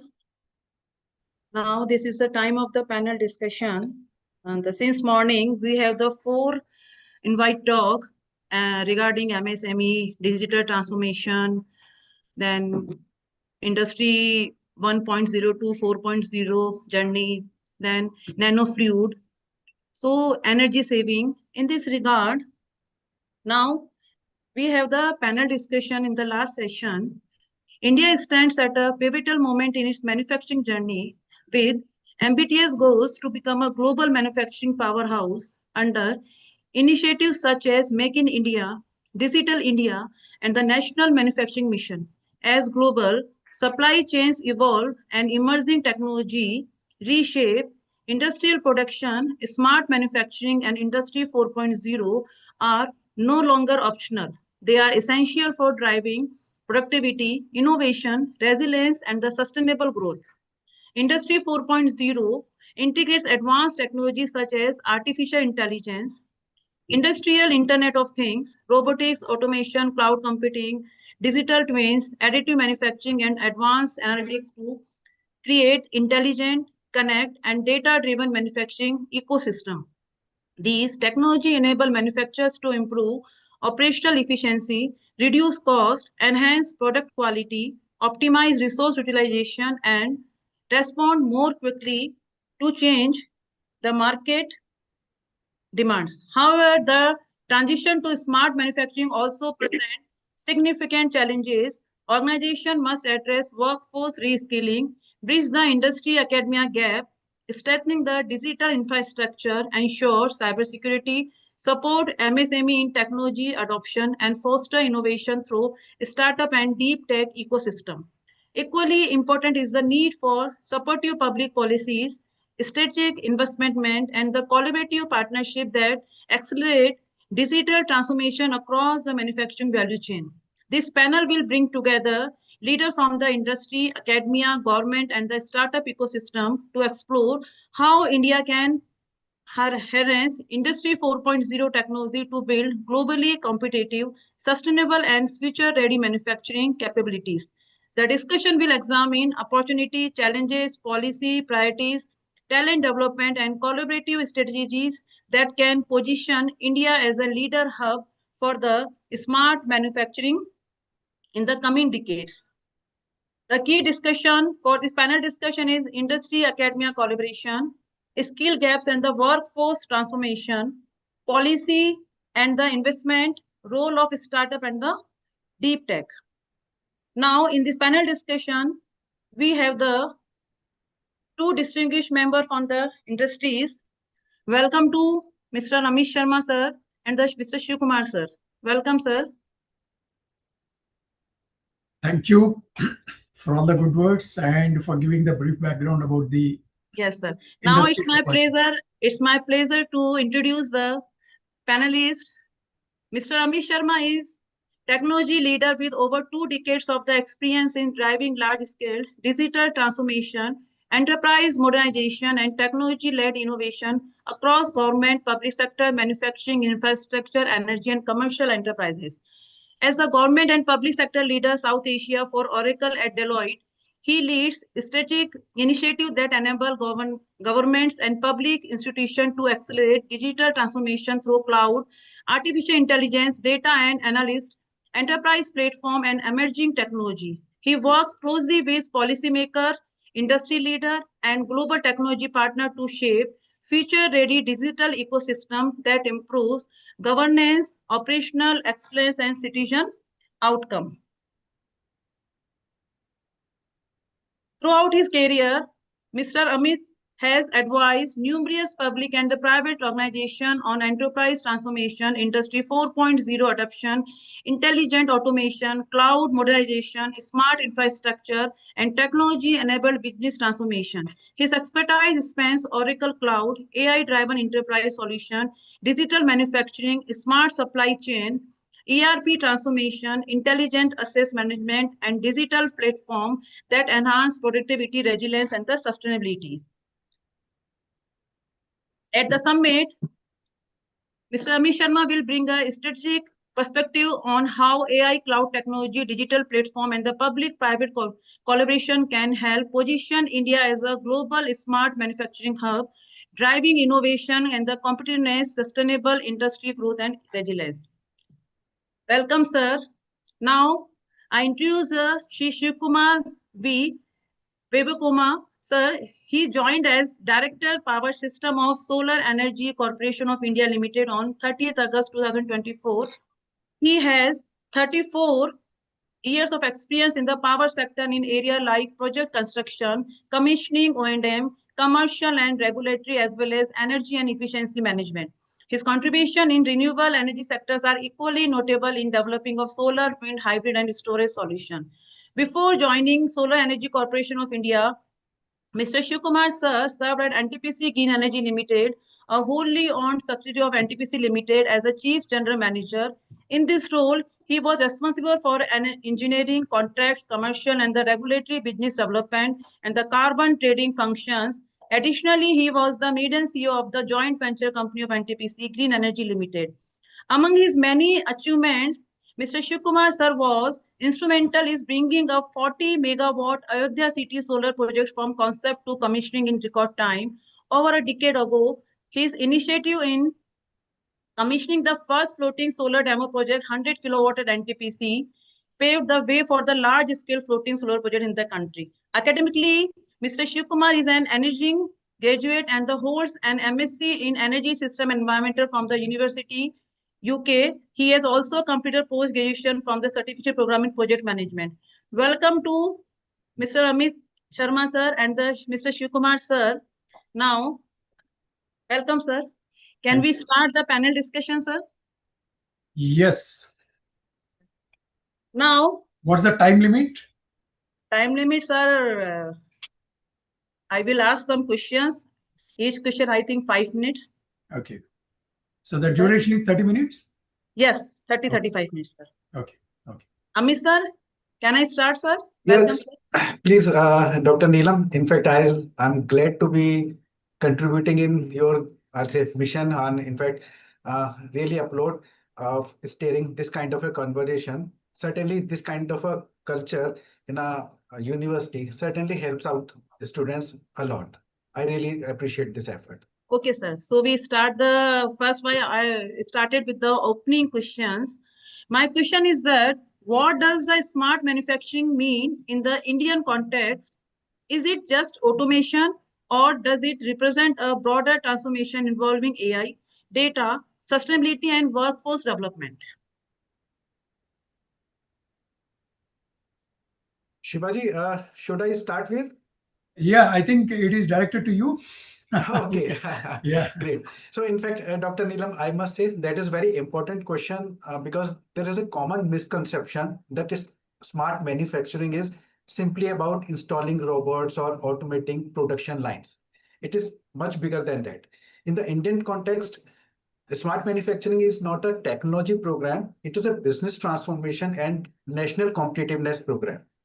Automation is only the starting point. The real transformation happens when we integrate artificial intelligence, IoT, cloud computing, digital twins, advanced analytics, cybersecurity, and connected supply chains to create factories that can sense, analyze, predict, learn, and continuously improve. However, technology alone is not enough. From a Big Four consulting perspective, we believe smart manufacturing rests on 5 interconnected pillars. The first one is digital technologies, where we mention about this AI, cloud, IoT, robotics, and advanced analytics. And then comes the data-driven decision making, transforming data into real-time business insights. Besides this, sustainable manufacturing, which reduce energy consumption, emission, waste, and improving resources efficiency. And the fourth one is future-ready workforce, equipping people with digital skills because technology succeeds only when the people embrace it. And the fifth one is resilient and intelligent supply chain, enabling agility, transparency, and a faster response to disruption. What makes India unique is that we are not starting from scratch. We have a strong policy momentum through initiatives such as Make in India, Digital India, the India AI Mission, and the National Manufacturing Mission, alongside a vibrant startup ecosystem and one of the world's largest pool of engineering talent. For India, smart manufacturing is therefore not about replacing people with machines. It is about empowering people with intelligent technologies. In my experience working with government and enterprises, the biggest challenge is rarely the technology itself. It is leadership, change management, and building a culture that embraces innovation. So if I had to define smart manufacturing in one sentence, I would say smart manufacturing is where connected technologies, intelligent data, skilled people, and sustainable practice come together to create globally competitive, resilient, and future-ready enterprises. And that is the shift India must make from being known for cost-efficient manufacturing to become recognized as for intelligent, sustainable, and innovation-led manufacturing. That is how we can truly become a global smart manufacturing hub. Thank you, sir. There are the different theme of this panel discussion. So I want to ask the question, our theme, industry academic collaboration from the Shivkumar sir.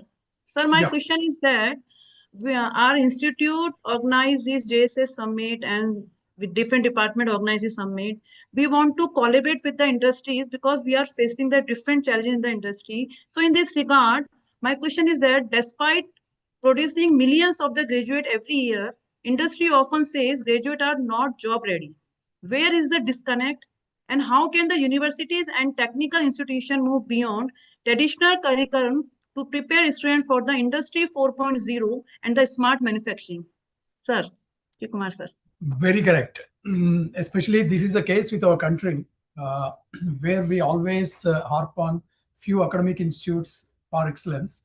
And whereas a lot of catching up is to be done with majority of the academic institutes that has come out that have come up in the country. If you take the example of any foreign university, there is a cell called consultancy cell where the live projects are either given to undergrad students or postgrad students or even PhD students, so that the practical problems what industry is facing, a solution is found in the four walls of the academic institutes, with the environment, with the software, with the experimentation that would be possible in a laboratory. And again, they go back to the industry, and a lot of iterations will happen in mutual collaboration, and finally a solution would be arrived. And industry will try to implement the solution in a most cost-effective manner. This is how the environment, the ecosystem works. In India also, if you see a couple of IITs, which I can remember, IIT Chennai and IIT Mumbai, they have these incubation cells, they have this research wings where this collaboration happens in some manner.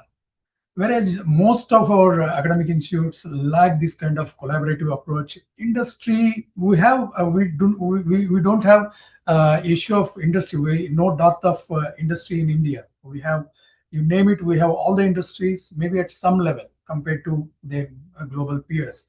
But then to raise the excellence, this collaboration is must. Industry, sometimes they may not find time to address their own issues. They introduce small kind of techniques like Kaizen and quality circles or professional circles to spot an issue and try to address this issue. But if academia also joins hands with the industry, that would pave way for an optimized solution. At the same time, the students who are trying to address or take these assignments head on with a collaboration from industry and working partly in an industry environment will have an opportunity to upgrade their skills. I believe we are already late in this initiative as a country, and this is the time actually we should start. Thank you, sir. Yes, I 100% agree with you. In institute and the academic should collaboration. Without this collaboration, it is not possible. Then we can give the talent people to you and you can do the work from them. So definitely we should collaborate. But my question is that how we can collaborate, sir? It is very difficult because how we can approach the industries. It is very difficult to approach the industry. I mean, you need to start that process. Suppose you create a cell, a consultancy cell, you have some software programs, you try to target a specific industry. So for example, if your institute is in NCR and there's an industry in quite proximity, the first step would be to visit that industry, to have a complete understanding of that, and to take a couple of their issues which can optimize either their production or their logistics or their raw material, or maybe the inventory, or maybe the waste management, maybe the power management. And academy, I'm sure that at least if you can take a couple of those issues and try to find out some solutions in the institute, I think that would be the great starting point. Definitely, sir. We will try to adopt this technology and the process, definitely. Now, our next theme is the skill gap and the workforce transformation. So I want to ask the question from the Mr. Amit Sharma, sir. As the AI, robotics and the automation become mainstream, are we facing a shortage of skilled workers or a shortage of right skills? Which skill will be most valuable for the manufacturing workforce of the 2030? And how do we reskill the existing workforce while simultaneously preparing new graduates? Is there a risk that automation could reduce employment, or will it ultimately create better quality job? Sir, it is a major discussion point in this recent scenario. Is it AI can reduce the job or it can give the better quality of job? Yes, sir. I want to know from the Mr. Amit, sir. Amit, sir?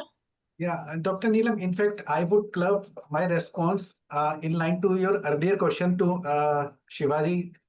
So in fact, I believe that is the most important question of today's discussion, because Industry 4.0 is ultimately about people, not just technology. India produced one of the largest pools of engineers and technical graduates in the world. So the challenge is not about the availability of talent, it is the relevance of talent. The disconnect exists because technology is evolving much faster than academia curricula. Universities often teach students what technologies are, whereas industry expects graduates to know how to apply those technology to solve the real business problem. In consulting, we often say industry does not hire degree, it hires capabilities. So today's manufacturers are looking for professionals who can combine engineering knowledge with digital skills, data literacy, AI, automation, cybersecurity, cloud technologies, and importantly, problem solving and collaboration. From my perspective, there are 5 areas where academia and industry must work together. First, move from a curriculum-driven approach to a competency-driven approach. The focus should be on outcomes, not just course completion. The second point, I would say, integrate experiential learning into education. Every student should graduate having worked on live industry projects, digital labs, factory simulation or internship, not just classroom assignments. Mr. Shiva also mentioned that a UK education system fosters this kind of a culture. And the third one is, I would say, establish a co-innovation center where universities, industries, startups, and technologies partners collaborate on solving real manufacturing challenges. Innovation thrives when ideas meet execution. I'll also say adopt continuous curriculum refresh cycle. In today's world, waiting 5 years to revise a syllabus is simply too slow. Industry should not be involved in curriculum design to ensure graduates remain future ready. And finally, invest equally in human skills. AI can analyze data, but it cannot replace curiosity, creativity, leadership, ethics, or teamwork. They are the capabilities that will differentiate professional into the AI era.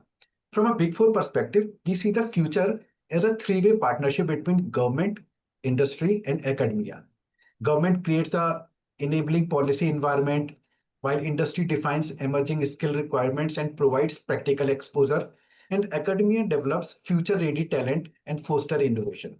When these three works together, we just don't create employable graduates. We create innovators, entrepreneurs, and future industry leaders. So I'll conclude with a thought that I strongly believe in. The factories of Industry 4.0 will be built with technology, but they will be led by talent. And the classroom of today will determine the competitiveness of India's manufacturing sector tomorrow. And coming back to your question, yes, every industrial revolution has raised the same concern. Will technology take away jobs? History tells us that technology does not eliminate work. It changes the nature of work. So I would reframe the question. The challenge is not a shortage of worker. It is a shortage of future ready skills. Today, manufacturers are no longer looking for someone who can only operate a machine. They need professionals who can work with intelligent machine, interpret data, solve problems, and continuously adapt to new technologies. By 2030, I believe the most valuable skills will be a combination of technical, digital, and human capabilities.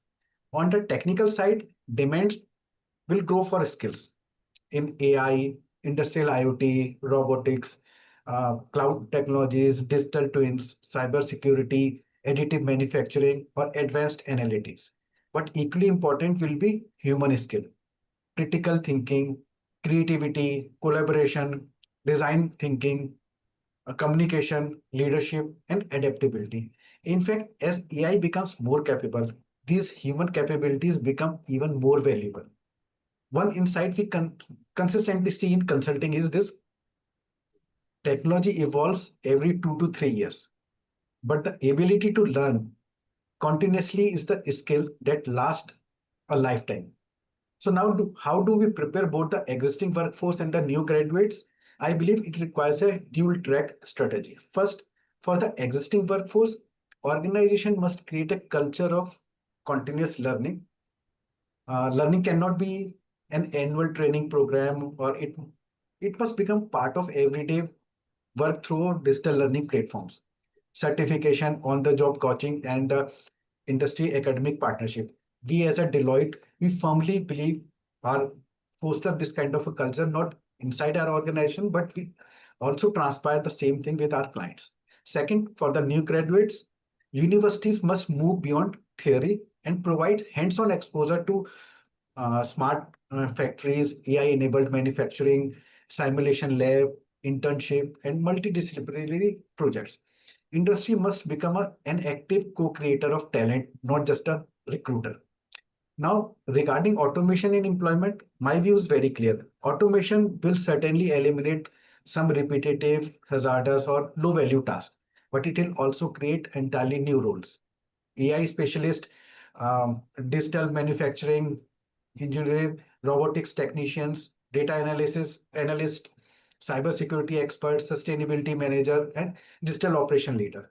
The World Economic Forum has consistently highlighted that while some jobs will disappear, many more new roles will emerge out as technology adoption accelerators. So the real risk is not automation. The real risk is failing to reskill. And let me end with one thought. The future belongs not to those who know the most, but to those who learn the fastest. And if India can combine its demographic divide with continuous upskilling, we won't just have the world's largest workforce, we'll have the world's most future-ready manufacturing workforce. Over to you, Dr. Neelam. Yes, sir, definitely. It means I can say it is the time to change the conventional classroom teaching method. Absolutely. To adopt the technology, so we have to change the conventional classroom teaching. What is Excellent. the problem? What is the problem, Amit sir and Shivkumar sir? Our student has the least interest to attend the classes, and what they are thinking, they know each and everything, and each and everything available on the Google and the ChatGPT. So maximum professors are facing the challenges how we can motivate the student to attend the classroom. I think you both are okay that is it not possible that the 100% classes are online? They have to come in the classes because they have to learn so many things in the classroom, discipline, punctuality. They can know the work in the group. So my question is both from you, how we can change our conventional teaching method so we can manage the classroom teaching and the technology and all the things. Yes, sir. I think you should motivate a academic institute should provide an environment so that a student is motivated to attend the classes not in remote way. Maybe a couple of classes you can consider taking in a remote manner, but otherwise physical presence will lead to some kind of group discussion, some kind of ideation, and then it creates a completely different environment.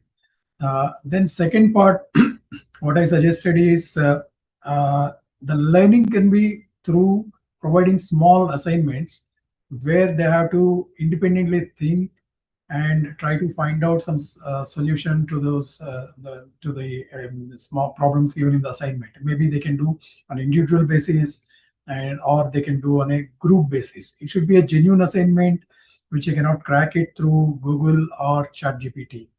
It must be specific to a particular issue or specific to a particular environment or specific to a particular industry or something.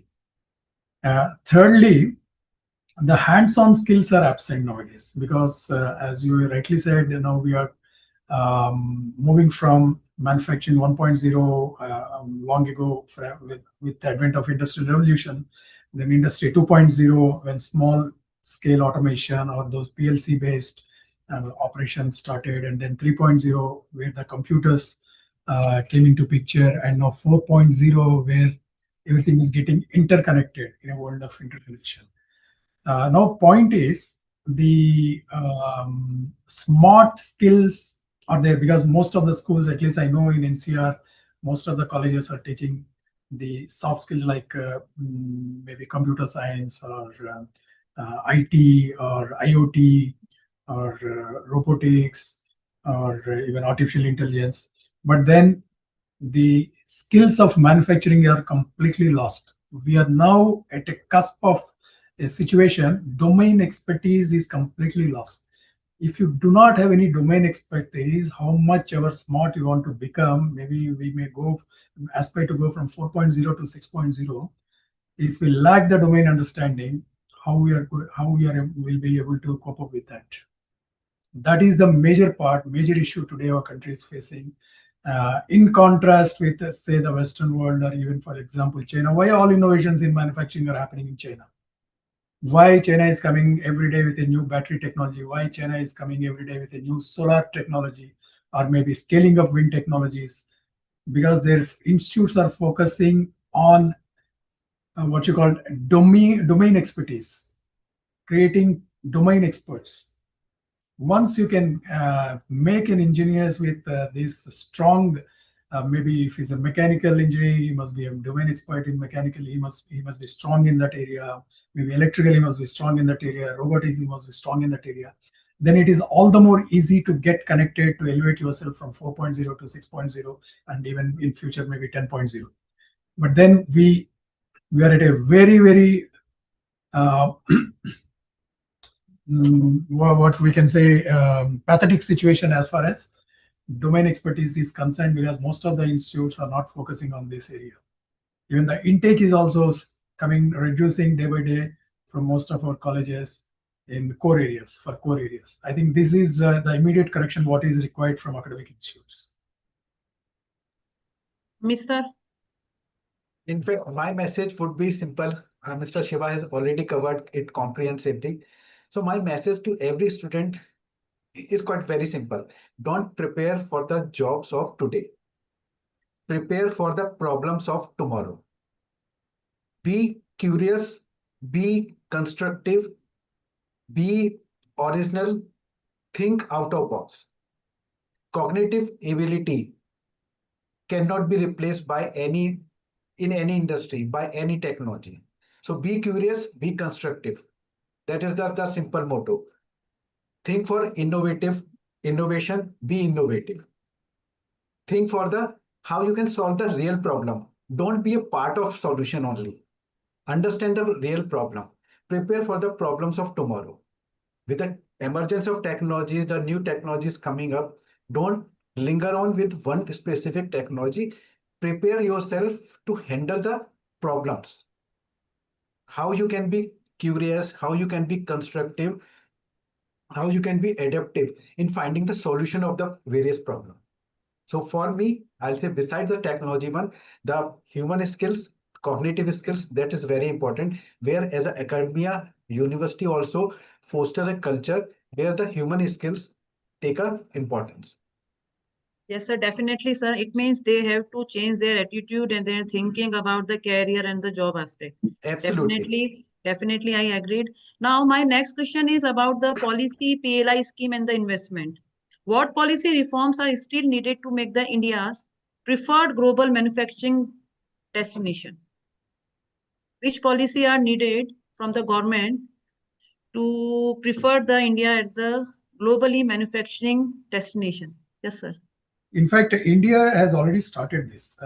Coming back to again my domain, there was PLI scheme introduced in solar module manufacturing, and which was again later extended to solar cell manufacturing and wafer manufacturing, and to further backward integrate polysilicon manufacturing. Similar schemes have been extended for electrolyzer manufacturing for production of green hydrogen and green ammonia. And there is a PLI for EV batteries, which is ongoing. And similar PLIs are extended in case of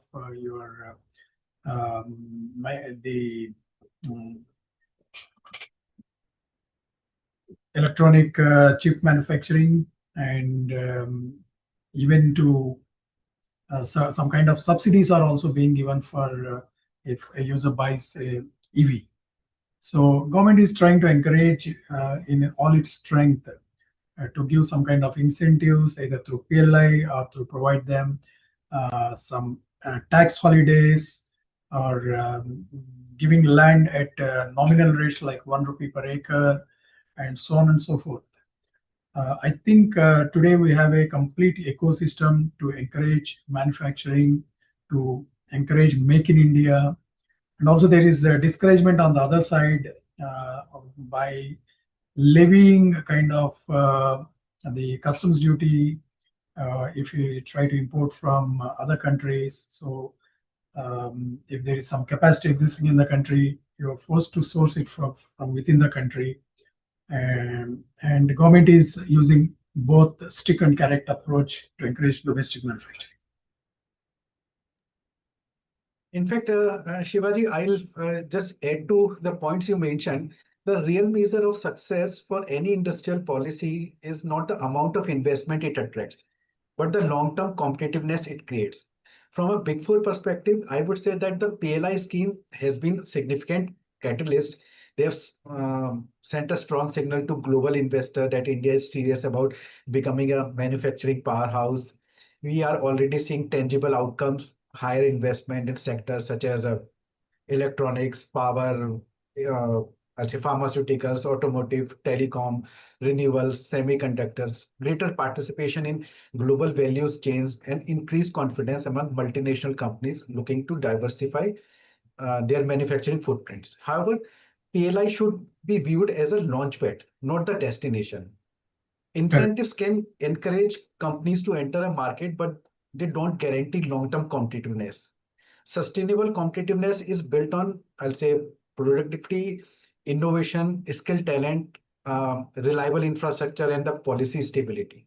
If India wants to become a preferred global manufacturing destination, I believe we should now focus on 5 strategic priorities. The first, of course, you covered beautifully, ease of doing business.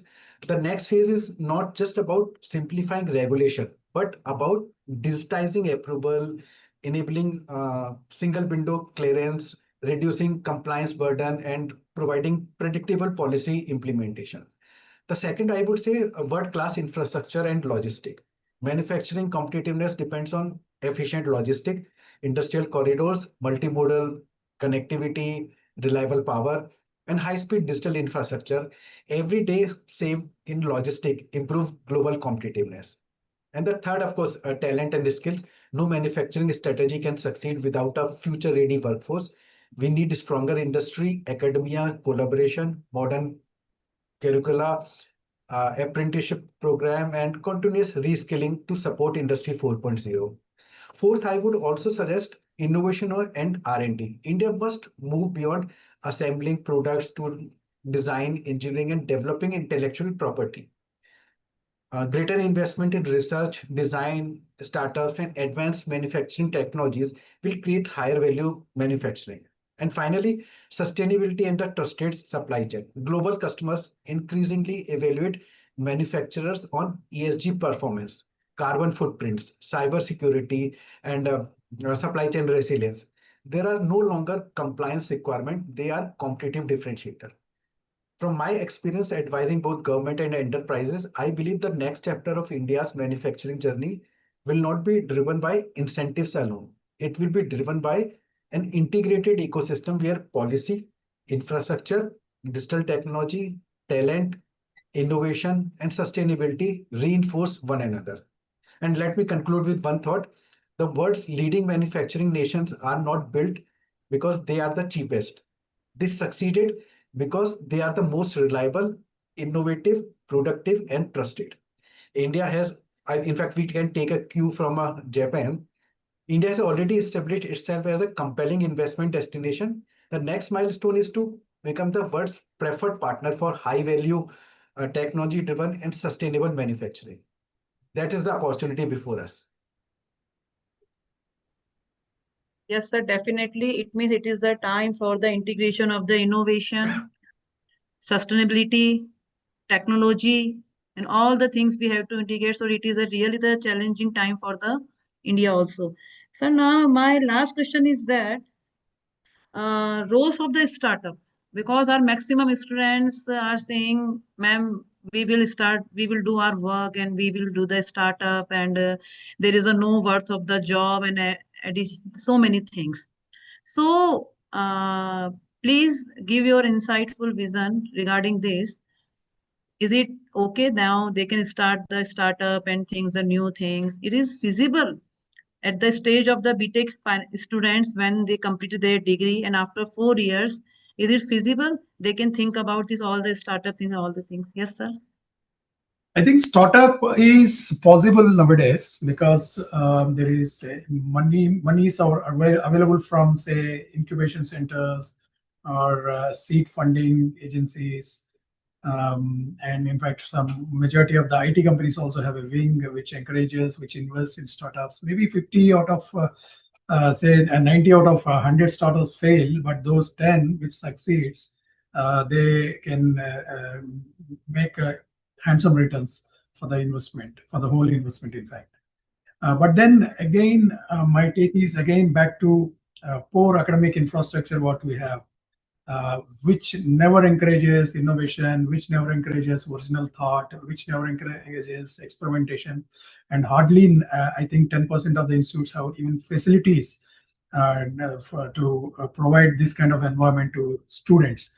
In fact, in the previous for the previous question, Amit has very beautifully summed up the priorities for governments to create an environment for encouraging manufacturing.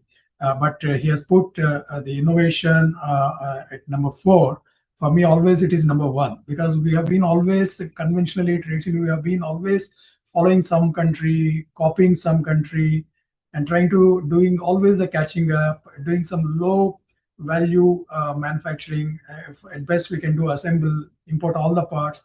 In fact, someone was yesterday mentioning when this Make in India campaign was kick-started in some major event, maybe in some part of Gujarat or somewhere, everyone was wearing those badges, and in front of the badge it is Make in India, and behind the badge it is Made in China.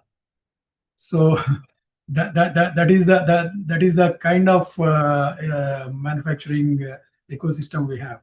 So still we have a very we are a very low quality or low value manufacturing ecosystem prevailing in the country.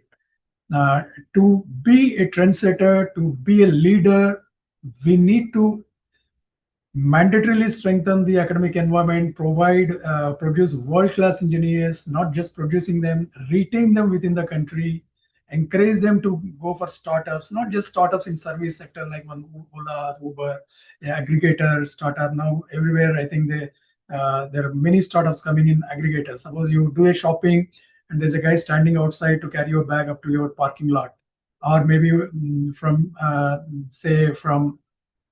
parking lot to back to the shop, something like that. So these are not kind of innovations we are looking at. We are looking at great innovations in manufacturing, great innovations in creating products, design for sustainability, design for durability. These kind of products we need. Suppose now you see, you take the example of Elon Musk. He put a task that one day I'll float rockets which can come back and I can use it for multiple times. And it became a reality. Maybe he dreamt of it a decade ago, but after a decade, it became a reality. And this kind of thinkers we need. Even if you have a couple of such kind of people, it will completely change the landscape of manufacturing innovation in the country. So this is my take on startups. Amit sir. In fact, I would second with Shiva sir's point. India is already the third largest startup ecosystem in the world. But if you look closely, a significant proportion of startup has been concentrated in a consumer internet, fintech, e-commerce, SaaS, or digital services. Manufacturing focused deep tech startup are growing, but they'll still represent a relatively small share.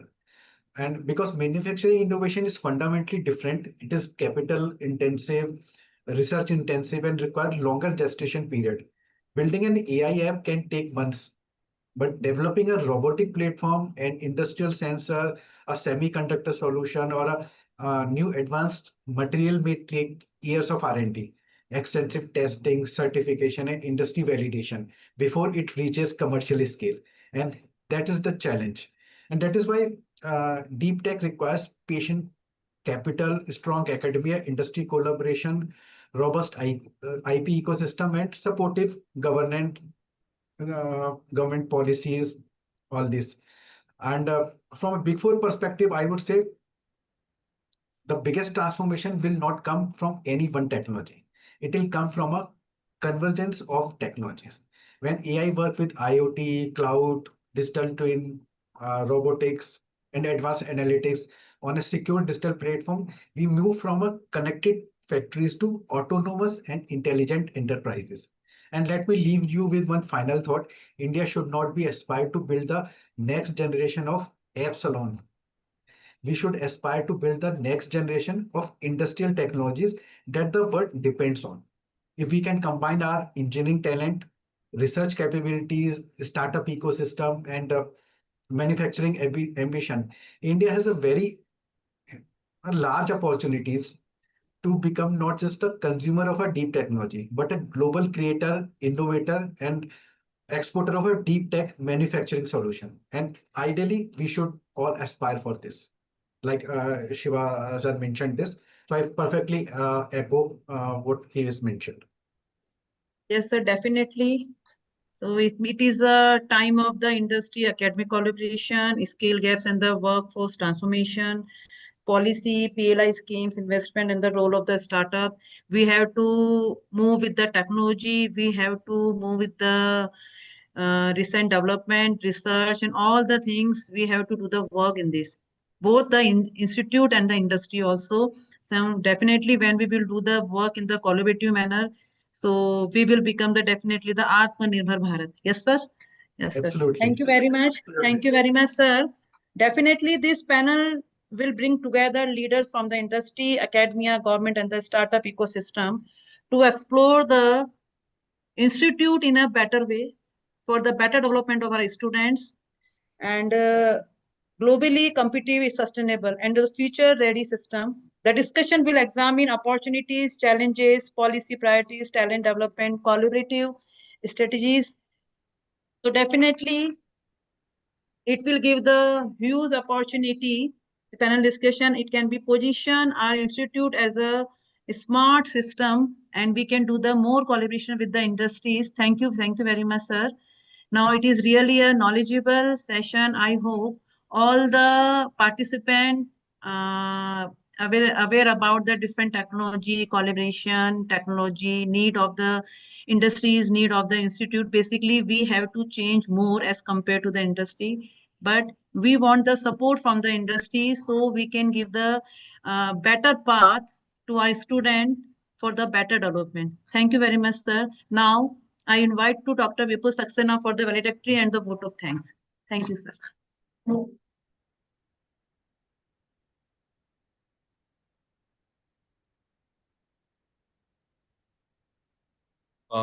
So before the valedictory session, Dr. Prashant Chauhan, who is heading the department, he is having one question.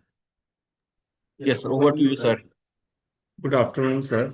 Sir, my question is that this deep tech startup is beneficial for this new technology because it requires a lot of investment. So our startups are not up to the mark as you discussed. So, sir, how can we go for deep tech startups? I think that's where you need to have industry collaboration, because our expenditure spent on R&D compared to most of the developed nations and including China is you can say maybe 10% of what they do, or maybe 5% of what they do. For example, US spends almost $3 to $4 trillion annually by government and other industries and institutes by pitching in, pulling in all the money in research. China is not far behind. China also spends close to 1 to 2 trillion. Whereas India, it's not even a trillion, it is maybe 100 billions a year. So this is where there must be a government earmarked budget for R&D. Big industry houses also partake from their profits and pull in for R&D. And with us, they can choose an institute and support that institute for developing this kind of deep tech within the industrial institute domain with the help of the industry. In fact, I happened to be in IIT Mumbai some time ago. They're trying to develop this state-of-art perovskite solar cells. If that experiment becomes successful, it may create a buzz around the world. It may completely change the story of solar industry in the world, which can not only increase the efficiency but also can bring down the costs of electricity generation if that experiment becomes successful. So these are a few examples, but then it should not confine to a couple of examples. It should spread to all the domains, all the emerging sectors, and what other countries have not envisaged, we must treat into those domains. Thank you, sir. Thank you. Thank you, sir. So this is the last step for the today's proceedings. So this is vote of thanks. It is now my pleasant privilege to propose the vote of thanks. At the outset, I offer my humble pranams at the lotus feet of His Holiness Jagat Guru Shri Shivratri Deshikendra Mahaswamiji, the revered presidents of JSS Mahavidyapitha. His divine blessings, inspiring vision, and unwavering guidance continue to motivate us in our pursuit of excellence in education, research, and service to society. I express my sincere gratitude to our Honorable Vice Chancellor, Dr. H.R. Mahadeva Swamy sir, for his visionary leadership and constant encouragement in promoting academic excellence and meaningful industry engagement. I also convey my heartfelt thanks to Dr. Mamta TG, Ma'am, Registrar, JSS University, for her valuable guidance, administrative support, and continuous encouragement in strengthening academic and research initiatives. My sincere appreciation goes to Dr. B. Manoj Kumar sir, Dean Academics, JSS University, Noida, for his constant support academic leadership, and encouragement in organizing quality academic and industry-focused programs. I would also like to express my gratitude to our finance officer, Manoj Kumar sir, for his valuable support and cooperation, which contributed significantly to the successful organization of this summit. I extend my heartfelt thanks to our summit chairperson, Professor Jagdish Aris, Dean Student Welfare, and summit convener, Professor Prashant Chauhan sir, Head, Department of Mechanical Engineering, for their exemplary leadership, constant guidance, and unwavering support throughout the planning and successful execution of this event. Our sincere appreciation goes to all our distinguished speakers, Dr. Kalpana Arora ma'am, Mr. Adesh Saxena sir, Dr. Pankaj Kumar Gupta, Dr. Jafar Saeed Sher, Mr. Amit Sharma sir, Mr. Shivakumar sir. Thank you, sir, for your sharing your valuable knowledge, rich professional experience, and insightful perspectives. Your sessions have enriched our understanding of Industry 4.0 and inspired all the participants. I also extend my heartfelt thanks to all heads of department, faculty members, research scholars, students, industry professionals, and participants for their enthusiastic participation throughout the questions and active interaction throughout today's summit. A special words of appreciation goes to the organizing committee, session coordinators, technical support team, student volunteers, and every individual who worked diligently behind the scene to ensure the smooth and successful conduct of this one-day online summit.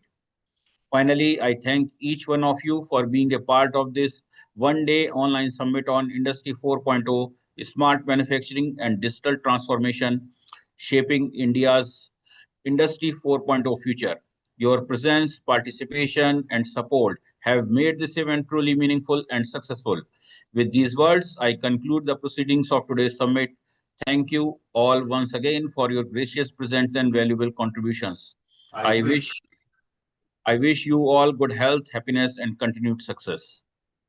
Have a wonderful day. Thank you. Thank you, everyone. Thank you, sir. Thank you for. Thank you. Thank you.